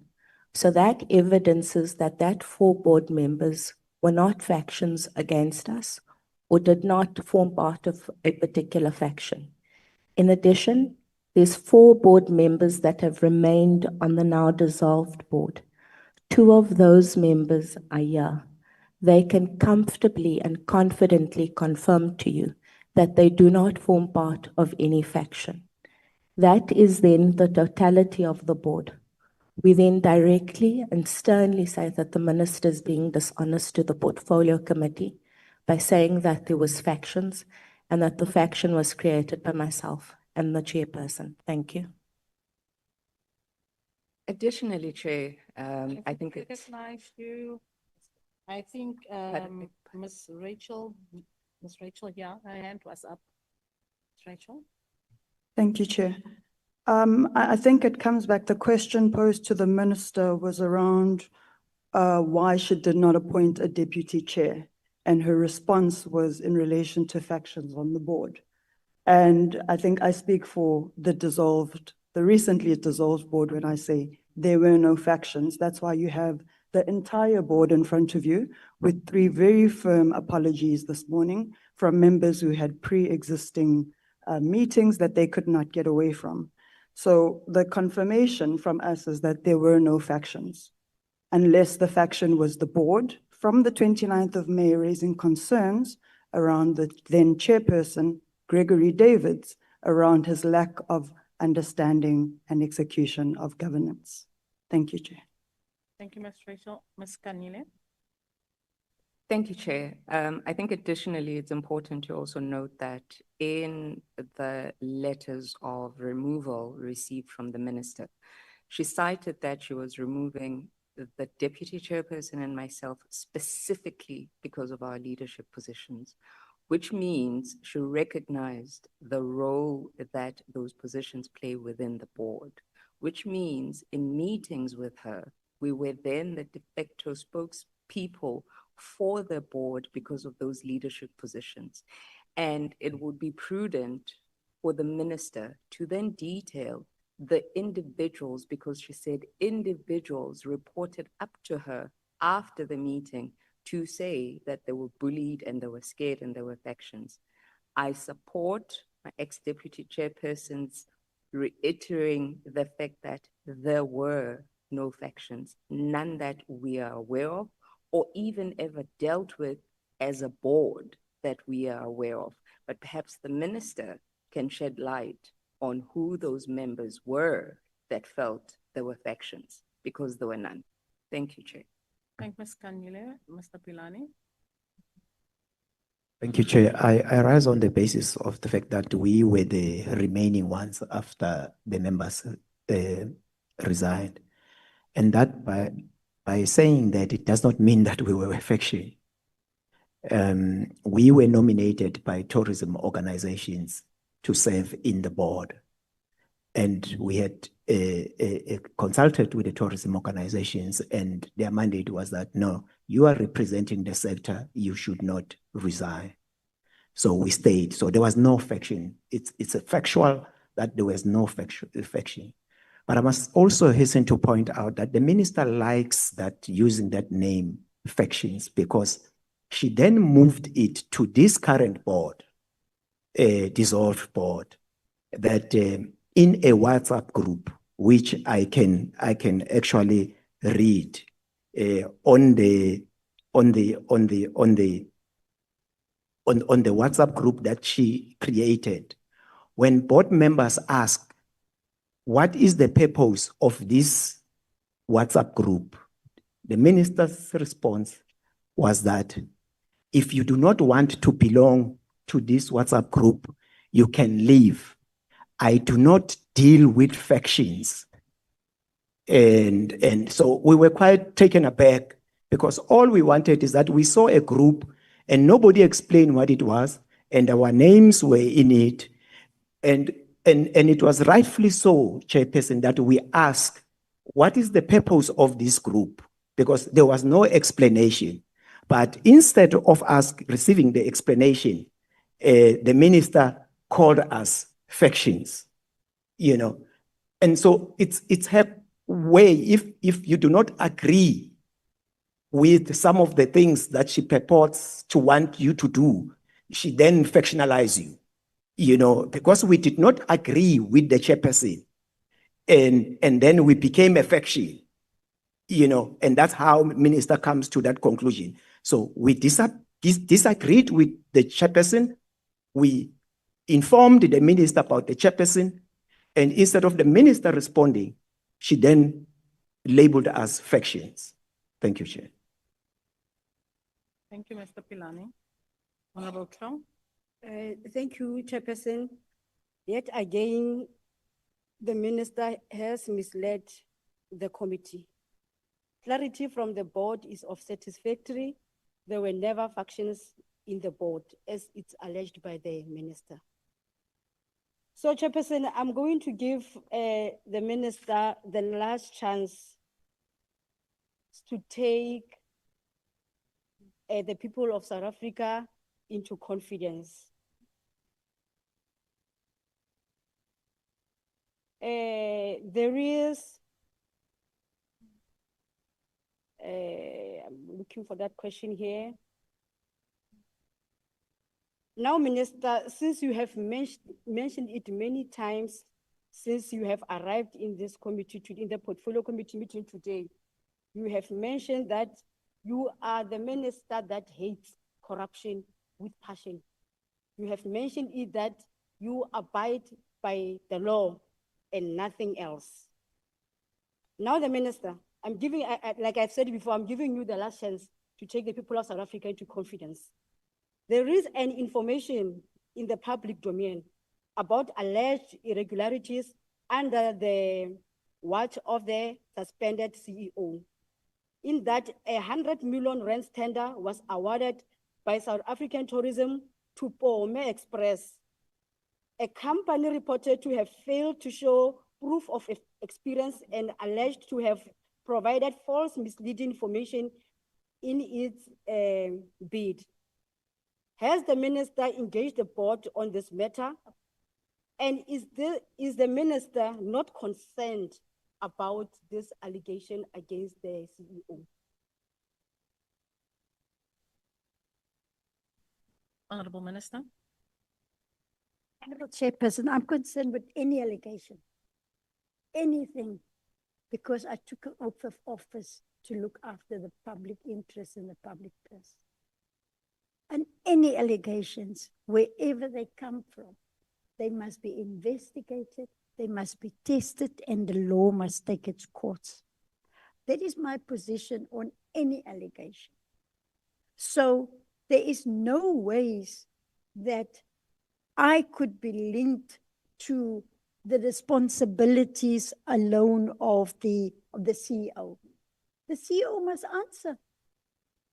If it's the head of supply chain management, they must answer. We know in terms of the PMFA, that as politicians, we don't get involved in procurement. And these issues must be tested. And people can produce the evidence that they have, must be investigated, it must be tested, and the law must take its course. We should not turn a blind eye to any of these things. Certainly not myself. It must be tested, it must be investigated, and those who are found to have done wrong, they must be brought to book. Honourable Member, that's my attitude with any allegation of corruption. I thank you.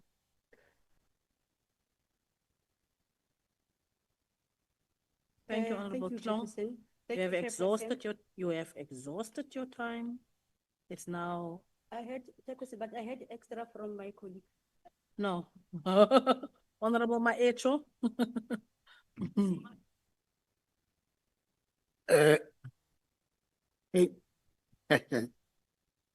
Yeah, no. Thank you, Chair. And once again, greetings to the Minister and the DM, as well as the Office of the Minister, and then the board. I will say the board for now, because they are present with us here. Honorable Minister, I will mention the rules of Parliament, since you have mentioned the separation of powers in terms of the Constitution between the executive as well as Parliament.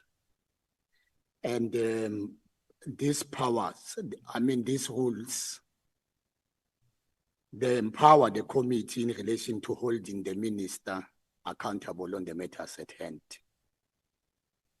Amongst other provisions, Rule 227, subsection 1, paragraph B of the 9th edition of the Rules of Parliament stipulates that a portfolio committee must maintain oversight, and then number 1, exercise within its portfolio of national executive authority, including the implementation of legislation, and 2, any executive organ of state falling within its portfolio.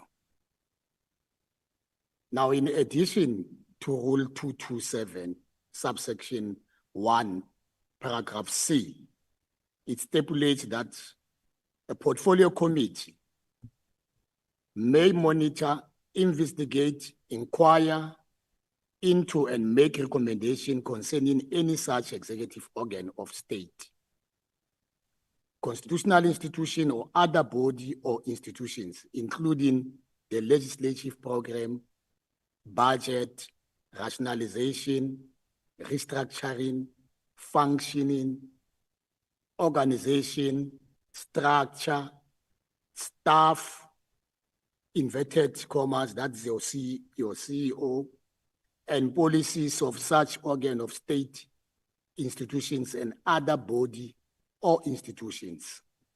Now, Honorable Minister, these provisions of rules are very important for this meeting. Now, as we're sitting here as the committee, we're going to interrogate you as the executive on a wide array of issues, including but not limited the application of legislation. functioning of the board, conduct of staff, which is the CEO in this regard, and labor policies of South Africa, of South African tourism. Now, I thought that I should at least bring it to the attention of this meeting, because repeatedly you have been reminding us and reflecting on the separation of powers in terms of the Constitution, in terms of your role and our role. So it is also equally important that this meeting must also remind the Minister of our role as the oversight function of Parliament, which is this portfolio committee. On the 14th of August, there was a letter from you that you wrote to the board seeking an explanation from the dissolved board that why they have taken a resolution to place the CEO on suspension. And this was televised or broadcasted on the media and the television, where you also gave them 48 hours. Think that, yeah, you gave them 48 hours to respond. Now, the question is, because when I was listening to the board, and this also will go to the board as well, did you receive that explanation from individual members of the board? And equally, to the board, have you written, since you have been given 48 hours to respond to the decision by placing the CEO on suspension? But first, I will want to hear from the Minister. Thank you. That's the first question.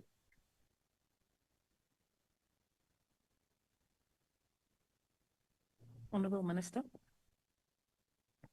Thank you, Honourable Chairperson. Honourable Chairperson, I in fact have the same rules here with me. And I respect the rules, and that's why I even brought it with me and I read it again this morning, especially powers of the Portfolio Committee in terms of Rule 227. So I have them with me here. So I'm aware about the points raised by the Honourable Member and the powers of the committee. The Honourable Member make a reference to a letter dated the 14th of August, if I heard you correctly, where in that letter, I wrote to the board where I asked for a written response as to why the board should not be dissolved. Yes. So I also have that here. And then there was a response by the board, I think on this 14th of August. It's both here. So the letter reads, and the response of the letter of the 14th, they acknowledge receipt of the letter dated 12 August, sent individually to board of directors, the board, concerning the board resolution of 1st August. We provide the board's written submission, though thought it prudent to provide the necessary background regarding the events that led up to the board. Now, if I heard you correct, Honourable Member, you said I wrote a letter to the board on the 14th of August asking them why did they suspend the CEO. Is that what you are saying? Honourable Echo. No, Chair, I think the Minister did do justice to correcting the earlier statement forwarded by myself to her. The statement is such that you wrote a letter on the 14th of August seeking explanations from the board by its decision. Remember, the board took a decision, the resolution. Yeah. So on why they should not be dissolved. Yes, indeed. The letter to the board reads as South African Tourism Board unlawful resolution taken on 1st of August. It's been brought to my attention that the SA Tourism Board of Directors passed a resolution on 1st August by way of a round robin to appoint Mr. Lawson Naidu as a representative of the board to communicate and implement all decisions taken by the board. And then a copy of that is attached to. I did not, in my request, at any time ask them to respond to the suspension of the CEO. I just made a reference to section 13(7) of the Act that reads, the minister must appoint one member of the board as chairperson and another as deputy chairperson of the board. That was the letter that I've written to them and that I've said they must respond to me within 2 days. So my understanding of your question, Honourable Member, was that you said that I wrote to the board to ask about the suspension of the CEO in that letter of the 14th. So I'm just trying to correct that. Thank you. Honourable Maechu. Chair, I want to respect your plea by cautioning the meeting in the beginning when you said we are not going to be engaging on dialogue. And with that regard, I think the minister is aware of what she has addressed the media, and when she addressed the media about the very same decision that you then took to write to the portfolio, to the then dissolved board, and also giving them the 48 hours. So I don't have to be into detail, but if you want me to be into detail, I will do that, because I can do that, Minister. But for the sake of time, with due respect, I humbly ask that did the board submit to you that explanation of why they should not be dissolved within the 48 hours? The answer is yes, they did respond within the 48 hours.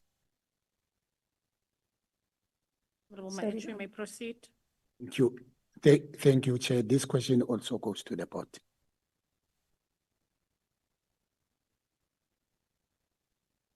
Board members. Thank you, Chair. As I said earlier, we received a letter on the 12th of August, Honourable Member, from the Minister, asking us to provide reasons why the board should not be dissolved. And the issue we were to respond on was on the Minister's allegation that the resolution that we had taken to appoint myself as a board representative was unlawful. We therefore premised our response on that. But we went further. We submitted a detailed 4-page letter to the Minister, which gave the background to the issues in the board that ultimately led to that resolution being taken. So we feel that we dealt comprehensively with the question that the Minister had posed to us. The problem, Honourable Member, is that as I highlighted earlier, and it's a point that I think needs to be emphasized, is that the letter that then came from the Minister on the 19th of August that dissolved the board used a different reason for dissolving the board. It was no longer an unlawful resolution. It was now an unlawful meeting. We were never asked to respond to the issue of an unlawful meeting. So we were never given an opportunity to be heard. And on that ground alone, the Minister's decision to dissolve the board has no validity. Thank you. Mr. Kelly.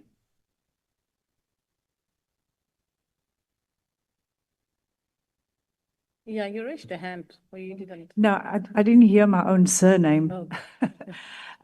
I think it's very important, Portfolio Committee and Honourable Chair, that we bring to your attention that we wanted to meet with the Minister over and above the letters that we wrote, that we also said we are willing to meet. It is important that we meet. A meeting was then convened with the umbrella body, the Tourism Business Council of South Africa. And as my colleague said, we are members of the TBCSA. And in that meeting, the membership of the private sector had requested to the Minister to mediate, to meet, to commune, to convene in the spirit of a democratic movement as comrades. Let's talk these matters through, because it's in no one's interest to keep dissolving, resigning. It puts us in disrepute. In the meeting, and there's a very nice English word, and actually, I'm not English speaking. It's called duplicity. You say one thing and you do another, which the honourable member there had asked the question, did you not? And in that meeting, the Minister indicated to all of us, the leaders, the CEOs of all the big companies, that she's willing to meet with the SAT board. When that meeting concluded, we received our letters. We are dissolved. Thank you. Thank you, Ms. Nokeli. Honorable Maecho. Thank you, Chair. Now, Chair, this clearly shows that the board or the dissolved board is being dissolved on the basis of performing its constitutional mandate by the Minister. And it is in my view that this was an overreach by the Minister for doing that. Also, I will join the chorus of the other portfolio members that it is indeed that the Minister is seen protecting those that are flagged in the forensic report, the Auditor General's report, and therefore preventing the board from performing its mandate. Now, I don't want to repeat this matter because I know that the Minister will also bring a particular view over this thing. Now, just for the record, I wanted this meeting to note that indeed there is an overreach by the Minister in preventing the board from performing its constitutional duties. Now, the question also will be directed to the board. Now, can the board provide the minutes or letter from the Minister upon receiving the Ngobane forensic report? Because when we're listening to the presentation, there was a mention of the Ngobane forensic report, which also flagged the CEO in terms of maladministration and financial misconduct. Now, we want to check that because the Minister in her statement says that one of the reasons that she had to also write to yourselves as the board is that she expected you to take actions on the forensic report, which you could not do that. So now, in this regard, I will want to ask the board to provide us with at least an explanation in this portfolio committee. Furthermore, these letters that you, Chair, requested in terms of the package prior to the meeting from the Minister to provide us as members of the portfolio committee so that we can then read for ourselves and peruse.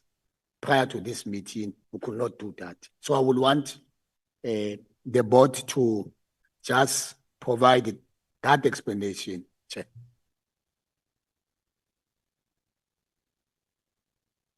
Honourable Minister. Thank you. Thank you very much, Honourable Member. To your question about whether we the board did provide the minister with the report from Gubani and Associates, the answer is yes, we did. We did so at the same time as when we then highlighted to the minister that we are going to implement the recommendations in the report. And obviously to do that, we obviously needed the minister's concurrence. The minister requested quite a number of the documents that related to, or, more the issue of the intent to act against the CEO. And the information was provided to her. And as she rightly said, even by the time we had a meeting with her, by the 4th of July, she would have been in possession of all that information. But on the 4th of July, the minister highlighted the issue of the SIU report and the fact that we needed to have dealt with the issues there. Now, as the board, obviously, we were seized with a number of issues, as have been highlighted, challenges within South African tourism, which related to issues of government procurement and financial management. And at the same time, we're seized with the issues around the annual, audit. So we had to make a decision as to what is important. We felt that the matter of the material irregularity is very important because it would be something that the AG had highlighted in 2024 with a note to say that it will be addressed in 2025. So as a board, we then applied ourselves to that matter. And that is why we appraised the minister of the report, the Ngubane report, and the intent by the board to act on that report. I think that should answer the question. The minister was very much aware of that. Thank you. Honourable Maetso. Thank you, Chair. And I will keep on referring to what you have mentioned in your input of the package or documents that we're supposed to receive. The minister alleges that the board chairperson resigned on the 29th. Is there on the letter there? But because we don't have that letter or document with us, we'll take it as a hearsay for now from the minister. But the board says the board chairperson resigned on the last meeting of the court on the 31st. So there is a contradiction here. And what I will propose, Chair, is that the minister must not even, I think that she has done that because I've seen her giving the office staff documents to submit to you. I think the minister has submitted that letter so that we can verify whether the letter is indeed from the former portfolio chair and as well as is dated the 29th, because there is a contradiction of these dates of the resignation of the chair. The board says 31st and then the minister says the 29th. I think that one, I think it's on the lighter note. But Chair, the minister also said that she had removed the chairperson and the deputy chair from their leadership position and placed them in the board as ordinary members. She did not suspended anyone or dissolved anyone. The board members voluntarily decided to resign. Now, Chair, by doing that, actually the minister undermined the board's autonomy by removing both the deputy chair and the chairperson from their leadership positions and demoting them to ordinary members. But equally, Chair, what the minister did was to punish dissenting voices in the board, so that if the chairperson and the deputy chairperson were vocal about issues within the organization or disagreed with the minister's decision, then they could be seen as a way to be silenced. Now, the minister, I put it to you, I put it on record, and I put it to you that these actions by yourself, you were doing so to protect the CEO because of the findings on the material irregularity, Ngobani forensic report, as well as the SIU report, which you requested the very same board to give you the report on the actions that they taken. Am I correct or not, Minister? Honorable Minister. I will repeat again. And I might sound like a stuck record, honorable member. I said right from the word go this morning, if there's any evidence that I'm protecting corruption or alleged corruption, please, people know what to do with that. I did admit this morning also that I received the Ngobani report. I received the letter from the board with their recommendation of suspension. I had a meeting with the board and I had said to them, if you want me to concur, let me look at your documentation, including the Ngobani report. I got the last information from the board on the 4th of July. A letter from CTH that was outstanding in my pack. I further advised the board in a letter to them that I've sought the help of Minister Buthelezi to assist me to go through that information. Minister Buthelezi came back on the 27th of July. Before I could go back to the board and report back to them on the outcome of Minister Buthelezi's advice to me.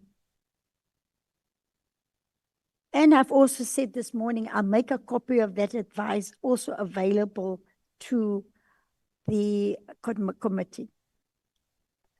But to create a perception that I have delayed this deliberately from when the board requested me for my concurrence, that is what I've been repeatedly trying to explain this morning. It was not deliberate. That it took from the 4th of July to the 27th of July to come back to the board with a response.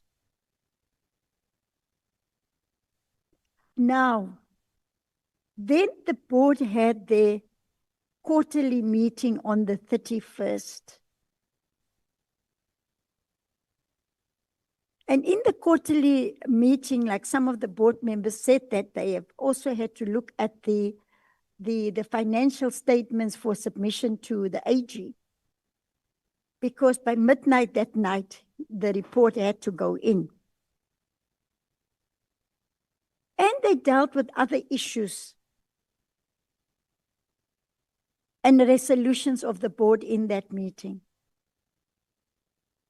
And that was an ordinary quarterly meeting of the board. Where the problem started from, and this is what I've also said repeatedly this morning, and I don't mind to repeat myself again, because I respect the honorable members. The chairperson resigned on the 31st. The letter that I read here was dated 29th July, but in the content of the letter, he says he's resigning from the 31st of July.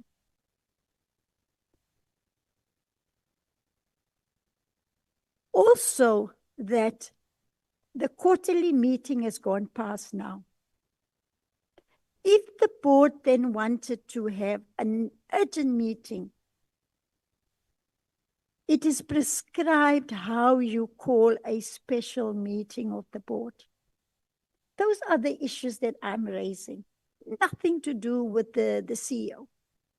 The CEO is still suspended as we speak. I raised the issue of not following due process in terms of calling a special meeting. And then on the 1st of August, and I don't want to go back to the semantics around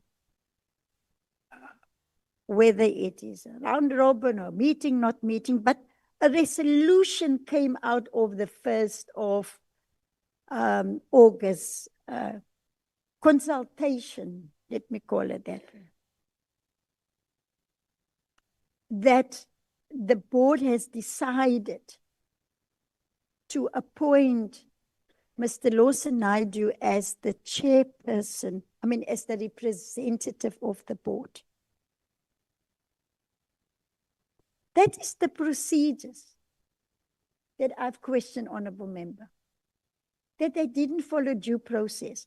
But I went further this morning to illustrate to the portfolio committee, it was not the first time that I've raised the same issue with them about not following due process. I had a meeting with the board on the 4th of July where I raised the issue. They must be careful, they must have properly constituted meetings. I followed it up with a letter in a writing on the 13th of July to say, please desist. On the 22nd of July, the board responded and they admitted that they will now improve to have properly constituted meetings. Because I said to them, Honourable Member, the decisions that you take in a committee or a meeting that's not properly constituted could be questioned, could be declared invalid, and it could impact on the integrity of the organization. So I raised it in a letter to the board on the 13th of July. And here we are, the 1st of August, and they do exactly the same, what I discussed with them on the 4th of July and in a letter on the 13th. So I want members to understand that I did make the distinction between a normal board meeting. In terms of the Act, the board are allowed to have at least 4 meetings for a year. But when they want to have a special meeting or whatever meeting, they have to follow a certain process. Now, if the committee members are saying to me, Minister, but it's just a technicality. Look, they might not have followed process or not, why? Then we can discuss that, because then I can refer you to the law. But instead, what I hear is that based on the technicality, you had dissolved the board because you are trying to protect the CEO. And that's why I have to repeatedly say and explain that is what has happened. Now, can you see there? I don't mind to be intimidated, my sister. Yeah, you protected. Thank you, Ian. I was just going to say you may proceed. I really, honorable member, I really don't want to go through the whole issue again. I'm still sitting here. I'm supposed to be on a flight for cabinet meeting tomorrow. But I had cancelled my flights because I want to not be accused that I'm running away from the committee. I'll find my way how I get to Johannesburg tonight still. So, Honourable Chairperson and honourable members, I think it's a matter of how we approach this matter. You have got your approach and your understanding, and I've got my approach and my understanding. And I think throughout the whole day, I'll be the first one to admit that we were not able to meet each other. We have not been able to meet each other from your approach and from where I am coming. And I'm just, sorry, I'm generalizing. This is what I've experienced during the day today. And the question then is that the chairperson announced this morning that after we are done, then the committee will continue your deliberations. And then in those deliberations, you will then decide on the recommendations, including some of the recommendations that came out already to the committee that the board should be reinstated. And I respect that process. And I will wait for the outcome, Honorable Chairperson, of your deliberations and your decisions, and then we can further engage on that. So I've tried my utmost best to explain both in, the approach that I am taking, from what angle am I coming. I've listened to the dissolved board members and other members before.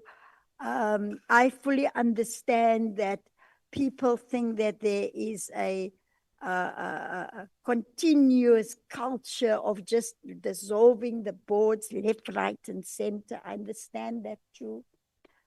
And that's why I started this morning with the first board of the Tottenham Hotspurs deal and what happened there.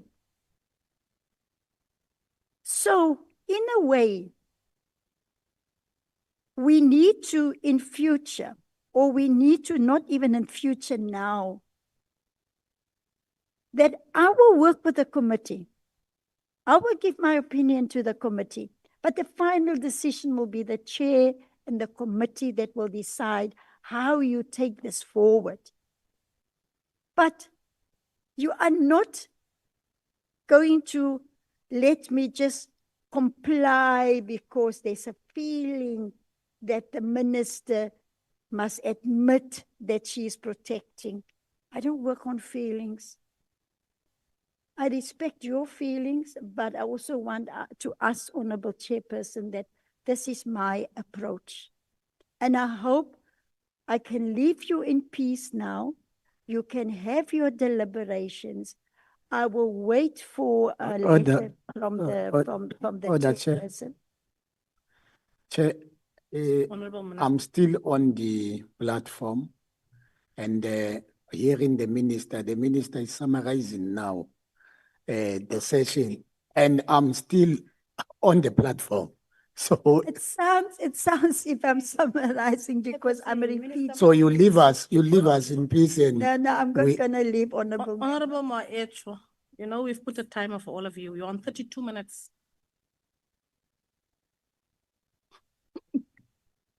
Chair, listening to the minister, I think I agree with her when she says that in terms of the act, the board is required to follow procedures in terms of convening its meetings. Even in a situation where there are urgent matters, they should follow the procedure.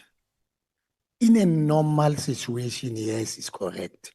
But in an abnormal situation, which you, the minister, have created, what do you expect the board to do? Honorable Minister. I still expect the board to follow the law. Thank you. The minister will, from time to time, not even answer us. And I think that we must just accept that she's not willing to answer us. But Chair, let me not further question the minister and just make proposals that the minister should reinstate the dissolved board. as the portfolio committee, we view the minister's action of dissolving the board as a way of shifting the blame, just to deflect criticism for her actions by placing the responsibility, her responsibility on the board members. And as well, I think that the minister is trying to maintain control in terms of what is happening in the administration, particularly the CEO, by portraying the board members' resignation as voluntarily decision. Therefore, the minister may be trying to maintain control over the narrative and limit scrutiny of her actions. Now, Chair, in the interest of time, that we have deliberated this matter, but it is not the end. We have the responsibility to hold the executive accountable, and I'm happy that the deputy minister was not even involved in some of these unilateral decisions that the minister took, but just calling her and say, I'm informing you that I've appointed so and so and so to continue with whatever that she believed that it will be in the best interest of the South African tourism. But in a real sense, the minister has brought lots of confusion, and where we are, we could have avoided this matter if the minister would have at least engaged yourself, Chair, and the portfolio committee, but taking into confidence the deputy minister as well. Thank you, Chair. Thank you, Honorable Maecho. And we have now come to the end of our meeting. I see the person who posed 13 questions is shaking her head. She will, Honorable Ishmael, I think you can pose those questions in writing. You can submit through the Sang, and then we will then submit it to the minister. And then, Minister, we give you a week to respond back to the questions of Honorable Ishmael. We know that we've said that we will finish at 4:30. So I have to just extend an appreciation and thank everyone, because we are way over 4:30. It's now 2 minutes past 6. And you have remained here and stayed here until the end. So I would like to just thank the minister. And as she has mentioned, she had to catch a flight and cancel that flight because the Honorable Member Maecho was still on the floor, and she needed to still interact with all of the questions of all the honorable members, so that when we leave here, that we as the committee are satisfied with our deliberations for the day. Also, thank you to our Deputy Minister, Mamegi Sochu. She's also been here the whole day with us.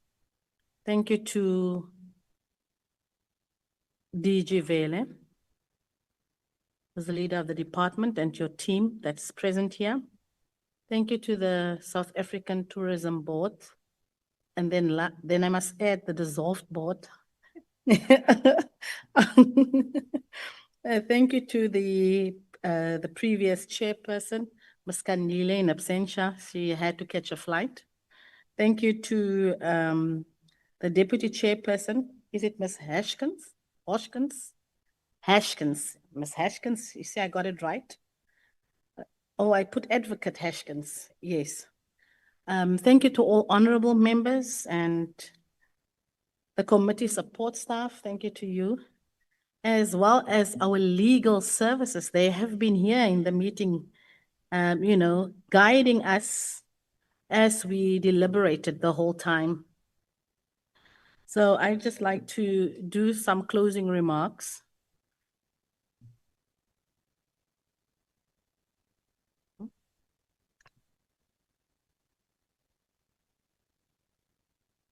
Honorable Hlongo. Thank you, Chair. Just a proposal, Chair, that the minister kept on referring to her documents, that she leaves the documents before she leaves, so that she does not go and alter the documents and come back with new ones. She referred to them, meaning the information is there on those documents. Thanks, Chair.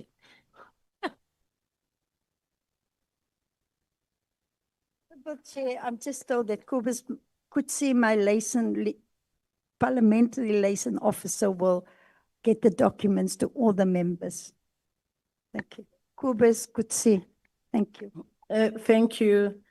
Thank you, Honorable Minister, and thank you, Honorable Flongo, for jumping the gun, because that was one of, it was part of the closing remarks, that all documentation that were not submitted to the chairperson's office be submitted, so that we provide the information to all honorable members. Honorable Ishmael, you are going to pose your questions via Disang. The meeting of the 1st of August 2025 is contested between the minister and the dissolved board. This is the meeting that forms the basis of dissolving the board.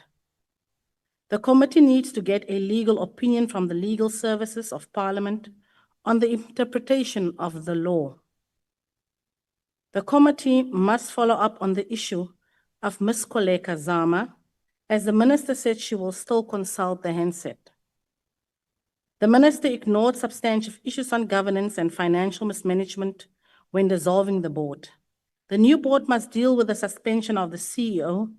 It should be noted that the board inherited the CEO, who was appointed on the same day as them. The caution is that the CEO has checkered past as the material irregularities of 4.2 million happened under her tenure as the CEO. She was brought back by the interim board. Again, it is the interim board that will deal with her suspension. This matter needs special attention by the Portfolio Committee. So based on the legal advice, the committee may further deliberate on the matter of the dissolution of the board. The challenge is that the minister said the dissolved board intends taking legal action against her. If the legal action is taken by the dissolved board, the matter will be sub judice, and the committee may be hampered to deal with this matter further.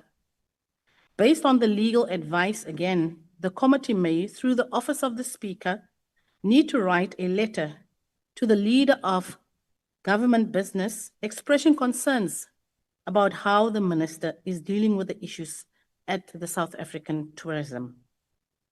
And I know that majority of the members have proposed for the dissolved board to be reinstated. But we have consulted our legal advice that has been here since this morning, 10 o'clock with us, and said that we should have a thorough legal opinion, and then we will come back to attend to the matter. But the matter will not just be swept under the carpet. We will again interact with the matter. Thank you everyone for attending today's meeting. The meeting is closed. Thank you so much.